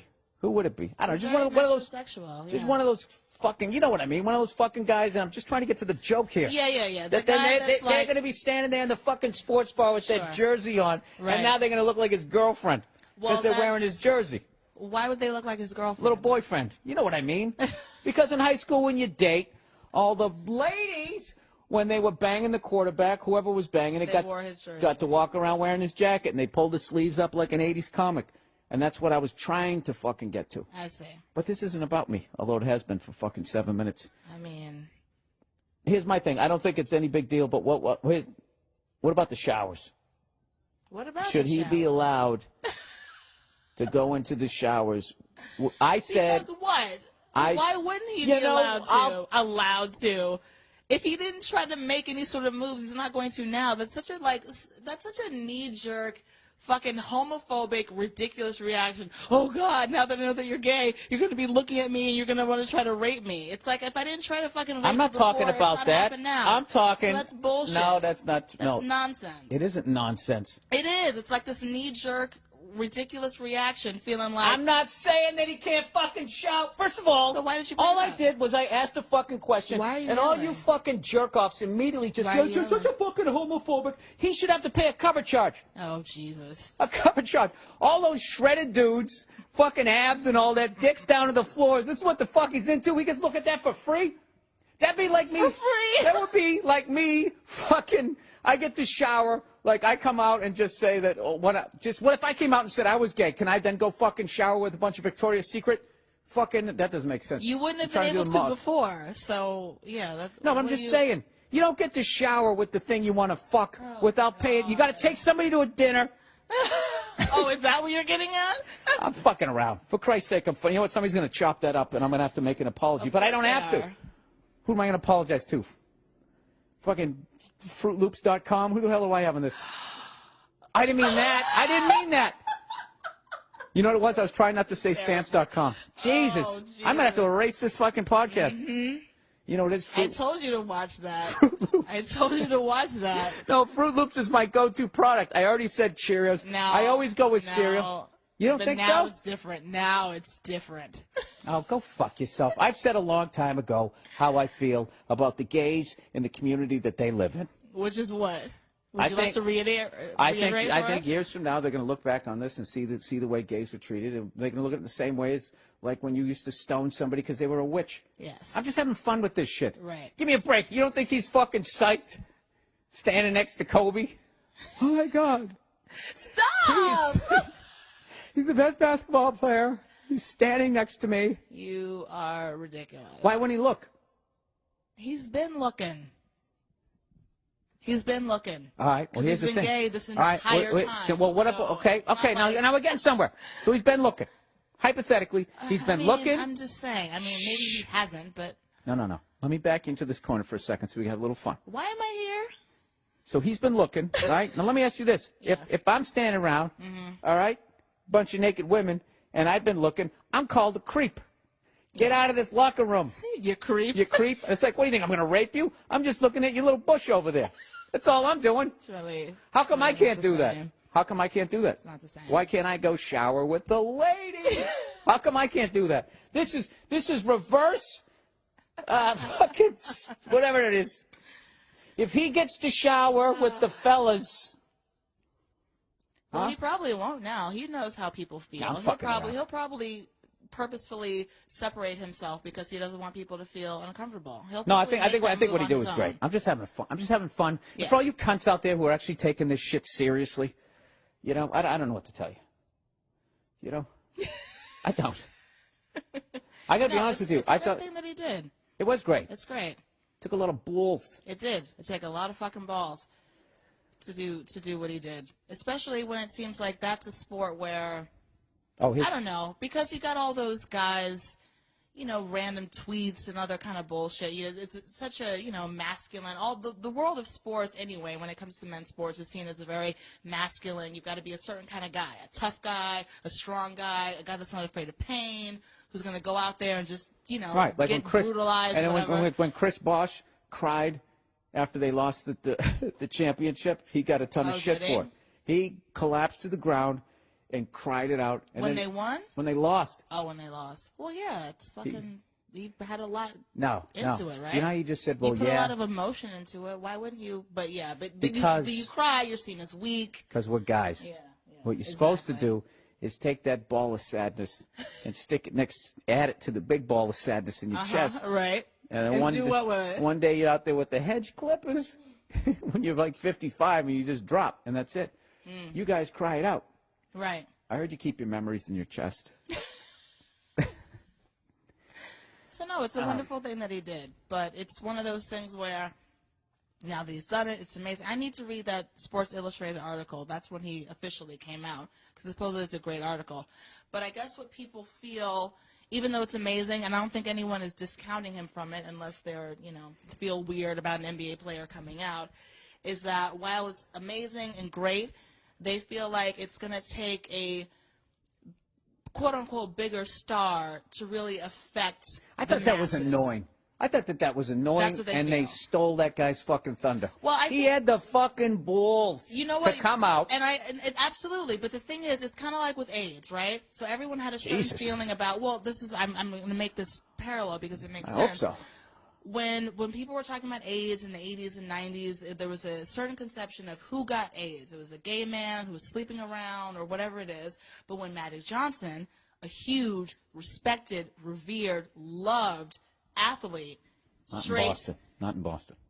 it doesn't matter. I'm joking. Jesus. When he came out, that for a lot of people, maybe not normalize it, but put a face on it was sort of like, wow, this is a kind of person who could be susceptible.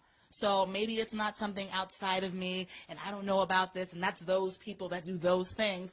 That's somebody like me, a straight person who has a family, blah, blah, blah, who is careless. This is how you get AIDS. And that's what changed for a lot of people, that face of AIDS. So it wasn't just gay guys sneaking around in the alley. It became Truckers a straight shooting up at guy. a truck stop. Well, yeah, but it also I became a think- straight, very masculine, like I said, revered hero I disagree to with a lot that. of people. And so it's sort of like, oh, wow, we're all vulnerable if we're not careful. So what people are saying is, I disagree even though with it's, that. I get it, I'm listening to you. So even though Jason Collins coming out is a huge thing and no one should discount it, there are people who think, while that's amazing, They need a straight guy to if come there out. was a huger, that would maybe affect. If it was a Kobe, It's Kobe fucking Bryant is selfish. clearly not gay. Let the but, guy have his fucking moment. It was his moment. Absolutely. He fucking had the balls to do it, and then fucking TwinkleToes.net has to come out and be like, well, actually, look, that was good, but we want somebody more high profile. That's fucking But assholes. that's They're the assholes. thing. But that's not what they're saying. They're not taking it away from him. But they're Yeah, just, they are. But no, They're but taking saying, their own like, selfish fucking agenda that they want something more. No, they're looking at it as, while this is wonderful, I wonder, though, if this is really going to have the impact on the sports Okay, can I get community a word in for a that second? something like a Magic Johnson would have. That's all they're saying. Can I get a word in? No one's taking anything away from him. They just don't know if that's going to erase quote unquote homophobia from the got it. sports world, because it's not somebody like a Shaq or a Oh my Kevin God, Garnett I or got a, it. whatever. Now let's say you win an Oscar. Okay? You win an Oscar, and then some women's group comes up. Right as they're handing you that fucking trophy, they go, this is all well and good, but. Now, do you feel like you got your moment? Well, no, I wouldn't feel that Well, way. thank you. Defense rest. But I'm not. I'm saying it was. But it's a valid perspective, but it's not taking anything away from him. But I mean, I you know what though? Can you give the guy a week? Can he have a week? I know what you're saying, because anytime anyone makes a big announcement like this, there's the people who feel that he's a hero, and then there's the naysayers. He's not a person to them. He's this thing. He's this thing to throw against the wall to continue. Give the guy his fucking week. He had the balls to come out. Yeah. This is his fucking week. And he ought to be able, he finally gets the shit off his chest. He can finally just, relax, be who the fuck he is, not have to worry about somebody saying something and whatever the fuck it is that you have to go through, that horrific fucking life that you shouldn't have to go through. You ought to be able to just be who the fuck you are. And to just, after the second he comes out, to have these douchebags be like, that's all well and good. He should have taken his big fucking hand and mushed their faces back behind the curtain for a second. I don't think they mean anything bad by it. I think they're being very realistic about the world that we live in. And the reality of it is, while you've got somebody who's done a very brave, awesome thing, sometimes it takes a bigger celebrity or whatever to make taking to away make a from bigger his. Can he have his fucking week? Is all I'm saying. I know. I get what you're saying, but they also have a valid point. I mean, do you think Jason Collins coming out is really going to affect I don't the know way why, people but see? you are driving me up the fucking wall right now. Because you're not listening to me. No, because I said like 5 minutes ago, I said if you won an Oscar and as you won it, some woman's group went up, this is all well and good, but blah, blah, blah, blah, blah, blah, and stole your thunder, you would be pissed. I would be. And But you believe that women should continue to be advanced, but can you have your fucking moment? I think that they robbed the guy. It didn't happen, but I think by them saying shit like that, I think it's what's the word? Not crass. I know. I understand what you're saying. It's not a classy fucking thing. Give the guy a couple of days. But do you think this man, Jason Collins, coming out at the time he's coming out at this point in his career with his standing in the NBA, do you think that it's going to seriously impact the way people see gays in professional sports like basketball or football, etc.? Do you really think it's going to make people be like, "Oh wow"? I can't speak. No big deal. I can't speak for other people. But that's the question. Can I answer the question? Here's the thing. You said all that shit about Magic Johnson and this put a face on it and blah blah blah. That is the legend. Now that it's happened, the same way like when Nirvana's Nevermind came out, everybody's like, you just knew the second you heard it, there was a change in the air. That's all that's the legend. Okay. And I've always said that I heard it, I didn't get it, and I was waiting for the next Skid Row album. I didn't get fucking Nirvana. Oldie. I wasn't old. I was starting to become old. Like my generation was being passed on. Like I was not grunge. I was fucking metal. Right. So I didn't get them and how great of musicians they were until they did their Unplugged. And I was like, wow, these guys, and they did all these covers and shit. And then I worked my way back. And as I worked my way back, the whole thing was over when Kurt killed himself. But that whole Magic Johnson thing was, first thing people said was, he's gay. Right. He's gay, and all this shit came out. Oh, look at him kissing Isaiah on the cheek before the finals. Right. Oh, right there. There you go. They said that shit. And then when if people who, like, were saying, no, Magic is still straight, then what they just said was, well, I'm not Magic Johnson. I'm not fucking 6 women at a time. I'm fine. So, and I think that's what most people do because it's scary that you're looking at something that could kill you and you're thinking in the back of your head, all these skanks you banged without a condom, laying there in bed going, this could happen to me too. That takes a certain level of fucking maturity that most people don't have, especially when you're younger. Okay, so you think the appreciation for Jason Collins, even though he's getting so many accolades, the real appreciation is not going to come until later? No. What I was saying is whatever that fucking website was, I thought it was uncool that they said, this is great, but, this is all well and good. But I thought they were wrong in the moment. I think it's fucking phenomenal that he did it, and I hope more people do it, and everybody just fucking relaxes, and it's no big deal. Right. Well, I think that's absolutely 100% true, but I think they were just sort of. Has any of this been funny? Realistic. This sounds like a fucking town meeting. But they're just being realistic about what the impact could be, and no one can really know until, I don't know, a month, a year, 3 years from now. How come they won't interview anybody who doesn't give a fuck like me? I could give a flying. Because that's not interesting. I could give a You flying don't care. That's not interesting. fuck about what you do off Do the you court. want me to read the comment Unless- that which started this whole thing? or Unless no? unless you're killing people. Do you want me to read this? No, I don't comment? care. I don't care. Oh, now you don't care. No. I'd You like wanted you. me to find it and read it. Huh? Now you don't care. Well, we already discussed it, didn't we? Oh, I guess so. Okay. Let's actually bring some sort of comedy to this. Okay. You got really mad at me last night Yes. before we went to bed. I'm not going to say who I was looking at either, all right? Yeah. Out of protection. This is what happened to me. Mia's fucking on her side, trying to go to sleep, and I got the laptop, and I start doing the IMDb thing, and I'm looking, and I'm looking, and I'm looking. Yeah, she doesn't believe this. So I find some starlet, right? And it says that, she did a spread in Playboy. So I'm like, oh, really? Wow, I want to see her naked. So I go to click on images. I swear to God, I'm on Google Images, and the second I clicked on one of the naked pictures, this other window came up with somebody talking, who I don't remember what they were saying, but you immediately assumed that I was watching porn because when you click on a porn, that window that opens up behind the window. Those webcams, those girls on the webcams, they pop up and they're like, "Hey, Daddy." No, they don't. They usually pop out and they go, yeah, fucking. And you try to sit and they go, what is that? First time you hear it, you're like, where's that voice coming from? Has somebody hacked into my computer and they're mocking the porn that I'm watching? And then you do it and it's just, there's some fucking housewife sitting there with a pickle. A couple of kids running around the background. It's a tough economy. God. So she immediately assumed that I was watching porno, and I was like, I wasn't. And I literally backtracked through the fucking thing. I backtraced it, and I showed you what I was watching. And I called you a fucking scumbag. Fucking scumbag, piece of shit. And then here it is. It's like, you're watching porn, too, if you know that happens. Well, so? Well, all right then. But I'm not watching it fucking lying next to you in bed, you dirtbag. Which you were. And Well, you if we're going to look at naked ladies on a computer next naked to what? me in bed, ladies, while lying in bed. So whether you're watching porn or not, I still stand by those harsh It's words. Playboy. I threw at you. It's artistic. Oh, please. They don't show the clam there.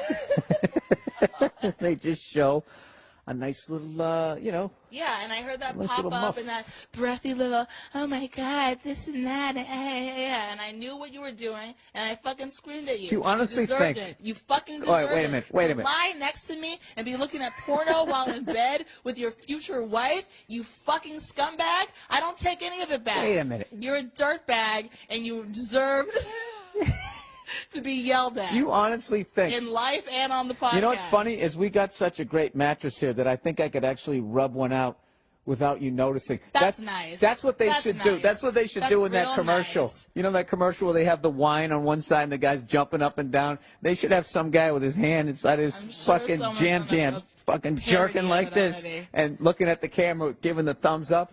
Yes, well. You just see the bedspread, fucking. Yeah, we get it. So yeah, you So that's what you think I was doing? That is what you were doing. Maybe you weren't looking at actual pornography I was. videos. It wasn't but you were working pornography. at It was a nude.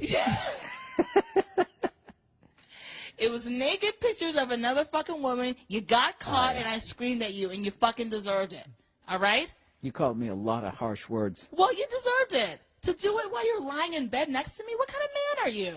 Did you take on to that level? That might be that quote of the podcast. Oh, I just wanted to look at this naked girl, and then what happens? I was tempted. You got found out. I was on IMDb in this temptress please. with her photos. IMDb, and what IMDb had a link to her All right. fucking naked videos, and there's All some right. other fucking pop-ups that come up. You were caught.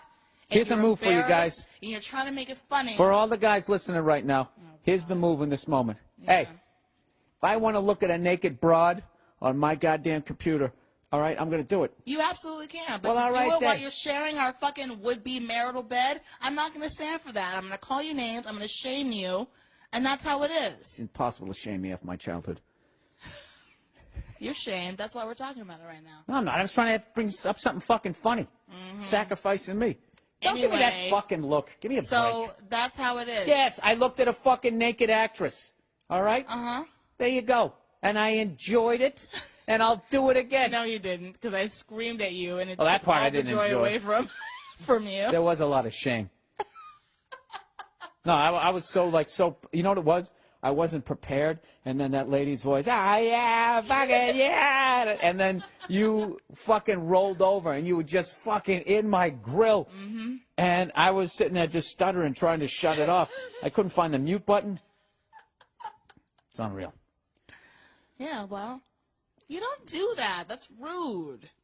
Hey, I didn't set out to do it. It's the internet. Eventually, you're going to end up at a fucking naked set picture. Out to do it. You lied here with the specific intent of looking at a woman naked No, I didn't. on the internet. Yes, you did. No, you I said, didn't. "Oh, I want to see those pictures," and you clicked on it. No, that's not what I did. And what you didn't expect. You start in the middle of the story. What you didn't expect was there to be a pop-up to appeal to the kind of perverts over there that you are, money, and I to come rat home, you I out. buy stuff, I put food That's in the what fridge. happened. I can't look at one fucking broad. Let me tell you You something. absolutely can look at you Yeah, go on the I road. swear to you God, can look I'm gonna at take as one of these many naked pillows women and I'm as you gonna want. put it over your face But to until you lie next shut to it. me in bed and be looking at some naked women and get found out like that, yeah, you're gonna get called on it. What do you expect? I'm gonna snuggle up to naked. Ooh, let's look at it together. Fuck you.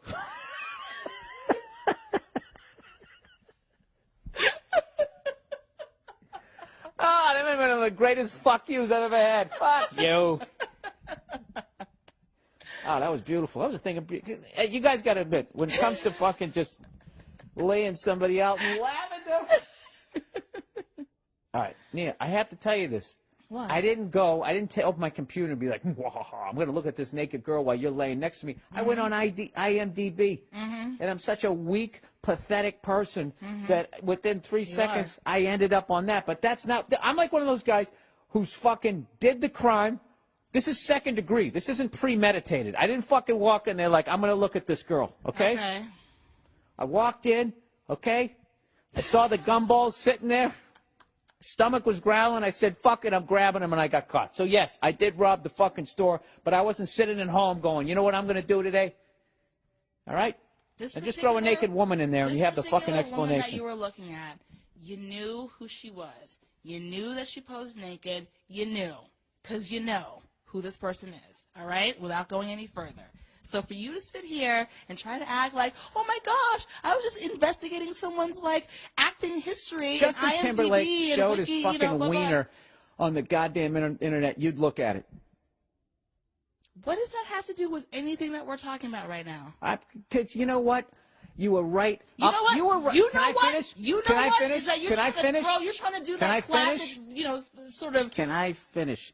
You were right up until distracting 3 minutes ago. Throwing other subjects in there to try to throw me off base, but you're not going to do that, Playboy, because I'm smarter than you. All right? All right. I'm Let's dealing not be with that. quoting dialogue from a bad cop show. You're not going to do that, Playboy. Why don't you I put like your, that, Playboy. your little gumball fucking siren on top of your non-existent car? Listen to me. You were right up until 3 minutes ago. Which is Now, you know what you're doing? Now you're hamming it up. Oh, You're am I hamming it up. hamming it Yeah. on the podcast? You know what? That's Here we so go. different Here from we what go. usually happens on the podcast. Right. You should have ended with "fuck you." Can you please do that again? No. Fuck you. All right, there you go, people. That is the podcast. That's the Neolog. That's the Neolog. All right, listen. I'm sorry that I looked at a talented actress naked. You know, what do you want me to do? Talented actress? Will you shut up and stop outing the person? You already fucking left like 90 clues. What is wrong with you? I didn't. Be mad at me. Don't be mad at her. I'm not mad at her. She did Okay, nothing well then quit wrong. fucking doing that, all right? See, you're doing it again. Keep I'm it not at me. this No, is- I'm not. This isn't No, about I'm not. her. Oh, This is about my you. God. This is about you. And you know what? This is Trying what to get away happens. with some You know what? shit. This is what happens every night around 8 o'clock and 9 o'clock, and then she fucking drives me out of the house, and I go out and do stand-up. Speaking Okay? of which, are you going out Yes, I am, and you can watch all your stupid. Good. What was that fucking show you were watching? Which one? The show about the swimmer who doesn't get anything but swimming. What would Ryan Lochte do? Oh my God. Jesus Christ. He's Yes. hamming it up. He's Is he? Yes. I don't know that he is. He's traveled the fucking world. He's won gold medals. No, Nia, no.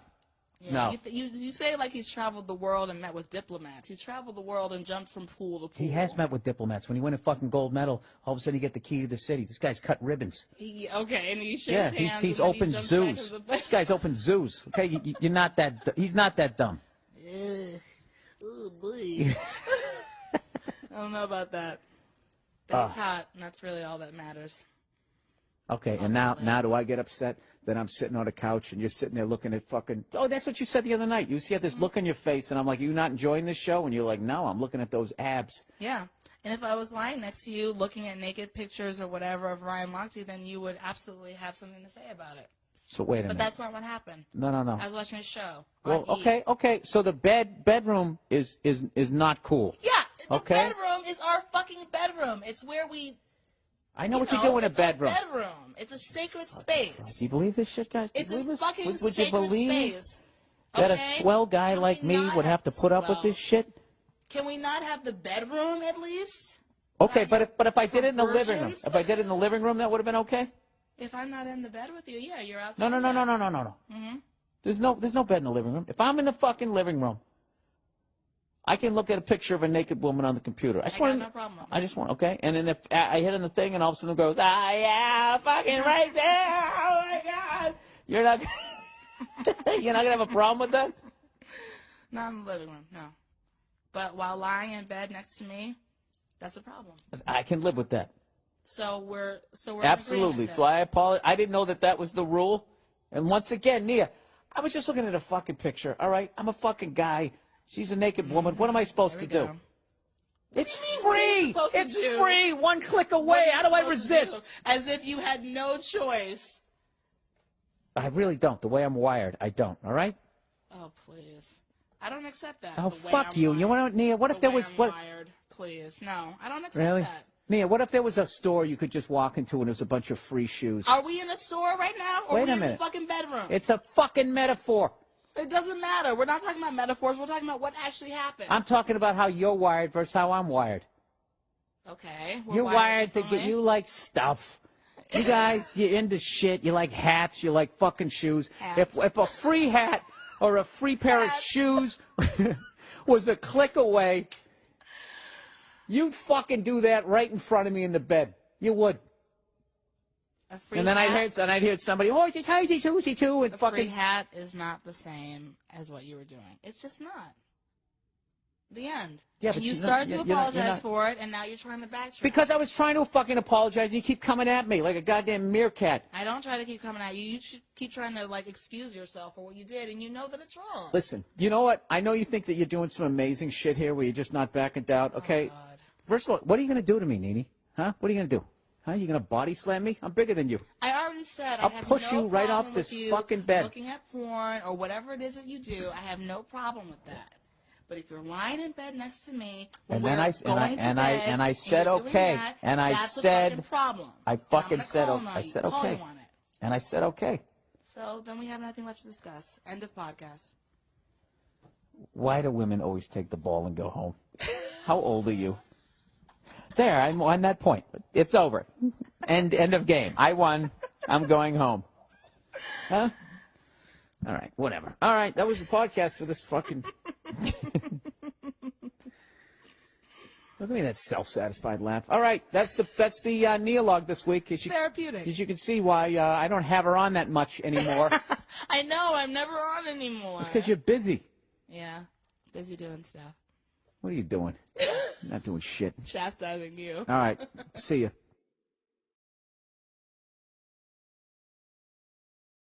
So, anyways, I went up to see some family over the 4th of July to celebrate the birthday of this country. And as I'm driving up, I'm listening on the radio, and evidently I looked up the song on the internet. It's a Carrie Underwood song. Who I don't know what she is. I'm guessing she's white because it sounded country. And she had a little twang in her voice, but I don't want to piss off any Koreans out there. She might have been Korean. There's a song called Before He Cheats. So I'm driving along, and, I'm driving my buddy's car. This is how I'm going to fucking defend myself, that I was on a radio station that was actually playing this. And I was just sort of clicking the pre-programmed radio's fucking whatever. You know what I'm saying. I'm feel like shit. Cut me some slack this week. So anyways, this song comes on, and this Carrie Underwood chick is sitting there singing this song going, right now, he's probably slow dancing, blah, blah, blah, right now. And she's singing about her boyfriend. I got the lyrics right here. Right now, he's probably buying her some fruity little drink because she can't shoot whiskey. Right now, he's probably up behind her with the pool stick showing her how to shoot a combo. And then they go into the chorus, and she goes, and he don't know that I dug my keys into the side of his pretty little souped-up four-wheel drive, carved my name into his leather seats. I took a Louisville Slugger to both headlights, slashed a hole in all four tires. And all I could think was, why don't you just break up with them, you dumb cunt? You know what I mean? What are you going to do? You're going to do all this shit, then he's going to get mad, and then what? You're going to make up after 5 days, and then you're going to blow him again? I hate this fucking song, and I'm going to tell you why. Because I'm pretty sure it's a hit. It's on the radio, right? I don't know. And you know what I love about this is people will listen to this song, and they won't even question the rationale of what the fuck someone's doing in there. Because so many people in life, myself included, you're like powerless in life. You just play the powerless card. You know? Just get out of the fucking relationship. I fucking hate this song. And this is one of these songs, too, where fucking women all get together and they start singing, I got caught my key to the side of his car. You're all a bunch of dumb cunts. Okay? You're fucking stupid. Just break up with the guy. Just break up with him. Not even to mention the fact that now you're going out there and you're doing damage. I don't know. Is that a felony? That's not a felony. I don't know what it is. But it's just a classic thing where a woman would listen to that song and at no point would she ever think, maybe I could get arrested for this. I am damaging somebody's property. No, you got a fucking vagina. You can just go out in broad daylight. You don't even have to wear a fucking mask. Do you know what I would have to do if I wanted to go out and go fuck up somebody's car? I would have to wait for, first of all, I'd have to make sure I had an alibi. It'd be like I was killing somebody. I had to make sure somebody could cover for me and say that I was fucking somewhere, right? I had to put on some goddamn cat suit and a fucking mask, right? Like I'm in that Dead Presidents movie. And all I would be able to get, I'd be able to get off one quick hit, right? One quick hit, unless I want to start carving it up like a pussy, right? But if I really was going to go out there and smash somebody's headlights, I could hit one, and the second the car alarm goes off, I have to fucking take off, and then run home, get out of my little fucking little cat suit, and then try to put on my pajamas so when the cops show up, because you know they're going to find some sort of fucking fingerprint, I got to act like I'm not out of breath, like I actually have been sitting there for fucking 8 hours watching TV. I don't know, I can't stand, you know, it just reminds me of when that movie Fatal Attraction came out, right? And the amount of women who would just sit there and, do you see that movie? Huh? Yeah? That's what you get. That's what you get. You know, there's no thought of, like, this bitch put a rabbit in boiling water. There's none of that. Women, they're out of their fucking minds. But that's not even the point of this. My point of the Carrie Underwood song, it actually made me feel like a loser, because the amount of fucking times, I mean, I haven't gone out and fucked up somebody's car, but the amount of times. You know what that song is? That song, it's a powerless song. That's what the fuck it is. And I went through the whole lyrics to see if she breaks up with him in the end, and there's sort of an ambiguous line in the end where she goes, because the next time he cheats, oh, you know it won't be on me.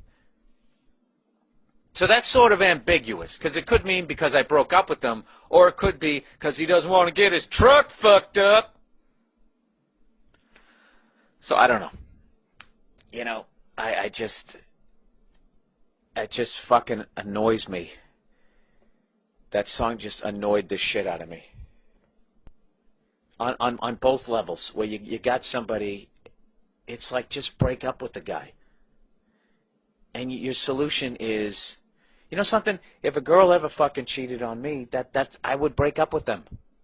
I'm not saying I wouldn't flip out and give them a good fucking trashing verbally, but I would never go in like. throw all their clothes out in the front lawn and burn them. You know? Why wouldn't I do that? I don't know why. I think a lot of it has to do because I'd be fucking worried I'd get arrested for damaging property. Why do women have an exemption from damaging property? I don't understand it. If a woman sat there smashing up somebody's car in broad daylight because the guy cheated on him, people would be laughing. I would be laughing. Everyone, it's a comedy. It's just hilarious. But if the exact same scenario was going down and a guy did it, it'd be the classic, the cops come and they put you in that you get tasered and they mush your face into the fucking pavement. I don't know. I get it. Women have to carry a kid around in their goddamn stomach for 9 months, but I don't think that gives you the right to go out and attack somebody's Fiero. I really don't. So why don't you guys just fucking relax? All right? You bunch of goddamn psychos. With your I'm on my period excuse, so 3 weeks a month you're out of your fucking mind. I think if a girl goes, even if you were cheating on a girl or on a woman, right, and she fucks up your car, I really think you ought to be able to go up to her and give her a nice fucking two-piece combination to the goddamn fucking cabbage. What do you think about that, right? Just hook off on that fucking hair-teased head of lettuce on the top of her fucking shoulders, right? What would you go with? I'm really going to alienate a lot of my fans on this one. And I want you to know that most of this is not me advocating punching a woman in the face. Most of this is I can't fucking sit in this stupid hotel room anymore. I can't fucking do it. I've had the goddamn do not disturb light on for like 4 days. They probably think I overdosed in here. I'm really big on that. Don't clean up the room. Beat it. You got to come in every 3 days and change the sheets like I'm royalty. I change the sheets like fucking once every 3 weeks. Maybe. That's only if they're white, and I can tell how filthy they are. That's right. Wrinkle your nose up, you fucking pompous broads. That's how I live my life. Jesus, why am I attacking women? I don't know why. What was I talking about? Oh yeah, if you could punch a woman in the face, you allowed 2 punches, what would you go with? Okay. Would you go classic? Would you set up the overhand right with the jab? Would you actually waste a jab?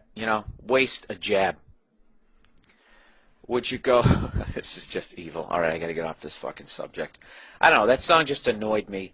I hate those fucking songs when women just openly talk about how they're going to go out and destroy a guy's fucking property rather than break up with him. And it's considered some sort of justification. Rather than looking inward going, maybe I'm a bad judge of character. What sort of qualities am I looking for in somebody, and I'll date that. I mean, didn't the fact that the guy had a souped-up 4-wheel drive truck, didn't that give it away on any fucking level? Huh? A souped-up 4-wheel drive truck, Carrie Underwood, you dumb fucking... What else did he have, huh? A fucking earring hanging down with a lightning bolt on the side of it. This fucking song stinks. This is one of the... You know why I hate this song? And I'm going to do my whole podcast on this fucking song. This is going to be one of those fucking songs when I'm on the road and I'm hating my life, and I just don't want to go back to the hotel room and be lonely, and I'm going to go out to a bar, and that song's going to come on, and fucking 4 fucking twats with their ear-piercing, I'm singing and I'm drunk, high-pitched voices are going to start singing every fucking word of that song. Like they're like these fucking cunt badasses. Okay, and I'm done. All right, I'm done with that.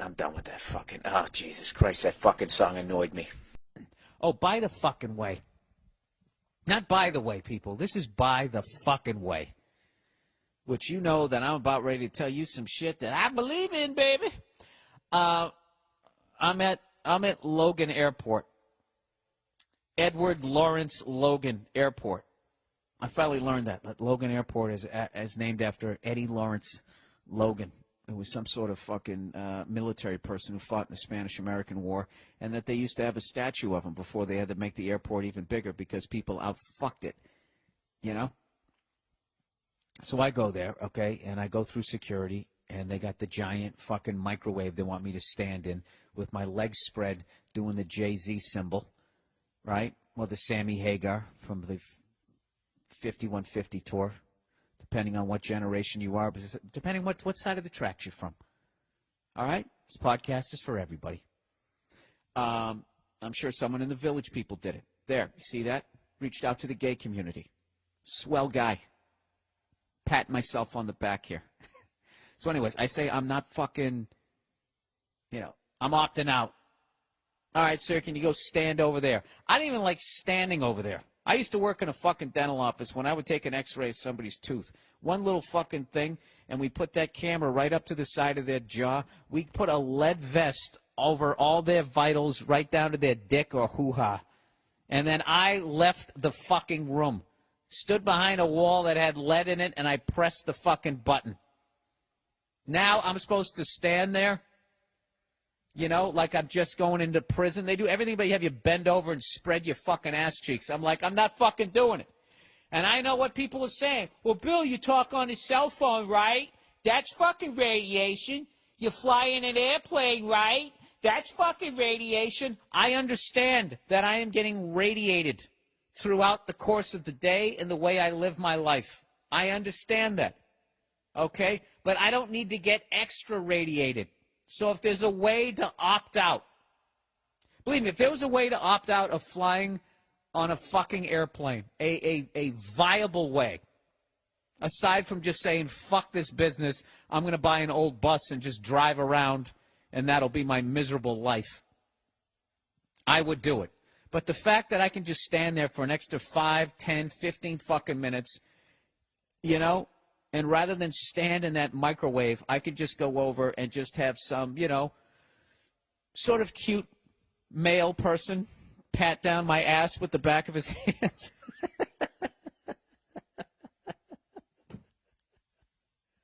Do you have any sensitive areas? I would much rather do that, okay? And then, people have given me shit about it, saying it's stupid, it's fucking pointless, and blah, blah, blah, blah, blah.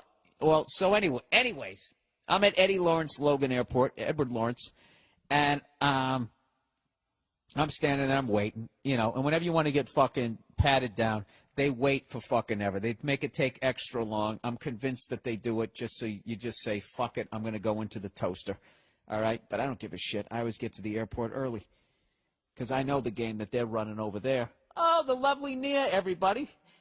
How are you? Come over here, talking to the microphone. How you been? We couldn't hear you last week. Oh, I've been great. Thanks for asking. Great to be back. Are you reading from a script? I am. Oh, who just woke up? I am great. Thank you for asking. Yeah. Where's the real Nia? Who is this sexy robot that was replaced? Listen to this shit. I'm telling this story about, I always opt out of doing the Jay-Z thing where they radiate everything but your fucking taint at the airport. Jay-Z? Yeah, you know where you have your hands like the Hova sign? Oh, God. Isn't that what it is? Yeah. So, I'm standing there waiting, right? And I'm staring down some bald-headed douche who knows. First of all, they always have some chick there, and she just goes, what do they say? Male. Oh, what is it? What they say? Male pat down, or whatever they say. Yeah. Male support. Mm-hmm. Aisle 5, whatever the fuck they say, and it's typical chick voice where it can only carry. What is that? You guys aren't good at yelling. Yes, we are. I yell at you. Yeah. Like no one hears it. No one hears it. All right, go ahead. I got the microphone away. Yell male support aisle 4. Yell it. I want to hear it. Son. Male support aisle 4. That's good. That has a sense of fucking urgency. All right, then you know what? They don't put their fucking heart in it. They just go, male, pack down, out. Because you can't be screaming like there's something going down or whatever. Yeah, but you got to communicate. You got to communicate to those bald fatties guys down there who are going to put the back of their hands on my ass there. Well, they don't get it. They have a whole little system that they're talking to each other. That you Whose fucking side do you want here? Not yours, obviously. All right, well, listen to this shit. Wait a second. Let me get to the point. Hey, go get time out. Get another microphone. Hang on a second. We're actually going to pause the podcast. Pause the podcast. All right, through the magic of hitting pause. That's something I never do in this thing. Actually hit pause there. So anyways, this is the deal. So I'm going through security. Yeah. After all these people ridicule me like, oh, you're already getting radiation anyways, man. So why not stand there and literally have your entire body, but your taint, lit up, right? So I'm fucking standing there, and this lady is going, hey, fucking male support out for, you know, and I'm like, they're not hearing you. They're not hearing. And then she goes, sir, could you stand over there? I go, I'm going to stand right. I need to watch my wallet. Okay, you can stand right there. All right. So anyways, this Asian kid comes up. Fat Asian kid, one of the rare ones. Why like is that relevant? like a white elephant. Why is that relevant? It's because not Asian that people are rare. in great shape. They eat great. I don't know what it is. They're in fucking awesome shape. And every once in a while, you see a fat Asian, you're like, holy shit, right? I don't mean like he's did it on purpose to sumo wrestle. This is just a fat kid. Sumo. Samoan, whatever the fuck it is. This fat Asian kid comes up. Not relevant to the story. But it is. go on. For the comedy, it is. Oh, I see. All right? Sorry. Come on. Listen, I trashed waspy fucking white people on this thing. Oh, you did? Did you talk about Nantucket? Yes, I did. Oh. Ahoy. Ahoy. Yeah, see, you just hate him. And it's wrong. I don't hate anybody. I don't have hate in my heart. All right, shut up. Listen. So this person, this fat kid, comes up. Yeah. All right, and the lady just goes, hi. He couldn't even hear her. He's like, what? Hi. He's like, what? And I want to be like, how old are you? That's what the fuck she's trying to say. Mm-hmm. And he goes, 13. And she goes, all right, come over here. And she had him go through the old school one. Yeah. So basically, you want me to stand in something that could kill a 13-year-old. That's what the fuck I'm supposed to do. You know what? On the way out, on the way back, two times that, 4 times a month, I'm going to stand in this thing that can kill a 13-year-old. It can't. I'm sure it can't kill it. Maybe it can affect his puberty or his growth or something. Yeah. I think Maybe women. it can affect his dick. I have a dick too. What? Because my dick's old now? Yeah, your dick is old. It's already grown. Your balls are down between your knees. The pubes. No one cares about it anymore. It's just kind of out of commission. I think women can avoid that full body thing by saying that they're pregnant. And they won't let you go. They won't make you go in there if you say that you're pregnant. Oh, exactly. Women always have the "I'm just a girl" excuse to get out of horrific things that guys have to do. But stick with the thing here. If that fucking thing, how old are you? 13. Get over here. Prevent him from getting chest hair or something. But you're old. They don't care about you. It's the youth of tomorrow that we're concerned about. Oh, there you go. I sat there and I you're out of the game, old man. I'm not even, this isn't about me whether I feel like I'm old or not. I know I'm old. I'm talking about surviving. I almost high-fived myself. I bursted out laughing, extra laughed, because I wanted fucking Mary Mumbles to be like, Mary Mumbles. Yeah, what are you laughing at? I'm laughing because I'm doing the right thing. If that fucking thing isn't safe for a goddamn 13, I could see if it was a making some little baby crawl through there. It's a fucking kid who probably knows more about computers than I do, and they're like, yeah, no, don't think so. Come over here. To listen on Spotify, click the link below. All right? There's a lot of question out there about, things that happen within society, especially, this is something that I think a lot of white people need, not because we're more racist than anybody else, we just get the consequences of us fucking up is so much harsher than other people because, we are the gold standard when it comes to racist. We are in the driver's seat right now. We have been in the driver's seat for a while, basically meaning that if we are ignorant assholes, it has way more effect than when other people are. Back in the day, when other people were running shit, that's the thing. Whoever's on top, if you're thinking ignorant, that's why, if you're on top and you're thinking ignorant shit, you have to be called on it because just because the effect that you can have. You know what I mean?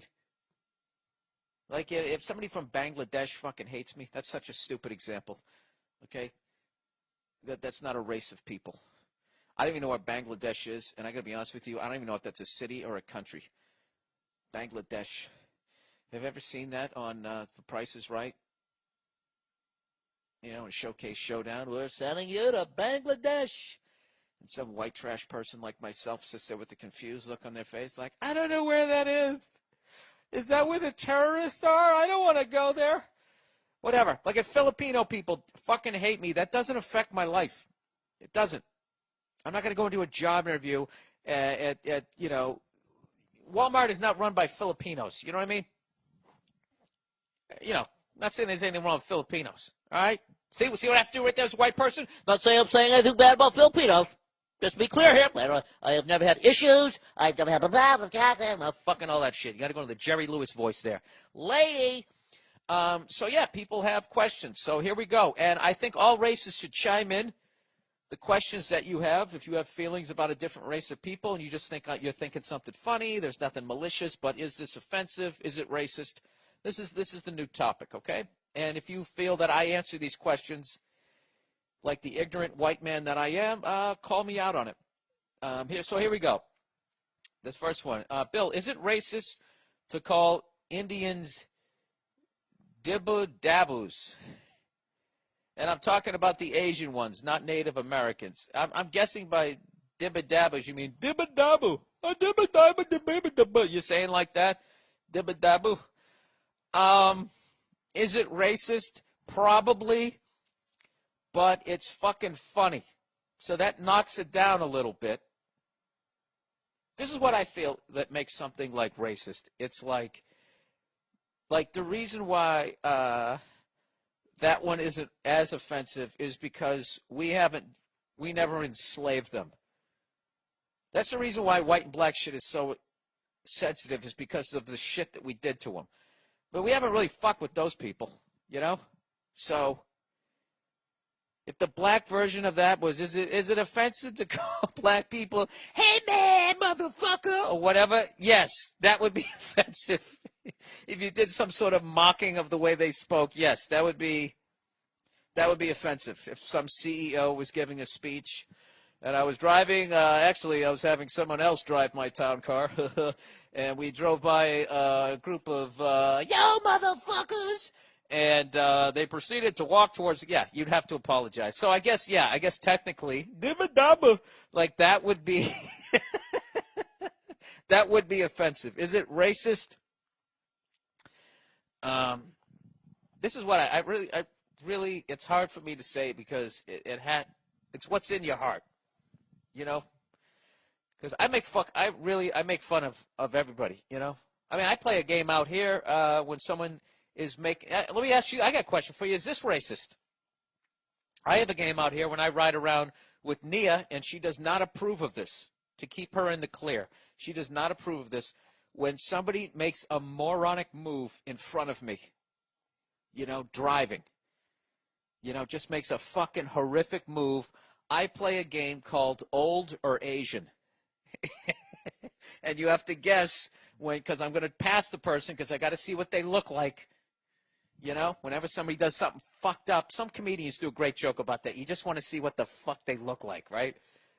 That's the game, Old or Asian.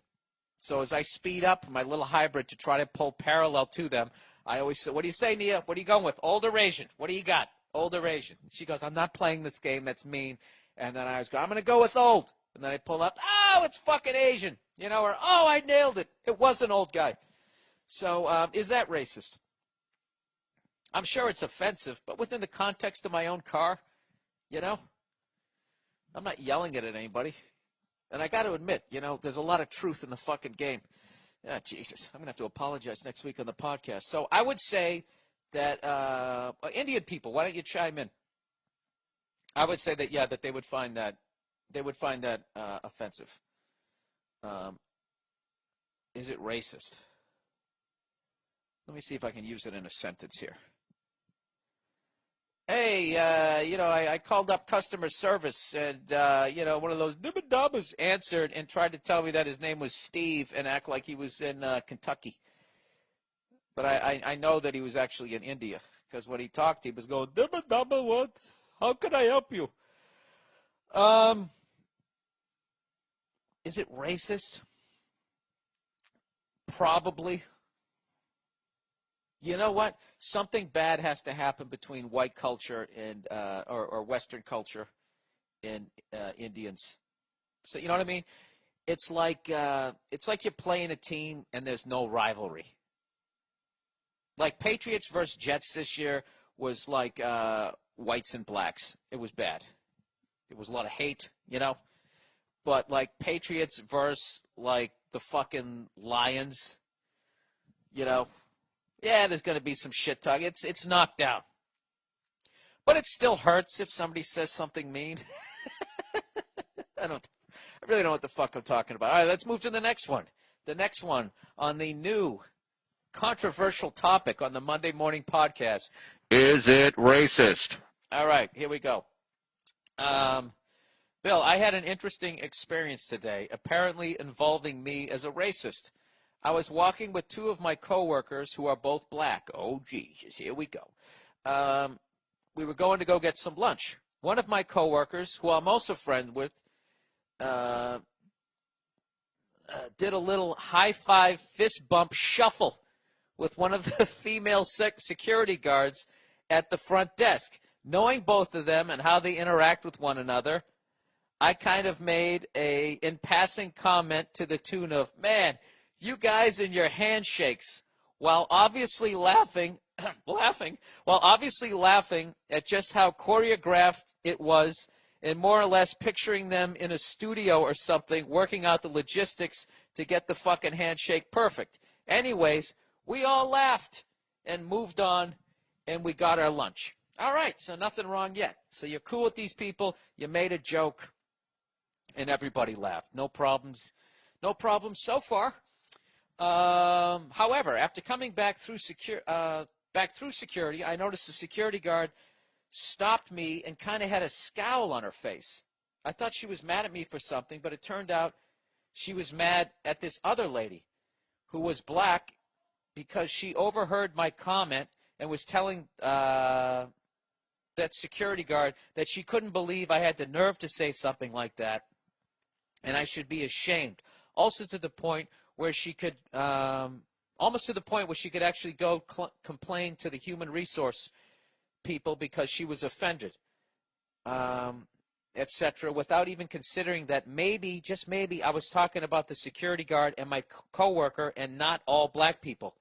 Now, it being corporate America and all, I'm sure rather than even face the possibility of any bad press, they'd rather just sweep me out the door and completely ruin my any reputation that I may or may not hold at the company just to save their own asses.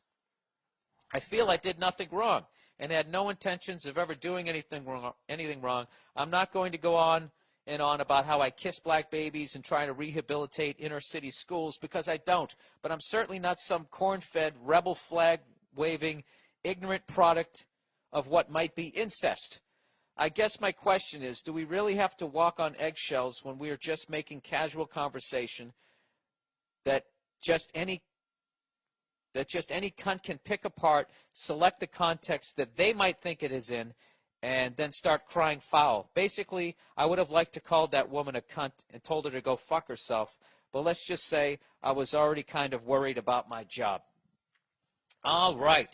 See? Yeah, I think this is the classic one where you were fucking around. The other two people knew you were fucking around, but then one person just decides to get offended, and then you have to go on TV and apologize, which personally I think is the wrong move, because when you apologize, now it's like you're admitting that you meant it in a bad way. I mean, the apology I would do there would say, look, I'm sorry that you didn't understand that I was joking, but I'm not going to sit here and apologize like I have any sort of ill will coming your way.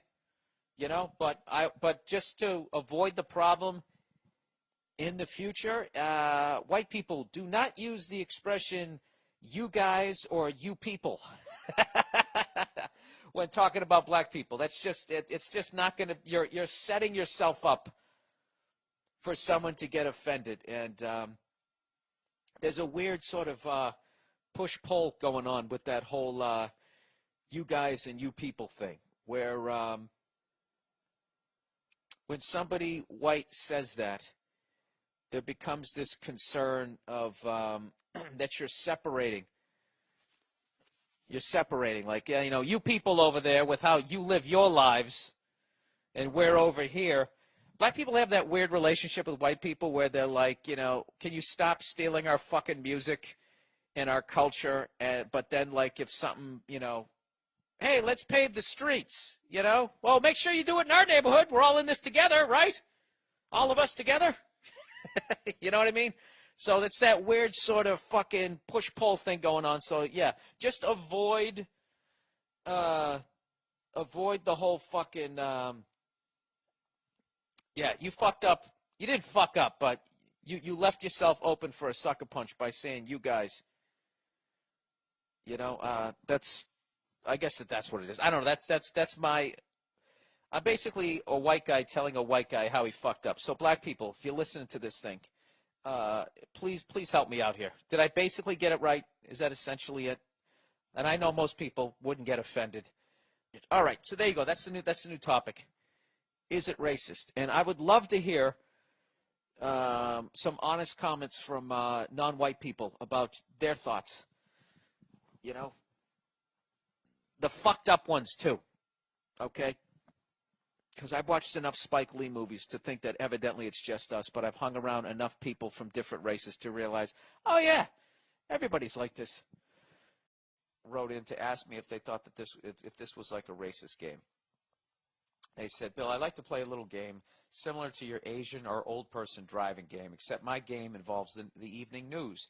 It's called Beaner, Black Guy, or Crazy Ass Cracker. Just to clarify, I am Hispanic, parentheses, Latino, Mexican, or whatever other dumbass term someone has come up with. So saying Beaner is okay. See, now this is why I wanted to do this segment. This is the exact fucking reason. Okay, he says Beaner, Black Guy, and Cracker. All right? And he goes, I can say Beaner because I'm Mexican. Well, then why can you say Cracker Ass Cracker? Right? It's because I'm white and no one gives a fuck about that one? See what I'm saying? This is something that I learned from doing stand-up in front of all different kinds of people. That's what I learned. I learned that everybody basically, it's not that they're selfish. They look out of their own head. You can't help but do that. So you just see shit from your own perspective. Like one night I was doing this gig, right? Down at the old Boston Comedy Club in New York City. And one of the acts that was going up was this, I think I told this story before. It was a comedy team. It was this Asian guy and girl, and they went up there and they did this fucking rap, okay? And they went up there and they stuck their teeth out like they had buck teeth, and then they put, you know those glasses that you can put on, those joke ones that make your eyes look Asian? They had those, they're Asian, and yet they still put those on. And then the other guy had on a fake gold chain with a fucking fortune cookie hanging off the thing. So I'm sitting there looking at them before they're going up, going, oh, man, this isn't going to fly. This isn't going to fly with this fucking crowd. This is basically, what do you call that shit? What was that shit back in the day in old-time Hollywood? It was almost like Asian blackface. Like, what they were doing was ridiculous. So I was thinking that black people watching it were going to be like, just all the shit that they've been through would look at it and be like, why are they selling out their own fucking race? This is horrific. This is fucking horrific. And they didn't. That act went up there and they fucking destroyed, and everybody laughed their balls off. They thought the fortune cookie thing was fucking hilarious. And I was just like, yeah, people, I don't know. Maybe it's because they're shitting on their own race. What the fuck are you supposed to do? I don't know. I just found that shit fascinating. So does that pertain to what the fuck I just said? I don't know. This cold medicine's kicking in. Let me finish this. So anyways, this is basically what this guy does. He says, just to clarify, okay, now this game started because I hate watching the news. And no matter what I'm watching, SportsCenter usually, my wife will want to change it. So naturally, being the asshole that I am, I had to figure out a way to ruin it for her. So what I do is turn away from the news whenever they begin explaining the crimes or events of the day, based on the description of the crime or event and how it was committed or performed. I yell either Beaner, Black Guy, or Crazy Ass Cracker. Dude, that actually sounds like a fun fucking game. Well, I wouldn't say Crazy Ass Cracker. I would just say fucking white dude. Example, news report says, would I say Beaner? No, I wouldn't. That's one of the worst ones ever. Beaner. It's got no ring. It's got no flow. That must have been a bad day with white people. You know, usually we're a lot more creative than that. You know, name you after a fucking vegetable. Is it a vegetable? Is it a fruit? What the fuck is it? I don't fucking know. Anyways, let's plow ahead. Example, news reporter says a man was stabbed, and I yell out, "Beaner!" I know it's a beaner because we Mexicans can't afford guns and still pay for our illegal extended family members we have living with us in our 2-bedroom house.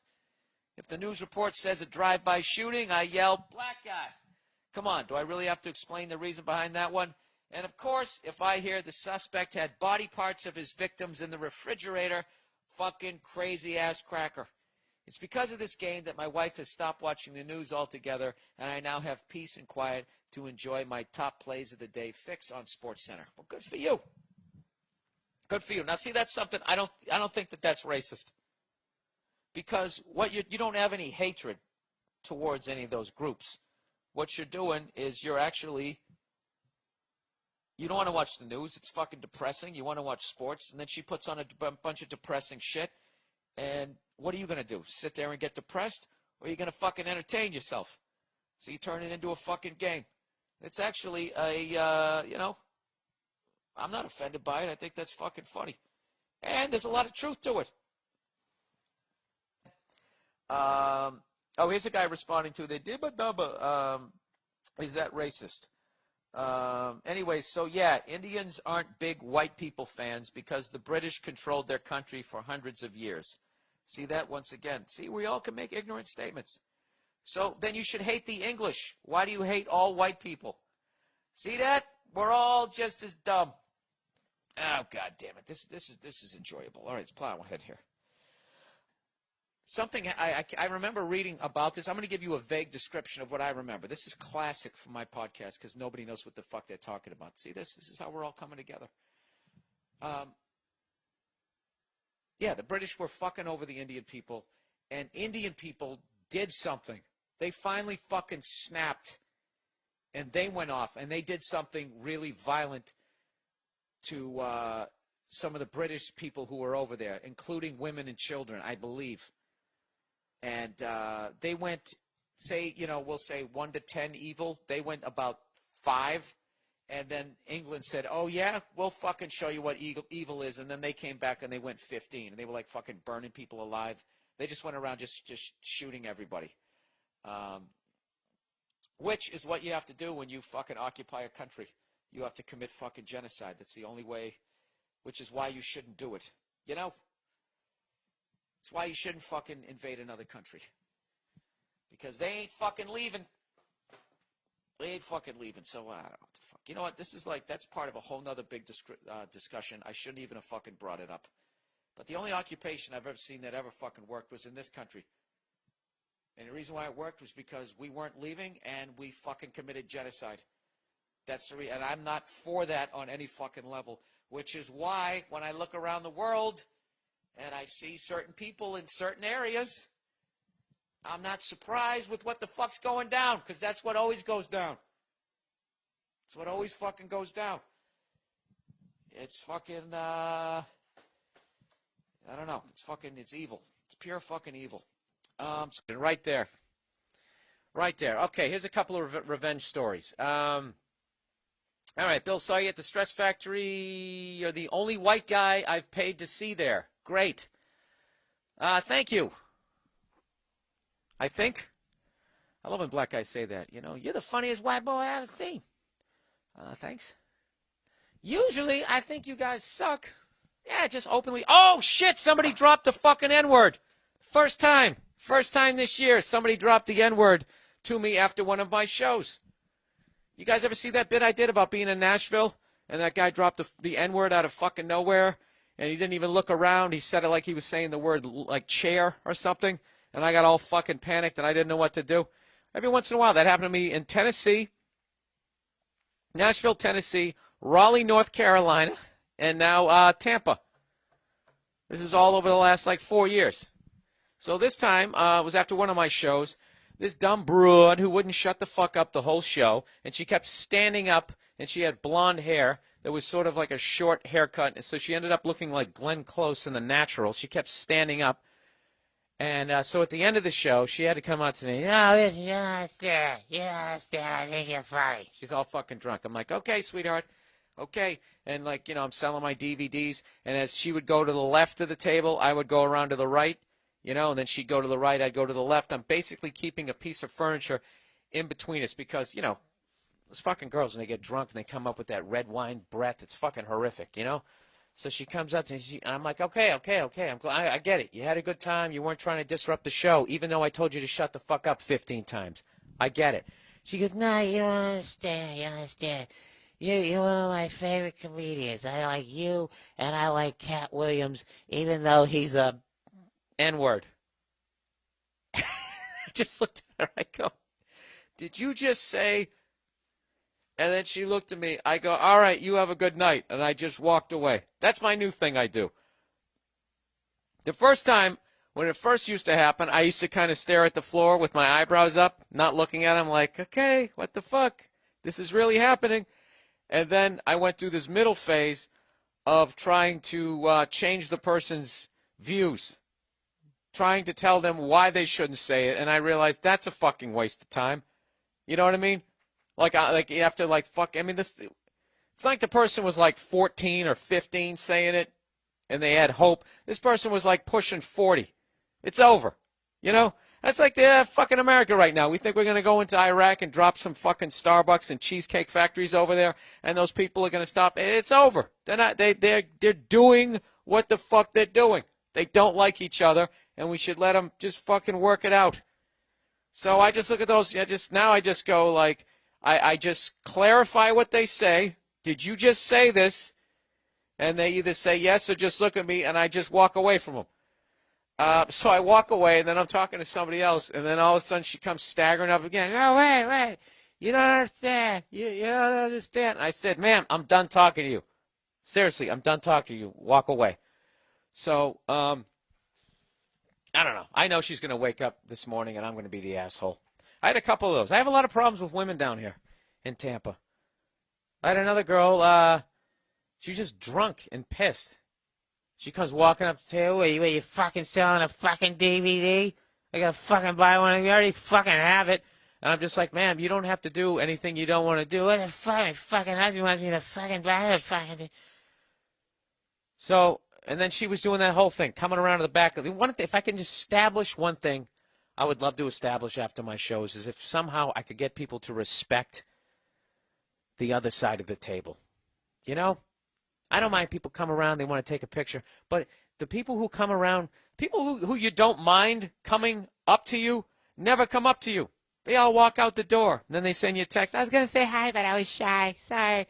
But the fucking drunks who come up with spittle coming out of their mouth, they got to walk right up to your face. What's that Seinfeld? The close talkers? That's what they end up doing. I don't even remember I'm not even drinking. I can't even remember what the fuck happened last night because there's high voltage tower. I don't know. She just kept coming up to me and she kept cursing. I'm like, all right, lady, all right. And she goes, no, I'm sorry. You come over here and hug me. It's like, no, get away from me. And then she starts putting her fucking hands on me, and it's just like, something, you fucking twat? I don't want you fucking touching me right now. Okay, but you don't give a shit because you're a woman and I'm a guy, and it's okay for you to do that. It's not considered anything. If I do it to you, it's fucking some sort of harassment, right? Get your fucking drunk ass hands off of me. You're a sloppy mess. Get away from me. You know what I'm doing? I want to put my hand right on her fucking forehead, And right as she reached up to fucking remove my hand, I gave her that little to her head, make that head snap back a little bit, and right as it was registering that I made her head snap back, I would then, like Chuck Norris, swiftly move to the exact opposite side of the tables, because then I know she'd get mad and then start flailing. Oh my God, you just fucking stabbed me in the fucking head. Yes, I did, you drunk cunt. Buy a DVD or don't buy a DVD, but don't fucking come up and start fucking cursing me out. I'm not telling you got to buy the thing, you fucking twat. Beat it. All right, so I got one more show here in Tampa. That didn't even make sense. All right, Bill. Hey, Bill, I'm 24 and have 4 kids. Jesus Christ. What is that, the fucking 1800s? What do you got? What do you got? Some fucking, do you need some farmhands, sir? Somebody go clean out the silo or fill it up? Oh, good Lord. You guys make your own clothes? I'm 24 and I have 4 kids. I'm married. I feel bad for this guy. I shouldn't make fun of him. I work for public utilities doing very hard manual labor. And I work hard for my money, which goes straight to my wife and 4 kids. Basically, when politicians run for office and they try to stand on the shoulders of hardworking Americans, this is the guy right here. This is the guy that, like, Sam Elliott talks about. Speaking of that, I recently saw one of those Coors commercials. Have you seen that? The Rocky Mountains go down this country like a backbone. And we make our beer the way the fuck we want to, and that's what having a backbone is all about. You gotta have a backbone to make a light beer that looks and tastes like piss. A watered down, shitty beer that comes from the backbone, Rocky Mountains. You know something? I think whenever you have a pussy product, you know, one of the red flags is you get Sam Elliott to do the voiceover, you know? Because you're like, oh my God, people are going to see right through the fact that, I mean, come on, people, Coors. It's one of those beers when, like, you're hungover that you actually drink. That's like vitamin water for an alcoholic. They're trying to tie it into the fucking Rocky Mountains. I mean, I know they get their fucking water from the Rocky Mountains. Goes down this country like a backbone. Tough guy shit. Give me some of that Skull Bandit.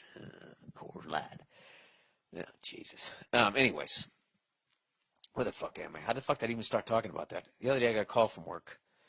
The other day I got a call from her. Okay, let's reset this up again. The guy's 24 years old. He has 17 kids. No, he has 4 kids. He's married, works for public utilities, does very hard manual labor. He works his fucking ass off, and all his money goes straight to his fucking wife and his kids. All right? The other day I got a call from her at work, and she told me to meet her at the doctor's office because she doesn't like taking the kids to the doctor alone. When I get there, she starts yelling at me, as usual, red flag, and then she said, all you know how to do is work, so why don't you just go back to work? And saying, all I do is pick up after you and the kids, and basically calling me a loser for working and making money. I'm doing my best to provide for my kids. She takes my money. She spends my money on stupid shit. We've been married for a year and 4 months now, but you got 4 kids. Did you have quadruplets, sir? What happened? I don't know, Bill. I'd just like to hear your take on the situation and give me some advice. All right. Okay. Oh, Jesus. Here we go. All right. First things first. I don't know what you said before she said, all you know how to do is work, so why don't you go back to work? That could have been anything from her actually being a jerk to her saying, yeah, Philip has a cold, and you said, which one's Philip? We got so many fucking kids. Which one is he? Is he the little rusty-haired one? Then she, all you know how to do is work. Why don't you go back to work? You know, if she said it like that, then what can you do? But it doesn't seem, I don't know. The fact that she's saying all I do is pick up after you and the kids, this is what you need to do. The worst thing that you can do when you want somebody to hear your point is to be a fucking asshole like me. It's like when I approached that lady at the bank. You know, she didn't hear what I was saying because she's she's a cunt. All right, who's kidding who? But beyond that, I was a dick to her. So no one's gonna listen to you if you're a dick. So if you want to stay with this woman, right? You're going through a rough period in your relationship. What you have to do is you got to walk away from that situation. You know, go scream into a pillow all the shit that you want to say to her, or go yell at your windshield as you drive around the block 15 fucking times. A couple of drinks, whatever you got to do. Unwind. And this is how I do it because I have a brutal temper. And just write down on a piece of paper what you want to fucking convey. All right? And then practice it. I know this sounds crazy to people who don't have this problem, but that's what I have to do because I'll sit there and like that bank thing. I tried to practice it. My first attempt at practicing, I would start off slow and eventually get pissed all over again. I'd be like, hey, listen, I noticed that when you went in, you know, you opened your car door into my car, and then you came out, and then you did it again, and it's like, what the fuck? You know, okay, wait a minute, I can't do that. All right, start over, Bill. And each time I would get further and further to the end. So that's what you have to do with this person. You have to sit down. Hour and 12 minutes. How fucking long is this podcast? You have to sit down with her and just be like, look, I mean, I don't know what you're just say, listen, we have 4 kids. That's the situation. You know, the place is going to be a mess, and I am working. Okay, obviously, I'm not giving you what you need. What more do you need from me? Okay? Let her, that's probably a good way. All right, we need to talk. You seem really upset with me. Blah, blah, blah, blah, blah. What more do you need from me than what I'm doing? All right? Since she sees that you're relaxed, you're going to hear what the hell she wants to say. Then when she says what she has to say, you know, fair enough. All right. Here's what I need from you. All right? And then in a nice way, you got to tell her to stop spending all your money on stupid shit. All right? That's what you got to do. And I'm telling you, the key when you're fucking trying to make some headway in your relationship is with the woman is you can't lose your fucking cool. All right? And they will, if you back them into a corner sometimes when they're doing something wrong, because they're humans, they're going to do something wrong. When you back them into the corner and they did something wrong, watch out if they start attacking you. All right? With shit that has nothing to do with what you're arguing about. Like you're arguing about, you know, whatever. Like you fucking, she keeps leaving the TV on and going to bed and it's on all night. She's fucking, whatever. Whatever the fuck that causes. The electric bill to go up. If all of a sudden she starts going, well, you know, you're just mad because you're just short, or she attacks you for that, or some other bullshit, or you're just a fucking asshole. Right there, she just abandoned her argument. And what she's doing now is she's just trying to make you mad so that she can steer the argument into some other bullshit, or just hopefully get you to say something so fucked up that it just totally camouflages, you know, the bullshit that she did to start the fucking argument, basically. So just keep it cool. You got to sit down. You got 4 kids with this girl. You're attached at the hip with this woman. Okay. So what you want to do is try to have a good time. You're a good guy. You're working your fucking ass off. Okay. She needs to appreciate that, and she has to appreciate that. You know. What do you want to do? You want to fucking whatever the fuck you're doing. You don't want to walk around picking up SpongeBob SquarePants stuffed animals all day. You know. You got to be like, sweetheart, you had 4 fucking kids. See, this is why I'm not good at it. Sweetheart, you had 4 fucking kids. The fuck do you think was going to happen? You know, get your tubes tied. Quit bitching at me. See, that's the first pass. That's the first way I would say it. And by you get to the end, you just say, listen, you know, I love you. You love me. We have 4 beautiful kids. We have to work together. It's definitely a trying time being this young with all these kids, but blah, blah, blah, blah. And I'm telling you, your life will be, like, it'll be better. It'll be better if you work it out. But the worst thing you want to do is come at her after you've had a few pops and said, listen, let me tell you something, you dumb cunt. All right? I'm the backbone of this fucking country. You don't want to come at her that way, all right? You stupid bitch. I'm fucking working my balls off. Why don't you go out there on that goddamn fucking oil rig all day? You know? Why don't you go down to the pharmacy and get on the fucking pill? Maybe you wouldn't have to be picking up so much shit. All right? Or they'll let me know to pull out. You'd say dumb shit like that, you know, and then you're gonna have a fucking horrific relationship. You don't want to do that. So that's it. That's the podcast for this week, everybody. And my grandmother's going to be 99 in October, and she still drives. That's good. Why? Drives. Why? Does she still fuck? I think when she was like 75. Yeah, then that would be impressive. You know, 99, that's not impressive. You know what that's like? No, it that's isn't. like handing a child a loaded gun and going, he's had it for 4 days and hasn't shot himself yet. No, it's not. The Yes, kid it is. scenario is funnier. Hold on. We got it. That's not true, though. She has over 75 years of driving experience. That doesn't chalk up to experience. Jimmy's Are on. you joking? I don't ride with her. Jimmy's but she on does to drive. something here, though. Ooh. We all have an old relative that we brag about. Mine was a great aunt. She finally passed at 101. And I used to say, and she lives alone. She still lives alone, and she goes shopping Right. at the corner. And you're like, That was the second half of my story.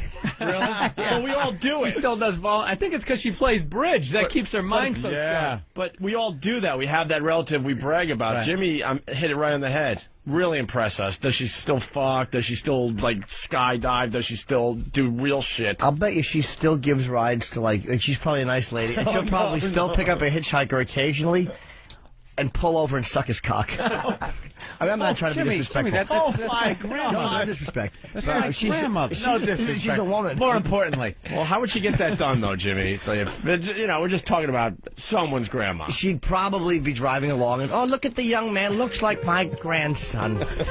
He probably shouldn't radio be in the walking. car.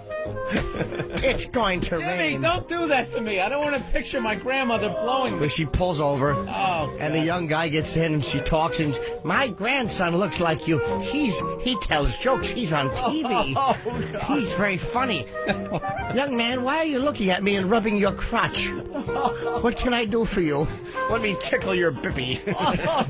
That's what happens. Fast forward 5 minutes later. With their bony old hand. The car big knuckles coming at you. The car is pulled over. The teeth are on the fucking dashboard. Studebaker is pulled over. Teeth on the dashboard, and the two fingers are working the balls and asshole, and this is the noise you hear as the hitchhiker's head pushes that head onto the car.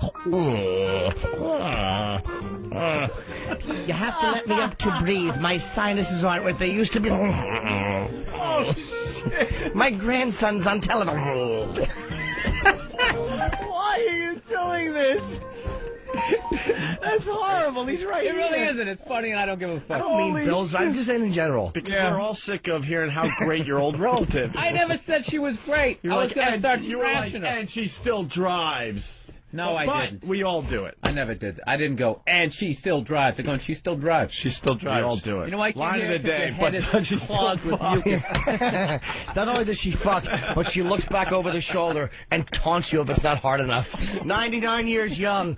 Fuck me harder. She wants a hard cock. Comes out just covered with baby powder paste. Look at this ass. That's right. I'm 99 years old. She can't get wet anymore. She has to rub her armpit to get sweat and rub it on her pussy. Oh my God! I mean, I know disrespect. I'm just kidding. I just want to make it official. I'm out. Oh, that's disgusting. Rub a little armpit sweat, huh? Yeah. You know all the fucking games. Right, as the hitchhiker receives his cocksucking. Oh, God. I can't look at Bill. Why don't we do this break on CBS? Yeah, just wanted to fly. Oh, wow. You all right, Bill? No, I'm good at blocking out my emotions.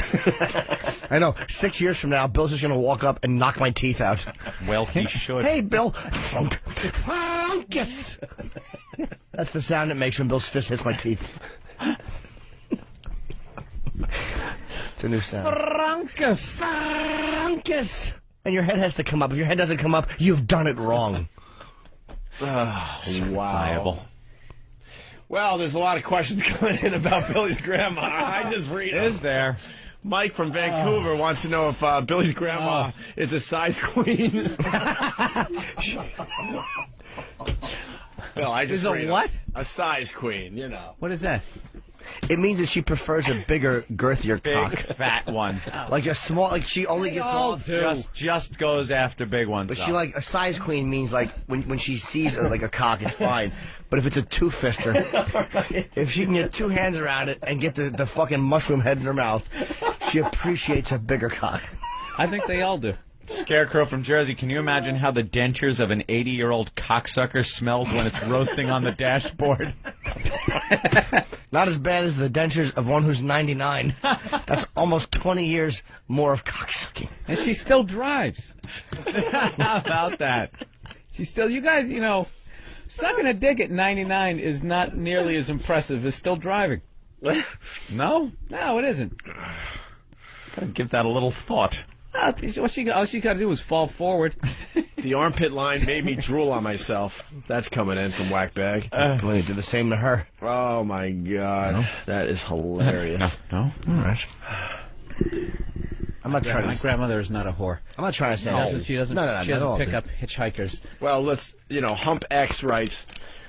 my 80... Oh, God, is it updating fast today? That's good. That means people are listening. My 82-year-old mom drove just fine until she plowed into a parked car, which she swore moved out in front of her. See? She should have just stayed home and sucked a cock that day.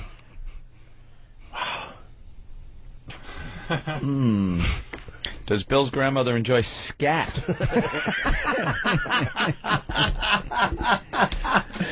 Bill from Waterford. She asked for it because she thought it was like when you sing a shooby-dooba-doo-wop, a doo-wop. She said, Scat Man Brothers. Yeah. She's like, I want some scat, and then the meter man shit in her mouth.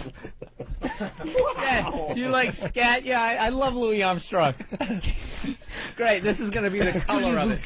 So he laid her back and put something that looked like Louis Armstrong's leg on her face. This is all fun, but we're all going to have to be outside in the bright sunlight. That's when it gets to us. Yeah. This isn't even that How bad. awful we really are. It's not that bad. It's just Walk a very of shame. simple. What do you got there? Urgent communique? All those Christmas hugs. No. Just trying to figure out what to do next. One We of should the take a oldest break. comedy premises in the business. Old people fucking. We've latched onto it. But it's not old people fucking. It's an old person being my fucked grandmother. hard by the young. It's my grandmother, Jim. By the young. Not even fuck, being deep-dicked. That's what a size queen wants. She wants to be deep-dicked. Well, it gets worse. Ass wipe. Hey guys, I gotta tell you about this time I fucked a lady that's 69 years old. I'm a truck driver, and Of course you are. Of course you are, exactly. Wait, how old were you at the time? His blow-up doll is 30. So about 30. About 30, so 39 years older. And she, we can't fire anybody because that's age discrimination. And so they put her with me, and I'm laying in my bunk, and I feel her pull over. She comes back there, and she starts laying down with me. Next thing you know, she's rubbing my cock, and it's been a while, and so I gave in and let her rub my cock, and I ended up fucking her. Oh, God, I can't believe I just told you this. Oh. Anyway, see ya. 69 years old. I could see going with the hand job and kind of looking the other way and thinking about someone born. That gnarly that old awful charm bracelet noise. a grandchildren charm. I have 8 grandchildren. It's actually a rosary. Shinka. She's trying to spit in her hand, like particles of food are coming out. Oh God! Hurry up, just jerk me off. Used to be relevant. She spit out a chunk of denture grip and it sticks to your cock. She's wearing I Like Ike panties.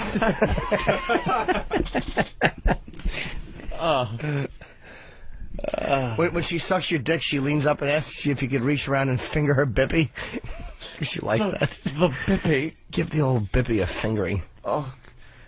There is nothing sexy about fucking the old. No, not at Nothing.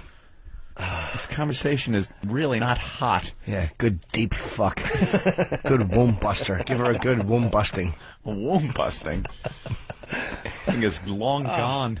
Well, the listeners are loving it because we just crashed in some feedback. They all have questions about Don? Bill's grandma. They want to know if she's snowball. Oh, that's not right. Oh, they're just vicious. I can't read them. I one time sucked the cum out of Agnes's pussy and then kissed her. Oh, we had a foursome with Gus and Elmer. Did he 69 the 69-year-old? I'm so glad. No, none of my relatives on that side of the family have an XM. What are you laughing at? Jimmy from Wagbag, her asshole must look like a brown scrunchie. God. Oh, is that horrible? Wow. Oh, God. All right. Damn it. I thought such an innocent comment could just... Yeah. I know. Hey, she's 99 and she can still drive. And turns into... Yeah, I was going to make fun of because she drove the car through the garage, and next thing you know, I'm picturing what her asshole looks like. Yeah. You know. She'll be celebrating her 100th birthday with a pair of non-white balls on her face. Not black, yet some type of a brownish hue. I imagine that would be much better than blowing out a cake with 100 candles. Perhaps Ecuadorian. The Ecuadorian landscaper. Oh, shit. Fucking awful onion balls. Go ahead. Put them in your mouth. Is she fucking Carlos Mencia? I work in the TV industry. I'll make a person I know what you're famous. thinking. Oh, God damn. You finally gave a beaner a load. Now let's say hi to Eric in Colorado as we try to move on here. Eric. Yes, I believe for anyone interested that with a wow sticker, Bill's grandmother will be flashing at his show at the Comedy Works in Denver, July 27th, 28th, and 29th. For ticket information, contact www.comedyworks.com or myspace.com/Bill Burr. Yeah, all his dates are up on his MySpace account. Comedy Connection this weekend. That's a biggie for Bill. You're from Boston. It's first time you're headlining. That's huge for Bill Burr. I'm taking the weekend off after this segment. Yeah. All right. Not going out. I don't have to have that Men in Black thing flashed in front of my eyes. So you forget? Yes. Flash it in front of your eyes so next time you see your grandma, it's not the first thing that pops in your head? Yeah. It's all the awful things that are being said. You're not going to look for body language signals when she's hugging you? Does she press a little too close? Does she, instead of like giving you the grandmother hug, does she wrap her arms around your waist, pull you in? Jimmy, for the love of God. Well, Humpbacks. Just stop. Humpbacks wants to know, would Bill's grandma consider a DP session? Well, it's like her motto. If you're going to have one in the pussy, you might as well have one in the asshole. And then she puts her fingers over her mouth and goes, did I say that, Dolores? Once again, for the love of God, Jimmy. 2 yellow fingernails over the mouth. Frank the trucker. Frank. Fucking under an Afghan. I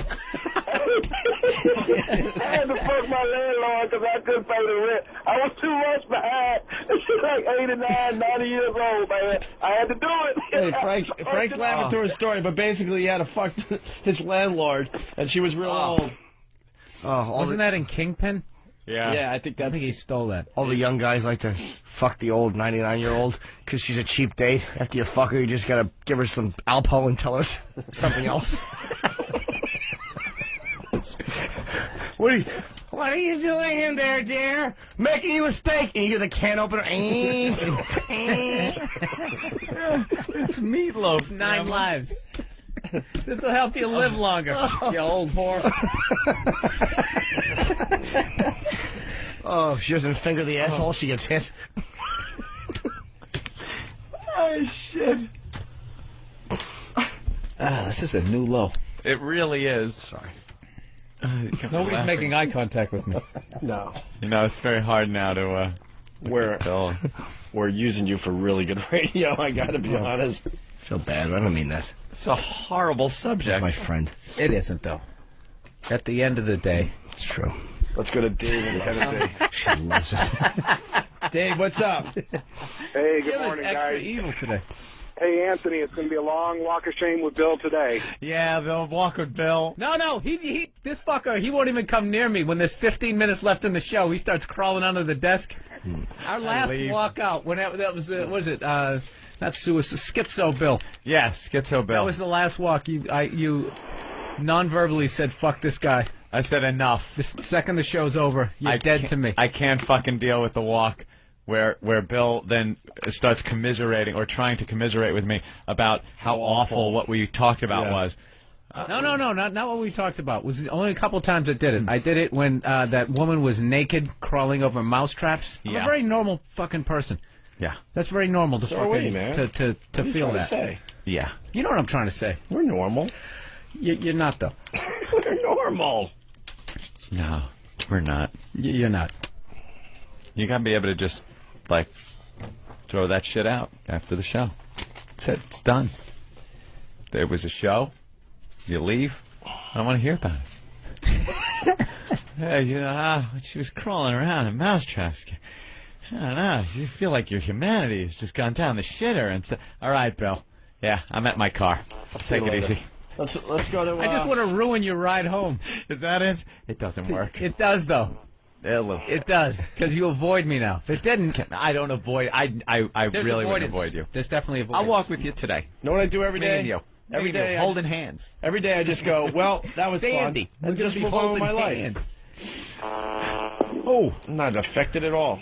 Well, that was fun. I only feel bad if we're not mean enough. Yeah. Let's go to Ryan in Chicago. Howdy, guys. How you doing? Welcome aboard. What's up there, Chicago? We're trying to take a break here, Ryan. What do you got? I would like to ask Jimmy what it would sound like if he was going down on Bill's grandma. No. Do you remember, Jimmy? Yeah. Probably, I would just. What I would do is I would slide the. When did he become Michael Winslow? I would slide the pantyhose down. Yeah. You know that sound they make when you like she'd probably lay there like a child, and I'd pull the pantyhose, and her little legs, as I pulled them, would lift up in the air like when you pull a baby's fucking like snowsuit off. How do you know? That's what her little legs would look like as I pulled them off with her shoes still on. I wouldn't even take her shoes off. The shoes would flop off when I pulled the fucking stockings off. Did you suck on her hammer toes? And I'd hold her legs back, and I'd open the lips. Easy, Jim. Well, no, God bless her. I'd put my 99 years young, and I'd Still driving too, by the way. Of course she is. This is what started this. Who do you think picked me up and took me to the motel? And she paid for it. Fucking a threat of a good slap. Like her paying for the hotel is going to make the story worse. Yeah. I know, right? After everything that's been said. Well, she's an old Ecuadorian's ball bag on her face. But she paid for the hotel? You know what a fucking whore. She's not only fragile, but she's of meager means.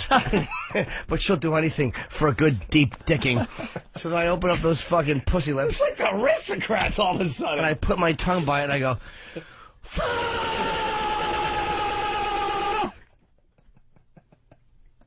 Ow. That's how I eat a pussy. Let's say hi to Mike. But you know what the funny part is, Ope? She prefers it while she's on her stomach.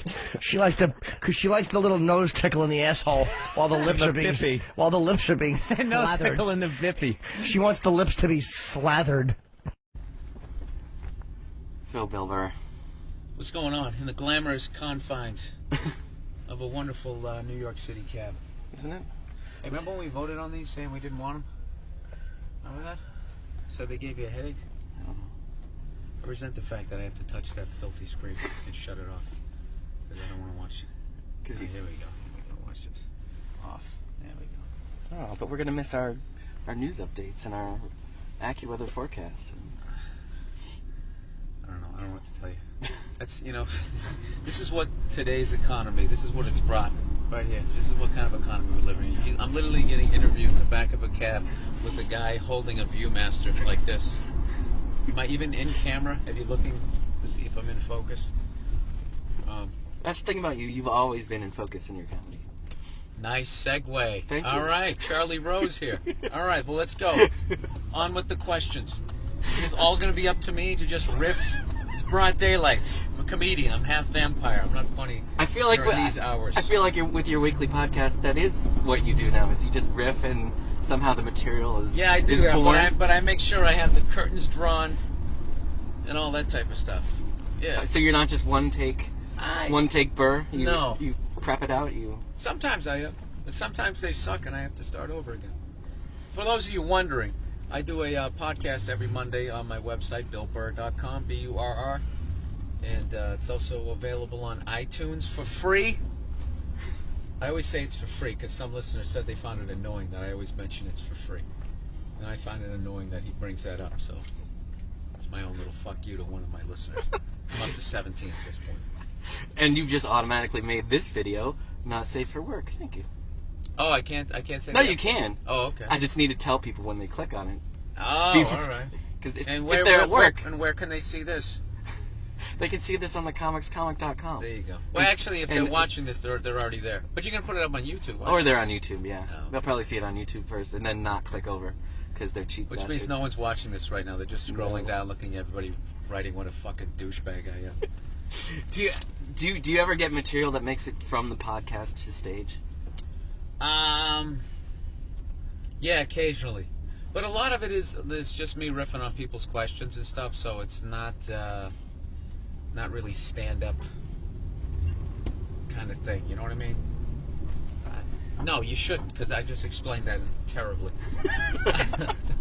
Yeah, let me just sort of speak vaguely and then look at you and just be like, you know what I mean? Usually you can get away with that. Most people just go, yeah, I do know what you mean. But you didn't. You left me in that lull. It's just more like they're talking about, hey, I got a fucking house plan and a sofa, and then what do I do? Well, people ask me really random stuff that doesn't fit into my act. Or they send me lists of things that they feel are overrated or underrated.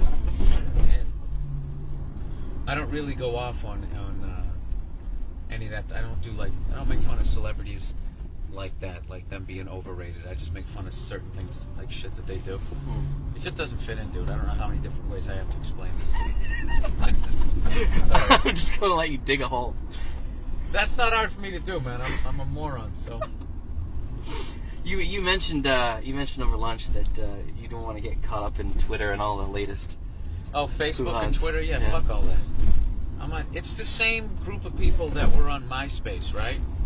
And I jumped up and down, waved at them, tried to add as many as I can, and now they all go over to Facebook, and then when I'm supposed to run over there? That's what the cool kids do. It's the same guys. It's the same. I'm not adding the same 30,000 douchebags. I'm staying where I'm at. If you like what I do, come. You know where I'm at. I'm on the old school MySpace. I'm not fucking chasing you all over the internet. Twittering you every 5 seconds. Maybe you should get off MySpace also and then just be at BillBurr.com. No, I like MySpace. I like it. I like MySpace. You know what? And eventually, it's all going to come back around again to MySpace, and I'll be like, I never left. Like that old hippie still working the farm on Woodstock. No, truth is, I'm lazy, and then the other aspect of it is I don't like. I just saw a thing at my gym where they were saying that when you get on Facebook, even if you decide to get off Facebook, there's a whole bunch of your information that they don't erase. They keep it just in case you ever want to come back. So I figure that just means more junk mail. So I've already done that with MySpace. Why do I want to get in bed with another one of these fucking whores? So that's how all my points go there, Sean. Now I know they start off with a little bit of momentum and then they gradually peter out. Now I know laziness plays no part in the speed in which you're working on the next special, because once again he does it again. See, you take my shit, you weave it into gold. Because you were telling me over lunch. We had lunch together, by the way. It was magnificent.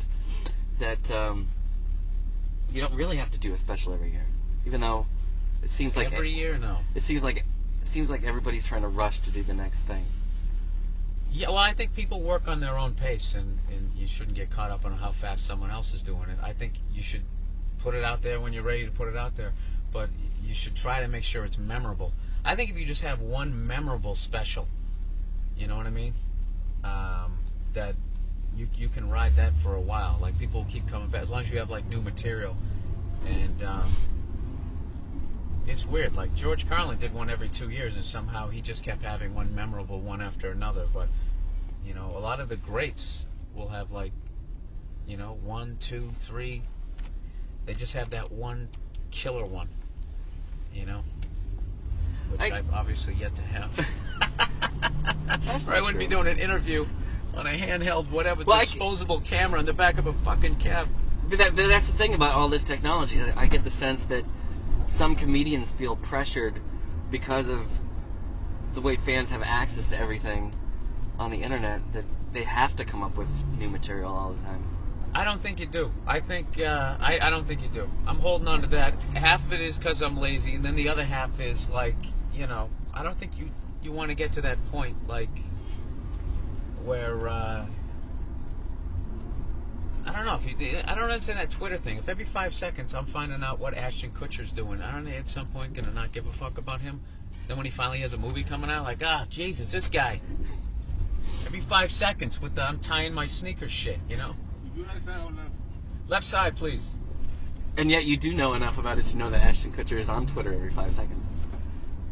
Well, why wouldn't he be? I mean, there's certain guys you just know they're on there. I mean, I thought you were going to give me shit because that's sort of a hacky reference at this point. No, it's spot on. He's my updated Ben Affleck. Remember when Ben Affleck was everywhere?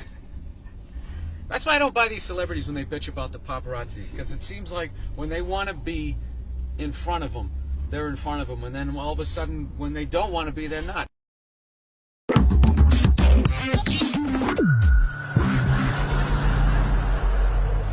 It's nice to be back here down in the South, man. I had a real weird experience last time I came down here.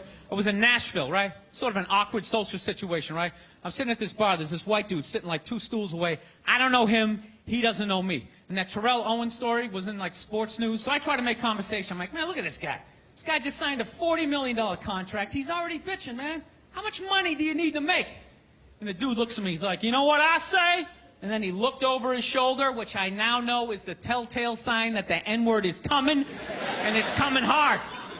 Oh yeah, it's not going to be pronounced with the A, it's going to be with the R, and he hit the R, he like stuck the landing. There was like a dismount, Klan members high-fiving in the background, like doing the wave. Just out of nowhere. So now, immediately, I'm looking over my shoulder like, dude, what the hell are you doing? You know what I mean? I'm waiting for like this hail of black fists to come raining down on top of me. I hate when people do stuff like that. That dude made me part of like a potential ass-kicking that I had nothing to do with. You don't do shit like that. He just had that word, hot potato, just threw it in my lap. Like, hey. Trying to pass it down to the next white dude. I hate when people do that, man. You know, it's like, dude, feel me out first. Ask some questions. Do you like to fish? Have you ever fucked your sister, right? I start rattling off answers, then you go old school. You give me a pamphlet, you tell me about your militia. Don't just dive into it. That dude was one of the angriest people I ever met. I should have known that word was coming, because he was just watching Terrell, right? Anytime I would bring up, look at man, that guy's talking trash, he would just like flip out. He won't shut up! You know those people get like so mad they're not even looking at you? Their eyes are up, you just shut up and play the game! You know what's funny? I don't even like Terrell, but now I love the guy. Because every time I see him talking trash, I know this idiot in Nashville is just losing his mind, like kicking over his kitchen TV. Shut the fuck up!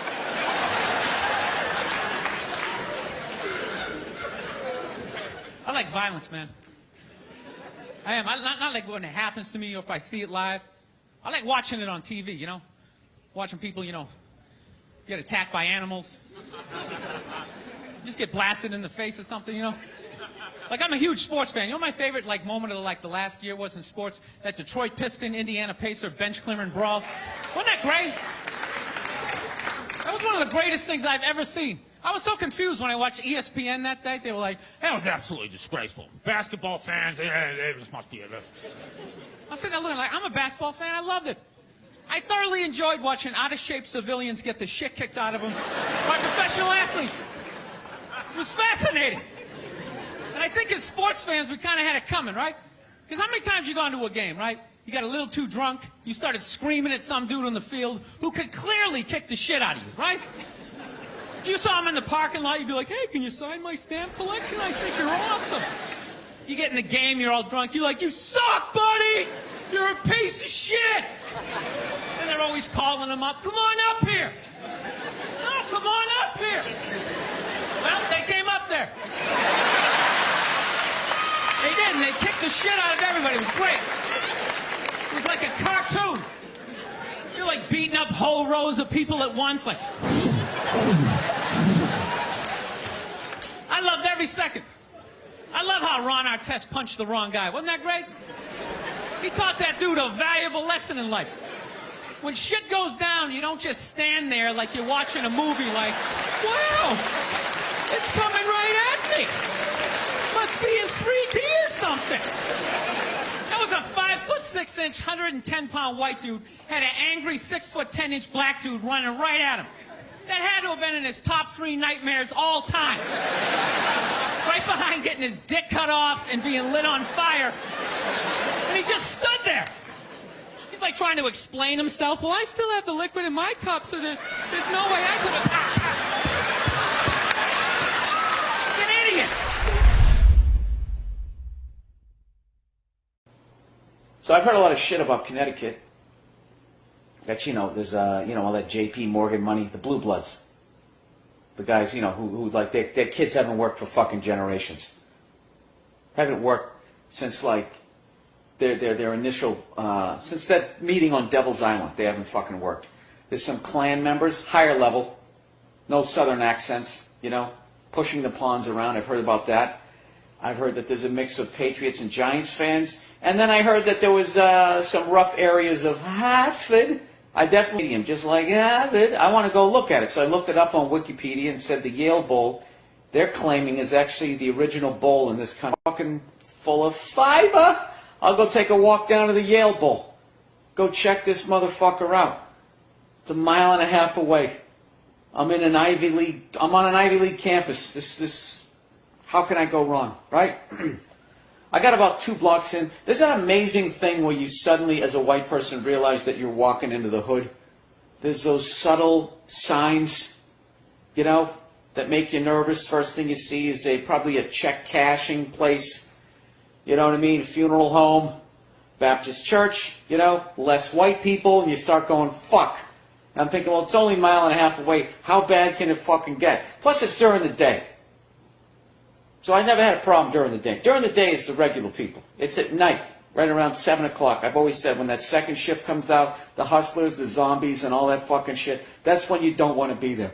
But, you know, you might catch a couple of those guys coming home late. You know what I mean? So I'm fucking walking through there, and I got to admit, I got about 6 blocks in, and I was waiting. I felt like I was in an episode of The Wire. Like I was waiting for Omar to come walking by with his fucking gun. It was crazy.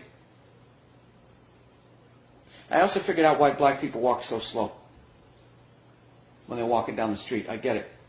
Because when you walk slow, you look like you're not nervous.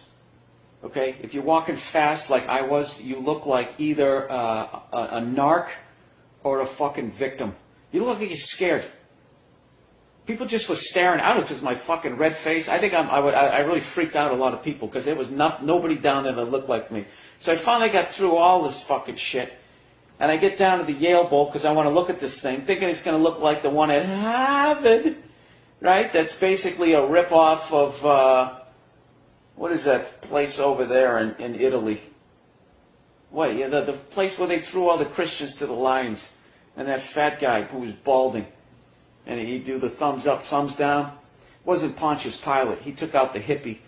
Julius Caesar? Who the fuck was it? The Roman Colosseum. So I thought it was going to look like that. So I show up to this thing. It's dug into the fucking ground. All I can see is these entrances and that have gates in front of them, and above them is just grass. I couldn't see a fucking thing. So then I had to turn around, and I had to walk right back through the hood. And I was way less nervous the second time because I knew with each step I was getting closer to my hotel. It's weird how that works. Then I started looking around, and people looked a lot more friendlier because I was a lot less nervous. And you know what? I think that's one to grow on. Hey, you know what's funny is I actually want to go to a Harvard-Yale game at the Yale Bowl. I want to do that because I started thinking about how many future presidents sat in the Yale Bowl, or at least candidates. You know what I mean? George W. Bush was in there, as was that other fucking guy that ran against him in 2004, John Kerry. You know what I mean? They might have done keg stands together. So I just want to look at drunk kids out there and be like, maybe someday that's going to be my guy who's allegedly my leader. You know? And maybe in the Harvard-Yale game, when they're not giving each other shit and throwing their hankies at each other, I can actually hear, you know, about the next Illuminati meeting. Hey, you know, I'm always bitching about the population problem and how they never fucking bring it up in the presidential campaigns. You know when I think they bring it up? I think they bring it up when that Bilderberg group gets together. I think they talk about the real problems. You know, when they all get together and be like, all right, what is the easiest way to get 7 billion down to 500 million? You know what I mean? As they sit there eating like fucking lobsters and shit. Then who fucking serves them? I bet when you're a waiter for them, when you come walking into that group, when you bring in whatever, their fucking escargot and all that shit, I bet they all just shut the fuck up the second you come in, or they pull down some different map. And if you accidentally see something like that you're never heard from again.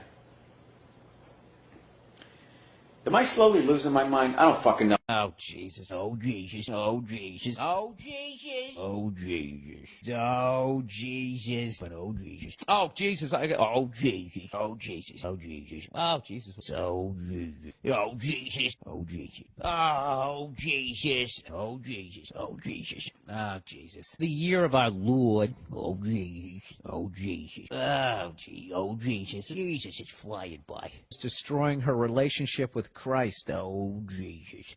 Oh, Jesus. Oh, Jesus. Oh, Jesus. Oh, Jesus. Oh, Jesus. Oh,